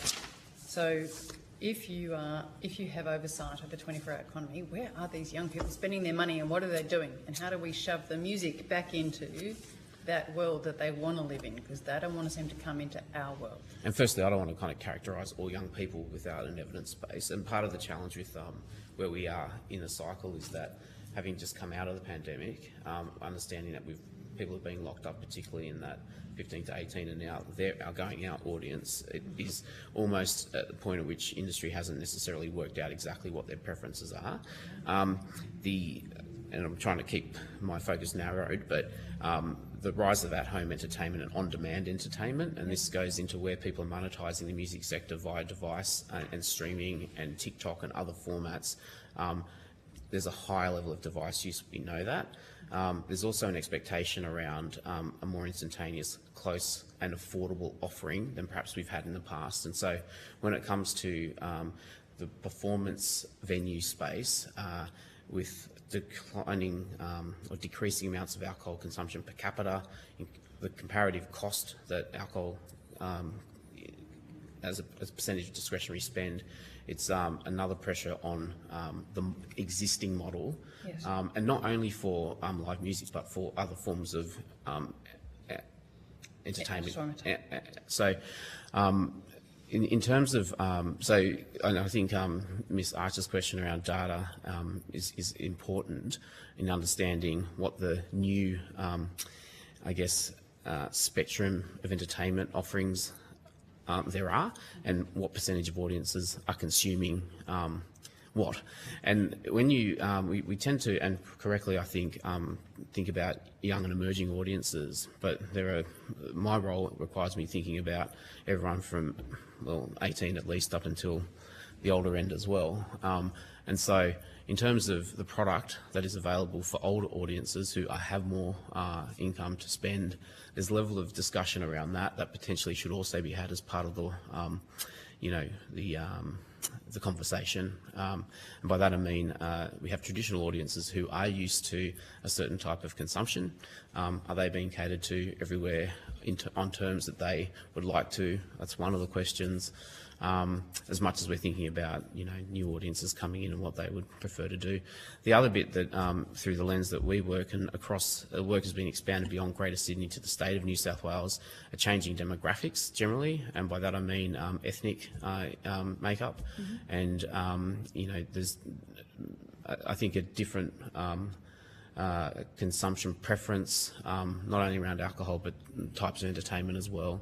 And I think our challenge in New South Wales is, having gone through a lockout era and then a lockdown, and back to the question about how many venues, we're in the process of trying to re-establish the ecosystem so that people can go out, and that's really what my focus is, and then from there be able to best calibrate the going out offering to the preferences that audiences will have over time. But has there been anything weird? Like, for example, young people normally have to take public transport. Do you find you now don't have as much demand for public transport? Like, what are they doing? No, I think all sitting on their couch? I think that one of the key trends that, through the lens of our office, is, going out closer to home, and we describe it as decentralised. Localised. Okay. Yeah, decentralisation of going out. So if you look at Sydney as a case study, for the longest time, in modern times anyway, the entertainment venues are concentrated largely in the inner city and inner west, as were audiences. And if you look at our road network and rail networks, they were designed to funnel people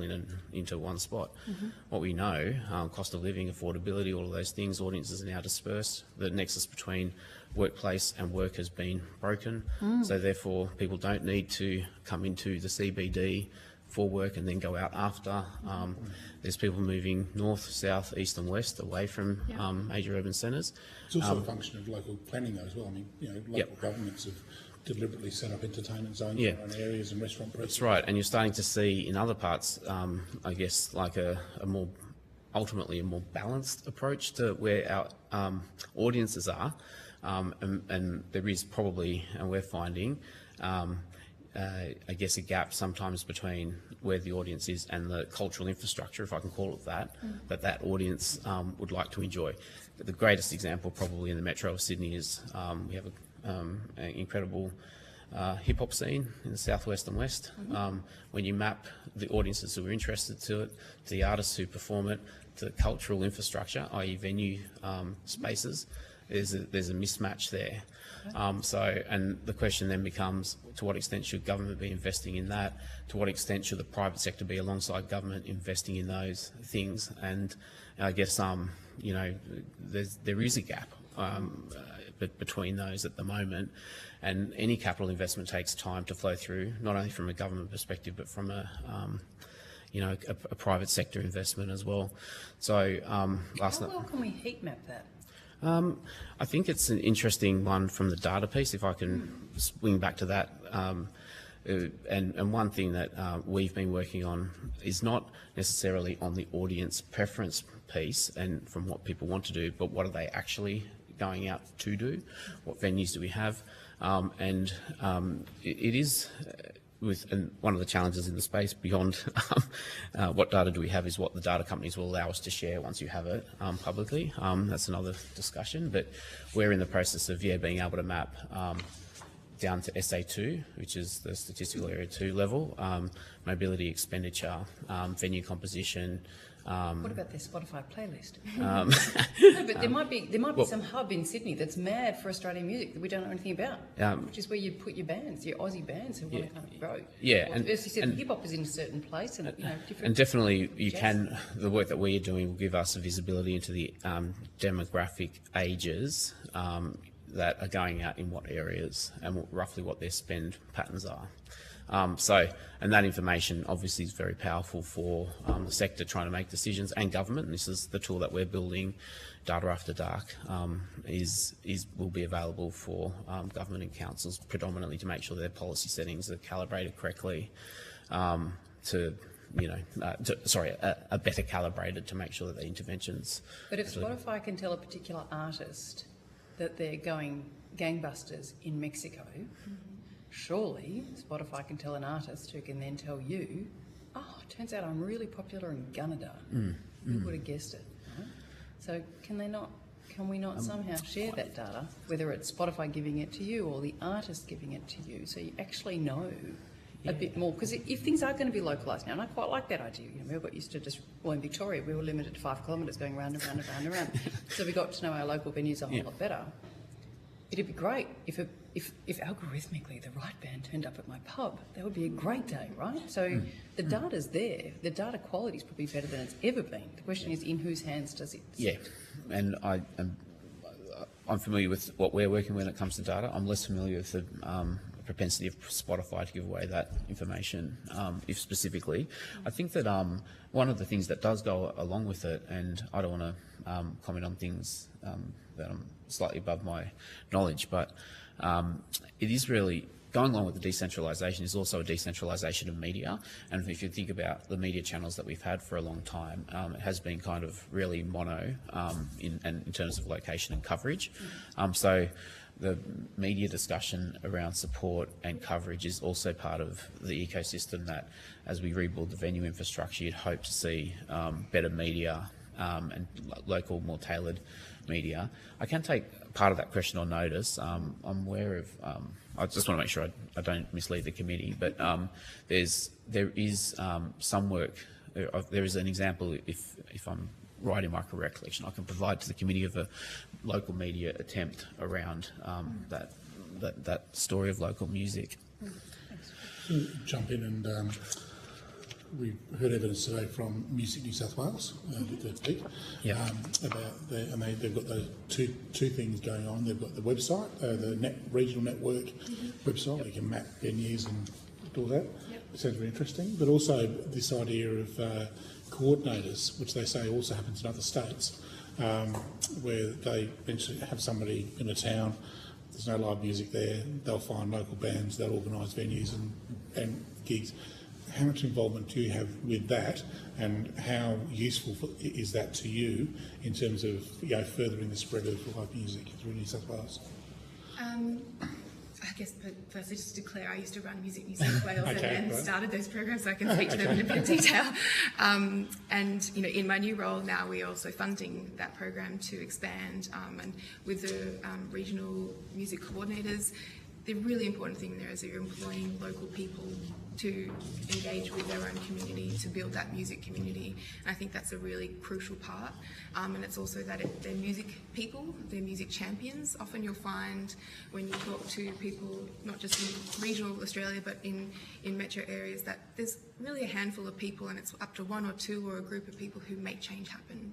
And so the premise of that program is really about investing in local champions to build up their own local communities. And Do you see, given that your former role there, then, which I wasn't aware of, but do you see how useful would that be as a national rollout, that sort of concept?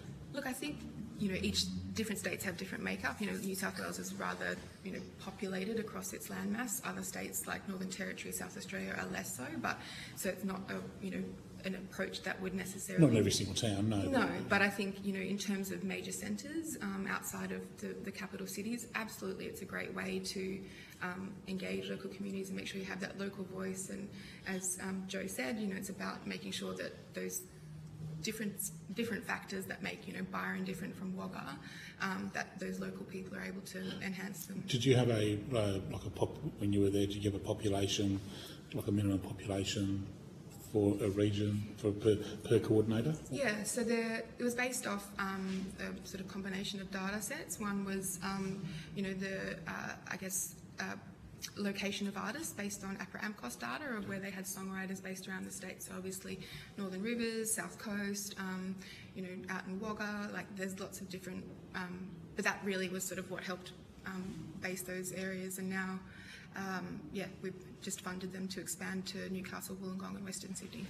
And they are, when we talk about regional centres, they are fairly sizable centres, they're not small towns. No, and I think there's different types of roles that they can play. And so in some of the smaller places, it's about being connected into local communities, not just focusing on one small town, but about that really micro intra-regional touring. So, making sure that, it's not just Queanbeyan talking to itself, that it's actually working with areas. Yeah, exactly. Could you see it, I don't want to get ahead of myself, but could you see it working in terms of I'm not sure how positive I am about attaching them to councils, because they'll end up in the council bureaucracy and not be very useful. But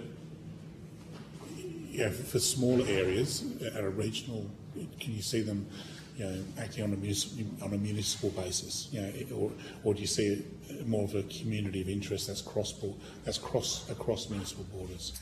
Look, I would say it's probably a program that's better run by industry in partnership with council. Yeah, okay. And I know the regional coordinators in New South Wales work very closely with their local governments, and often one coordinator might work across 3 different areas, and they're working in close ties. And obviously local councils have varying budgets, and not every council is able to offer the same, whereas this program enables it, that makes sure that they get the same support because they've got someone external. All right, thank you. That's sort of. Mrs. Archer, do you have anything else? No? Mrs. Coker, do you have anything else? No, I'm good, thank you, Chair. Well, I've got a few. You got any more? I've got a few. I'm going to keep you all afternoon. Go home. 24 hours. So I think Mrs. Archer asked before about venues, and you talked about the importance of supporting venues, and we've also talked about the idea of the Taylor Swift levy, let's call it that. Just trying to get your hits up. That's right. Backbencher calls for Taylor Swift. Thanks. Yeah, Mr. Popularity is great on my margin. In fact, I've talked about venues as well, so I'm not sure I'm repeating myself here. I think I am. The importance of venues, because we've heard how vulnerable they are, despite good ticket sales. I've spoken to you about this. I'm repeating myself. No, I'm going to let you go. I'm done. That was my key one. That was my key issue, was venues. Although I will ask you the catch-all, because you're both very knowledgeable people, and I'll ask both. She's on the line too. She won't answer this. She's the CEO, but I'll ask all of you. What's the number one key recommendation we need to make to ensure that live music has a viable future in Australia? You first, Ms. Collins. I decided that I needed 3. So You'd agree. Look, I think, as we've already discussed, it's looking at ways to sustainably support venues. So looking at tax options. It's probably the easiest tool for the federal government. I think looking at ways we can support and protect Australian content. Like Australia is the 10th largest music market in the world, and in last year in the ARIA Top 100 singles charts, there were 2 artists who were Australian. And I think we're really missing an opportunity. We're clearly Australian fans, like music fans in Australia, and so I would love to see us, really tap into that passion for music and make sure Australian content is there. And thirdly, young people are absolutely crucial to the live music industry, and I'd love to see them supported with a live music voucher, getting them out to consider, ways that they can participate in the industry and not just 18 plus, but looking at the 16 plus age bracket. The World Health Organization has listed loneliness as a serious, global health issue, and I think this disproportionately impacts young people. And getting young people into music is not just about future audiences, but it's about supporting the young people of Australia to have a happy and joyous life. Thank you, Mr. Rodriguez. Yeah, and notably Emily's gone with 3. I'll extend on one of them, and in line with the government strategy, which I think you'll find interesting, is really our concept of a venue through the office of ours is around a district as opposed to one single venue. And the reason for that is that the going out experience in the modern age needs to be diverse and have multiple touch points for people of a new generation. Older generations were, generally speaking, quite content to being more, passive in their consumption. Younger generations almost want to be in control of a multifaceted experience. So I look at the high street rather than a single venue, if that makes sense. So what is better than one music venue is a cluster of venues in amongst many other activities. The reason for which is that you can then cross-fertilise and seed audiences. So someone comes out for one thing but then rapidly finds themselves doing another. And on the audience development side, which I think is probably where we're more focused, it's really about delivering to a new audience a going out experience that is safe, that is diverse, and that allows them to be in control of their own experience. Thank you. Ms. Pittman? Thank you. We know that Australia has some of the most incredible local talent, and I think opportunities to give them the ability to participate in large-scale international tours is really important for their growth and the development and their visibility in the landscape. And there are certainly opportunities that we could do together and with leveraging the federal government's power and authority to give more legs up to local talent in those environments. So that would absolutely be mine. I don't want to verbal you, but I take that you'd like to see a more robust approach to encouraging the use of Australian support acts on international artists. Yep, I'll take that as that. That's it. That's exactly right. Right, lovely. All right.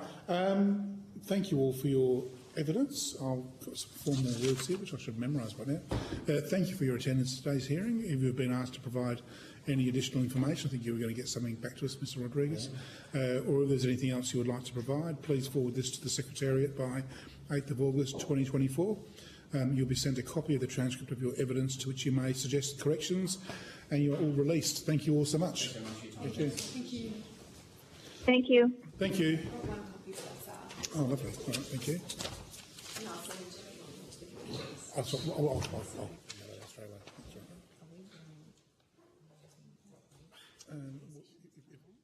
Does anyone want a break? I don't know.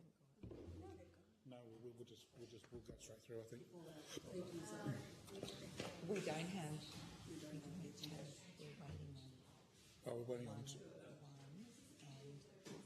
That we have this one now be on the phone because they've got COVID. All right. Yeah, so they'll be talking to the first. Not turning up? Or? Yeah. Oh, I mean, fine.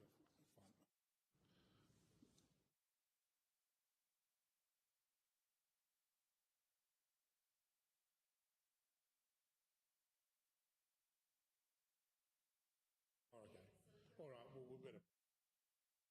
I'll go into a short break, 15 minutes, and we'll be back at 3:30.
following our short break, I now call Anne Palumbo,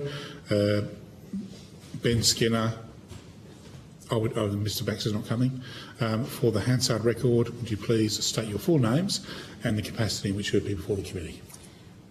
Catherine Ann Palumbo, known as Anne. Thank you. And what's the capacity in which you're before the committee today, Ms. Palumbo? As a full-time musician. Thank you. Mr. Skinner? Benjamin Stephen Skinner, and my purpose here is to express my views from the point of view of a live music event. Thank you so much. As these proceedings are public, they are being broadcast and recorded by Hansard. If you wish to have evidence heard in private, please let the committee know and we will consider your request. Although the committee does not require you to give evidence under oath, I wish to advise you this hearing is a formal proceeding of the Parliament. Giving false or misleading evidence is a serious matter and may be regarded as contempt of Parliament. If you object to answering a question, please state the reasons for your objection and the committee will consider the matter. Before inviting you to make your opening statements, I'll just introduce the committee. To my left. I'm Bridget Archer, I'm the Deputy Chair of the committee and a member for Bass in Tasmania. And I'm Zoe McKenzie, the member for Flinders in Victoria. And I'm Brian Mitchell, the member for Lions in Tasmania, and I'm the committee chair. And I think we've lost Ms Coker, she's gone to other things. So we'll invite you to make your opening statements, if you have them. Sure. Okay.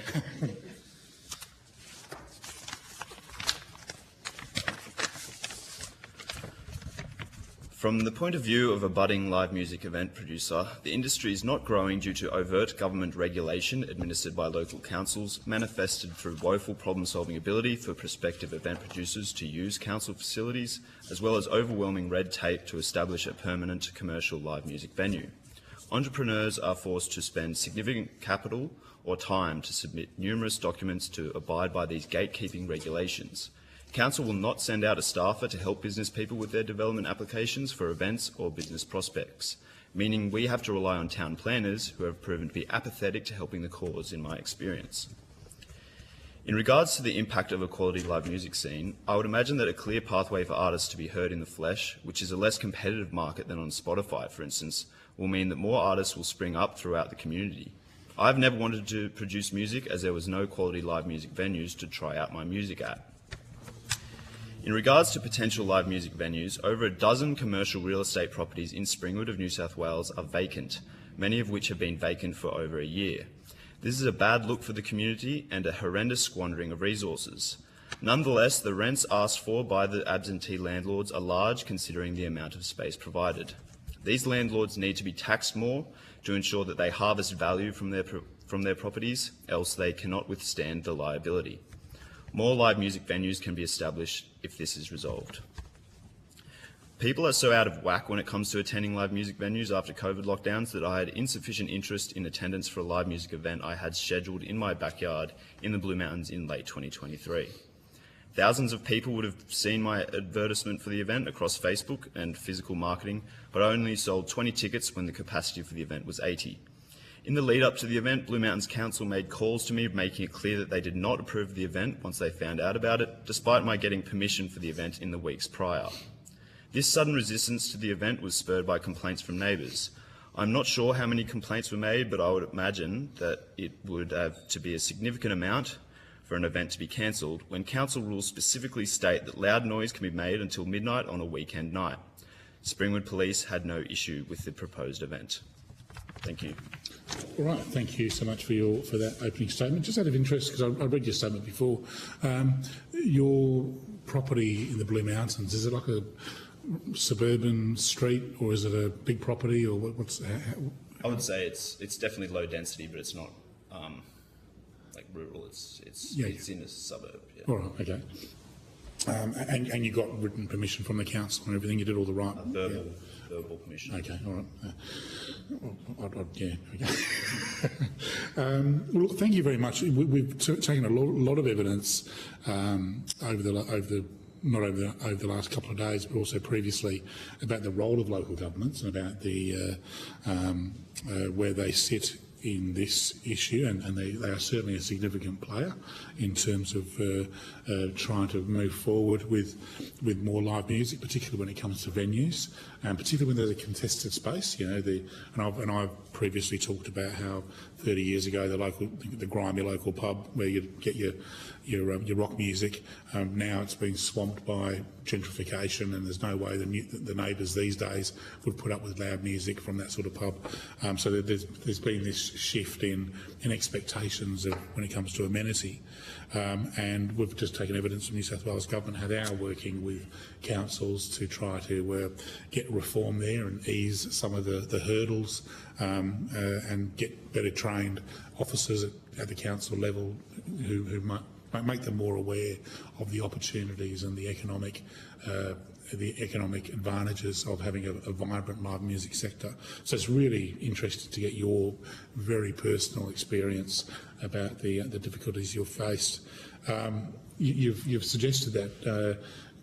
What's the number one practical thing you'd like to see us recommend as a committee to government at the federal level to try and achieve a solution? I would say just removing the obstructions, such as establishing a commercial venue. You have to get environmental management plans and floor plans that I'm not educated from a town planning perspective, so I can't really lodge that, and so therefore there's an upfront cost to an entrepreneur who should really have funds behind them, but there's an upfront cost to engage those town planners. It's just the more third parties you have to engage, the less likely you are to actually fulfil the entrepreneurial vision. Yeah. So I would say, just removing some of those barriers, and also just more of a human touch. Council up in Katoomba apparently don't have the manpower to send a staffer down to actually be taken through the business plan. Yeah. And so it's all just an online process. It's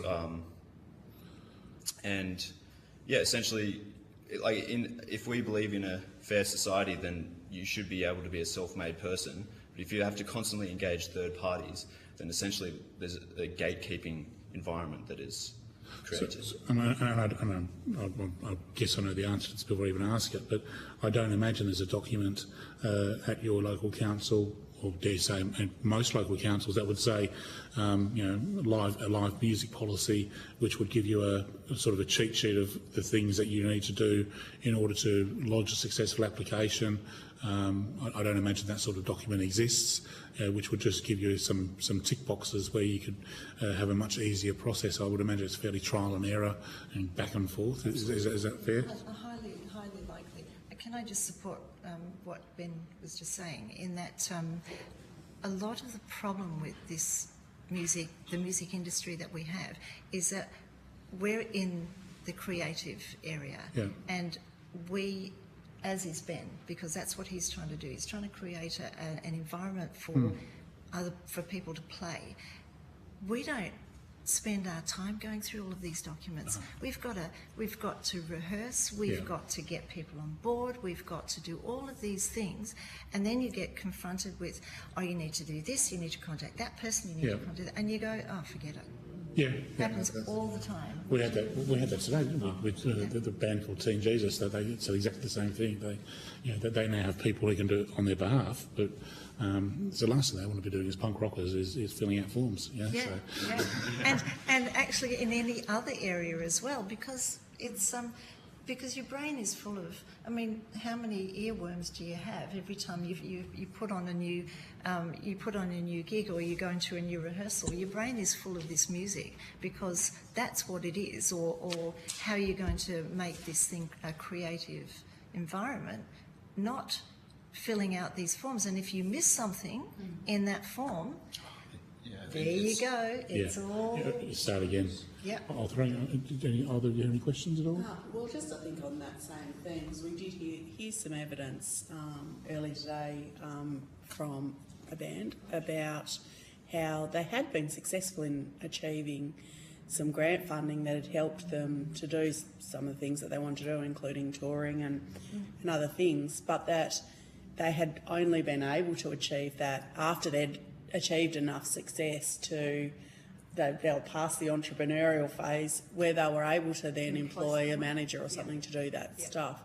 So I'm assuming that's the experience you've had as well, Ben, that like, you know, I've got all these ideas, these things that I can do, but I can't get to that next stage because there's all of this red tape in the way and a lack of a roadmap to get to that point first. Yeah, I mean, to Brian's point, it only took about 2 hours of research to eventually find a document that would help me go through, because it's like, okay, so we've got local government, then we've got state government, so we've got it's this state New South Wales body that you lodge the forms through, and so okay, all right, I found that, all right, now I'll go through all the processes, and I lodged it, it got rejected, and so at that point, okay, I've got to make a phone call to local council, and then local council advised me, I mean, it's like almost too absurd and labyrinthine to even think about, but essentially I had to speak to someone on the phone, which, you know, in this day and age, any efficient system probably shouldn't require that. And then I was advised that, yes, there's a council form available that will advise you on what you need to lodge, and then it was named incorrectly. So there's essentially, there's no way to actually apply for a development application unless you speak to someone. And yeah. Now, I'm just going to advise the committee, we have Ms. Nicola DeSensi on the phone. Ms. DeSensi? Hello. Hi. Now, just for the Hansard, would you mind just stating your name and the capacity in which you're appearing before the committee today? Yes, well, my name's Nicola DeSensi, and I'm a local musician in the Sutherland Shire council area. So yeah, I'm pretty much just, yeah. Right. Now we've taken an opening statement from Mr. Skinner. Do you have an opening statement you'd like to provide at all? I just say that I've noticed since like pre and post COVID, live music has never really been the same, and I don't know if it's in our control or if it's kind of linked to the restrictions and things like that. That's the main concern that I've noticed the last kind of 2 years since COVID has been over. All right. Thank you so much. We'll be doing some questions. I've got a question for Ms. Palumbo. Your submission raises the issue of fair pay for musicians, and we know the old horror stories of, you know, you play for beer, are things getting better? Are they getting worse? Well, there's been the standard $250 per person. That's minimum. That's the bottom. That's where it should be. Is it getting better? I think because people are hearing about that, people are starting to get the idea that they actually have to pay. And there's the law and then there's practice. So yeah, that's right.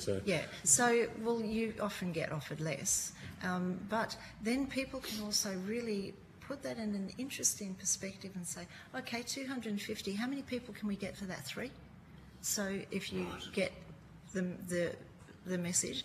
And the problem is that, I mean, I've been playing music for a long time, and in various guises. I'm an orchestral musician. I've been a rock chick. I'm a rock chook, if ever I get onto my bass, but, as my sons call me. I've played tango. I do acoustic. I've done folk, and I was just saying to Ben that I'm actually putting a concert on in the mountains, because we're both from the mountains. We just met. With all of that stuff, which is, most of it's original, but with people that I've been working with, because that's what I've had to do. I've had to put on my own gigs for the last 40 years. And putting on my own gigs means that I can at least make sure that the people I work with get paid. I don't often get paid myself, or I might break even, but I make sure everyone gets paid. That's the important thing. So for us, given our role Yeah. as legislators and policymakers at a federal level. Yeah. What could you do? What's the key takeout for us Okay. from your lifetime of experience? Okay. In terms of ensuring there's a viable live music sector going forward. Okay. My opinion is that big business and the wealthy need to be given incentives to support the arts. Venues need to be given incentive to support the arts, tax breaks. I have to throw this in. Michael Crouch was a major supporter of Gavin Lockley, who was a young singer from the Blue Mountains. And my husband and I, who's also a bass player, double bass player, worked with, both of us do that, worked with Gavin, supported by Michael Crouch. Now that is a particularly, I mean, we're in the building where this was exactly what we need to what needs to happen. But without incentives, without the government saying, okay, we need to recognise and how much music contributes to everything, the radio, the arts, the TV, which is going by the wayside, but all of the dramatic arts that we have. Take the arts off the walls. We've got nothing without music, and we are so used to going, okay, well, you're so lucky because you love doing what you do, aren't you lucky? And well, I've been busking to feed my kids, when they were little, obviously. It's but so what I think what the government can take from this is that venues need tax breaks. If they need to also say, okay, this is the standard that we're paying, because within the industry, you've got people who are professional musicians, you've got people who do it for because they're driven and they've got a full-time job and they sort of love to play a bit. They will undercut in order to play, and that's not necessarily a I'm not sort of trying to bag people who need to play, because they need to play, but there are venues that people can go and do that with. If they've got a full-time job, they can go and do the open mic nights. People who are making a living need to be paid properly. And so if the venues say, okay, this is how much we're paying, and you've got to be at that standard, because they're not going to want to pay people who are not good enough. But if that makes any sense. So therefore the natural scheme of things will sort itself out. But are we also in a situation though where, because that carries an assumption that if you hold out, that they'll end up paying you what you deserve or what you need or what's survivable. But what they may do instead is go, okay, well, we don't want to pay that, we'll just tear out the stage and put pokies in. That is true. But ultimately, and having had experience of this, I've held out on many occasions and said, okay, well, fine. And 6 months later, you get a phone call. Okay. Can you actually come and, because this isn't really working and the vibe is not right. And but it needs support. It needs to be, I think I've sort of said in my submission, ads on the TV, or ads on YouTube and movie theatres saying, okay, support your local, we support, this is what we're doing, this is what, so that the punter, the man in the street, knows that this is, that's what they think we should do, because people need guidance when they're trying to make a living, when they're trying to, they haven't got time to think about going out, but, or why should we support musicians? But they turn the radio on every day when they go to work. The tradies do. 100%. So it's a really, it needs to be more visual. That musicians and the arts are a really important part of our society. That's right. Well, I mean, we often talk about the economics of it and the importance of the economics, but obviously the most important thing for me is the cultural stuff about make sure we keep a sense of Australian connection. But during COVID, it was the arts that kept people sane, whether it was watching stuff on screen or and listening to stuff on, it was the arts that kept people sane. And passion doesn't pay the bills. No, it doesn't. It doesn't. But when you're driven, I mean, the thing is that you don't choose music; it chooses you. So that's just sadly that's the way it is, and it's so you find a way, and if you stay in it for long enough, you can find a way to. And people start to actually recognise that. Okay, well, you know, we like what you do, or we'll, and you start to find ways to make a living. But it's really hard. As I said, I've been busking in order to put a meal on the table. To throw to my colleagues, either of your questions? I noticed in your submission, and we've heard a lot about this, which now the chair is calling Taylor Swift levy. Tay-tay-tay. This idea that this idea that we should have some sort of levy on those big international acts, perhaps going to a trust to support grassroots industry. Could you expand a little bit on if such a thing were to exist, what would be the best way for those funds to be utilised to support grassroots Australian musicians? Well, that's an interesting thing, isn't it? But to be able to say particularly to the original venues, well, not the original venues, but people who actually support original music, that we will pay you a particular amount of money if you will, or give you to book these bands on a regular basis. Ben was saying just before, which is a really relevant thing, just when we were sitting over there, that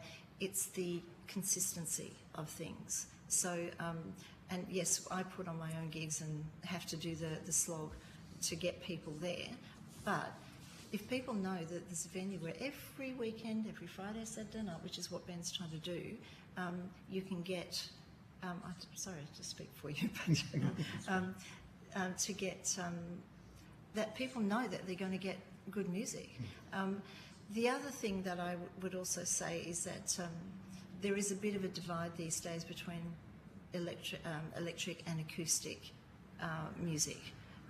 Just because it's sort of because of who's going out, really, I think, and it's so there needs to be a lot of research into which venues are prepared to say, okay, we'll do this for maybe 6 months, maybe a year. We'll put on this. We'll have live music. We'll regularly, so people know that that's what they don't have to look for it, because that's what I get asked. Oh, where can I go to see some live music? Well, I don't know. When are you playing? Well, the next time I can sort of gig out, or and it's so competitive. So that's what I was thinking. Can I also say that one of the ideas that the idea that I got this levy thing from was my son.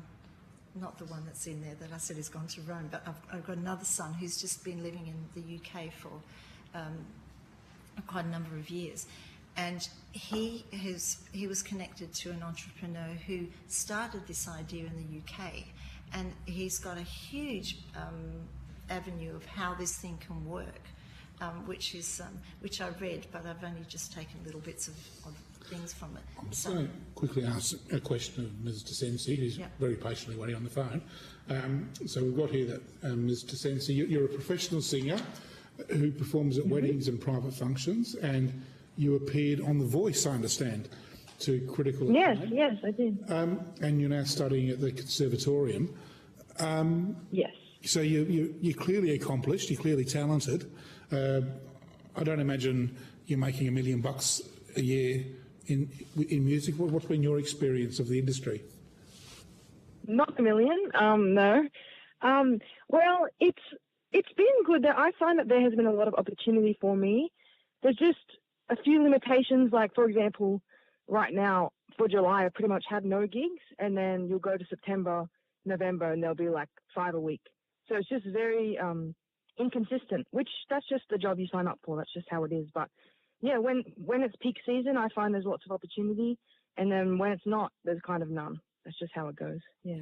And because a lot of the, not a lot, but some of the evidence we've taken is, people talk about Spotify, and there's the twin evils of it. There's 100,000 songs a week, I think, being uploaded, or a day, or whatever the evidence was. So it's very hard to compete against that, but you've got to be on it, and those who are audiences can find them. But with you're on that TV show, and so that was an introduction to an audience. How has that assisted you in terms of furthering your career as a professional musician? Like that exposure. Yeah, well, that definitely. Yeah, exposure was the main thing. Because like all over my social media now, it'll come up straight away that I was on The Voice. It's kind of out there. So and that, like, people respond really well to that. They will favour you among other musicians when they're booking people for events and stuff like that. Also, when it comes to original music, I think it helped a lot. People know your name a little bit more. I didn't get super far, so I imagine if you get to the grand final, you'd have even more opportunity. But even just the short amount of time I was on the show, I found that it helped for exposure reasons, definitely. Just our remit is trying to ensure there's a long-term future for live music in Australia. Given you've got a background that's a little bit different to some that we've talked to. We've talked to punk rockers today. We've got Ben and Anne with us here at the moment. What do you think we should be doing at a governmental level to ensure there's a long-term future for live music in Australia? Right. Well, the only thing I've noticed sometimes is there's a lot of restrictions. So like sometimes like people will be wanting to continue staying out at a restaurant or at a bar, but then it has to close at like 10, or it's like a lot of the RSA things. And also, like some of the sound restrictions. A lot of venues I used to sing at, they don't do it anymore because they have restrictions from residential areas. And it's kind of, there's a lot of restrictions. And some of them are COVID related. Some of them I just find are getting more stricter. So that's probably what I would say for that one. And one last one from me is, not in the past, but we've heard evidence about what's been a fairly strong link between the alcohol industry, retail industry, pubs, clubs, the alcohol sales drive their profit line, and they put on the live music to get the crowds in or to generate the interest to come to the venue, but they actually make their money from the beer and wine and spirits. But that culture is changing to some degree, whether it's because people got less money to spend on booze, or drink driving laws, and just a change in the way people consume alcohol. Do you have any insight into whether, what other options there are for a profitable live music sector that doesn't rely so heavily on a relationship with alcohol? Right, yes.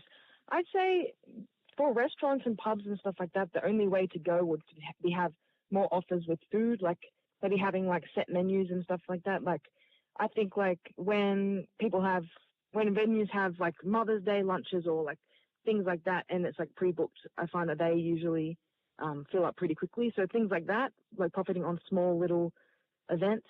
Other than that, I'd say other than food, I'm not really too sure either of where to go in that stance.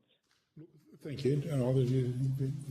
For Nicola. For everyone. Look, thank you, Nicola. I mean, stay on the line, but we'll, I think, Ms. McKenzie. So the thing we've heard a lot about in the last sort of 36 hours is behavioural change, that this younger generation that tends to be the future pipeline for both talent and consumption of live music is living very differently. Yesterday we heard about the closure of multiple venues in Queensland for exactly the reason that the Chair explained. They are running two separate businesses. The band sells tickets and that's how they survive, and the venue gets money from the bar and that's how they survive. So you could keep filling venues, but if no one's drinking, there's no venue anymore. So the the business model you're referring to, where the venue chooses and pays the artist, is not one that we heard a lot about yesterday. I'm worried that this generation is fundamentally different from us, and they will live differently. And the more we sustain a model that is rapidly dying like Kodak, the less we will be furthering the future business model that will support live music and the Australian music industry. Do either of you have a view or a vision or a feel, sorry, and Nicola as well, because she obviously has very much made her reputation through a digital engagement model. Do you have any feeling about this generation and how we harness them, how we bring them in? Because they don't go to the cinema, they do not watch free-to-air TV. So the notion that we advertise and tell them that they need to think about live music, they won't see it. Unless we can get to their ears on Spotify, they're consuming a ton of music, but we are not bringing them into a live music dynamic through any of the means through which they consume music at the moment. Through education. Yes. Through the schools. Yes. That's one of the main areas. I do teach a lot of young people. They do come in and say, look, I've got this great new song. Yeah. Oh, really? TikTok? Yeah, well, except I knew it years ago. Oh, but sweet. never mind. Yeah, so there's a lot of that sort of stuff that's going on, which is it's sort of being reinvented.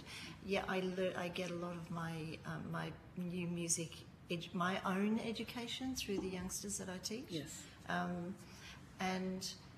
But they are really keen to play as well, Mhm. and they're really keen to be involved, because without the youngsters who are coming up, there's no one's going to be playing. But we're all driven. We're all, even the young people who are when not going to the venues the way we did. They still want to play, and they still want to hear music, and they still want to see their friends play, and so they're. I just think that that because of what's happened in the world with COVID, with all of these things, everybody's locked down. I've seen kids who went from primary school who were going into high school. I was teaching some of them, couldn't go to school, and they lost their social skills. It's been a really, really difficult time for these young 13 to 15 to 16 to 17-year-olds now. So they've been really, really struggling. So we are in a time of change, but they want to be out there doing it. They want to be out there seeing it. The festivals is one way, but the problem with festivals is that if you don't have any friends, you can't put on a big party.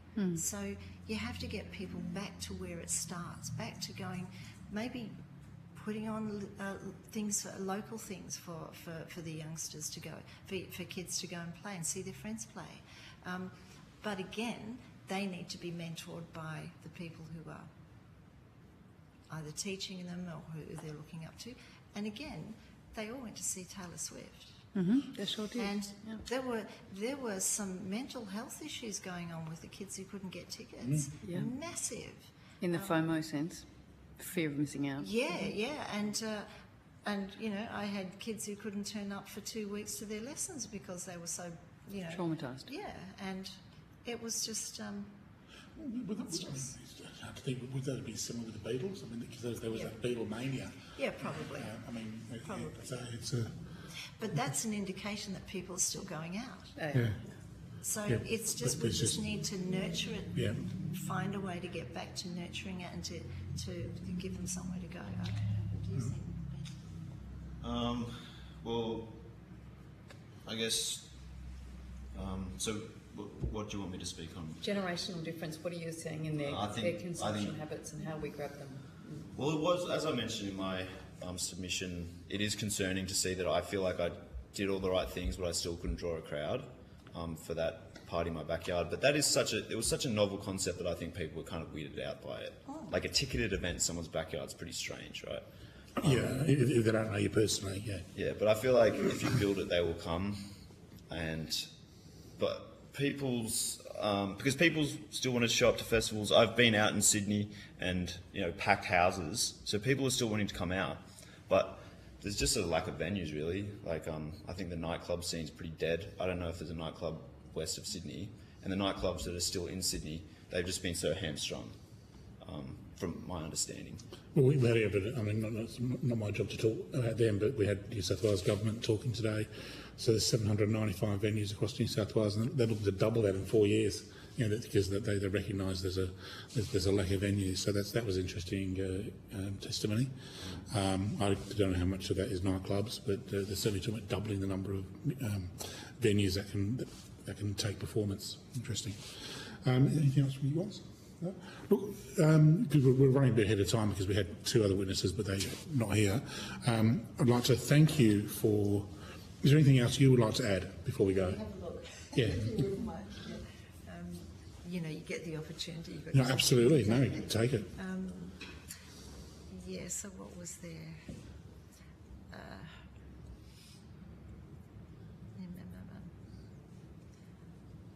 No, I think that's pretty much it, really. No, I think we've got some pretty comprehensive stuff. And Mr. Skinner, your evidence, I think, was pretty was terrific. Into your first-hand experience of the troubles you've had at the regulatory level, which so we're already aware of those sorts of issues, but to have it first-hand from you, I thought was very useful.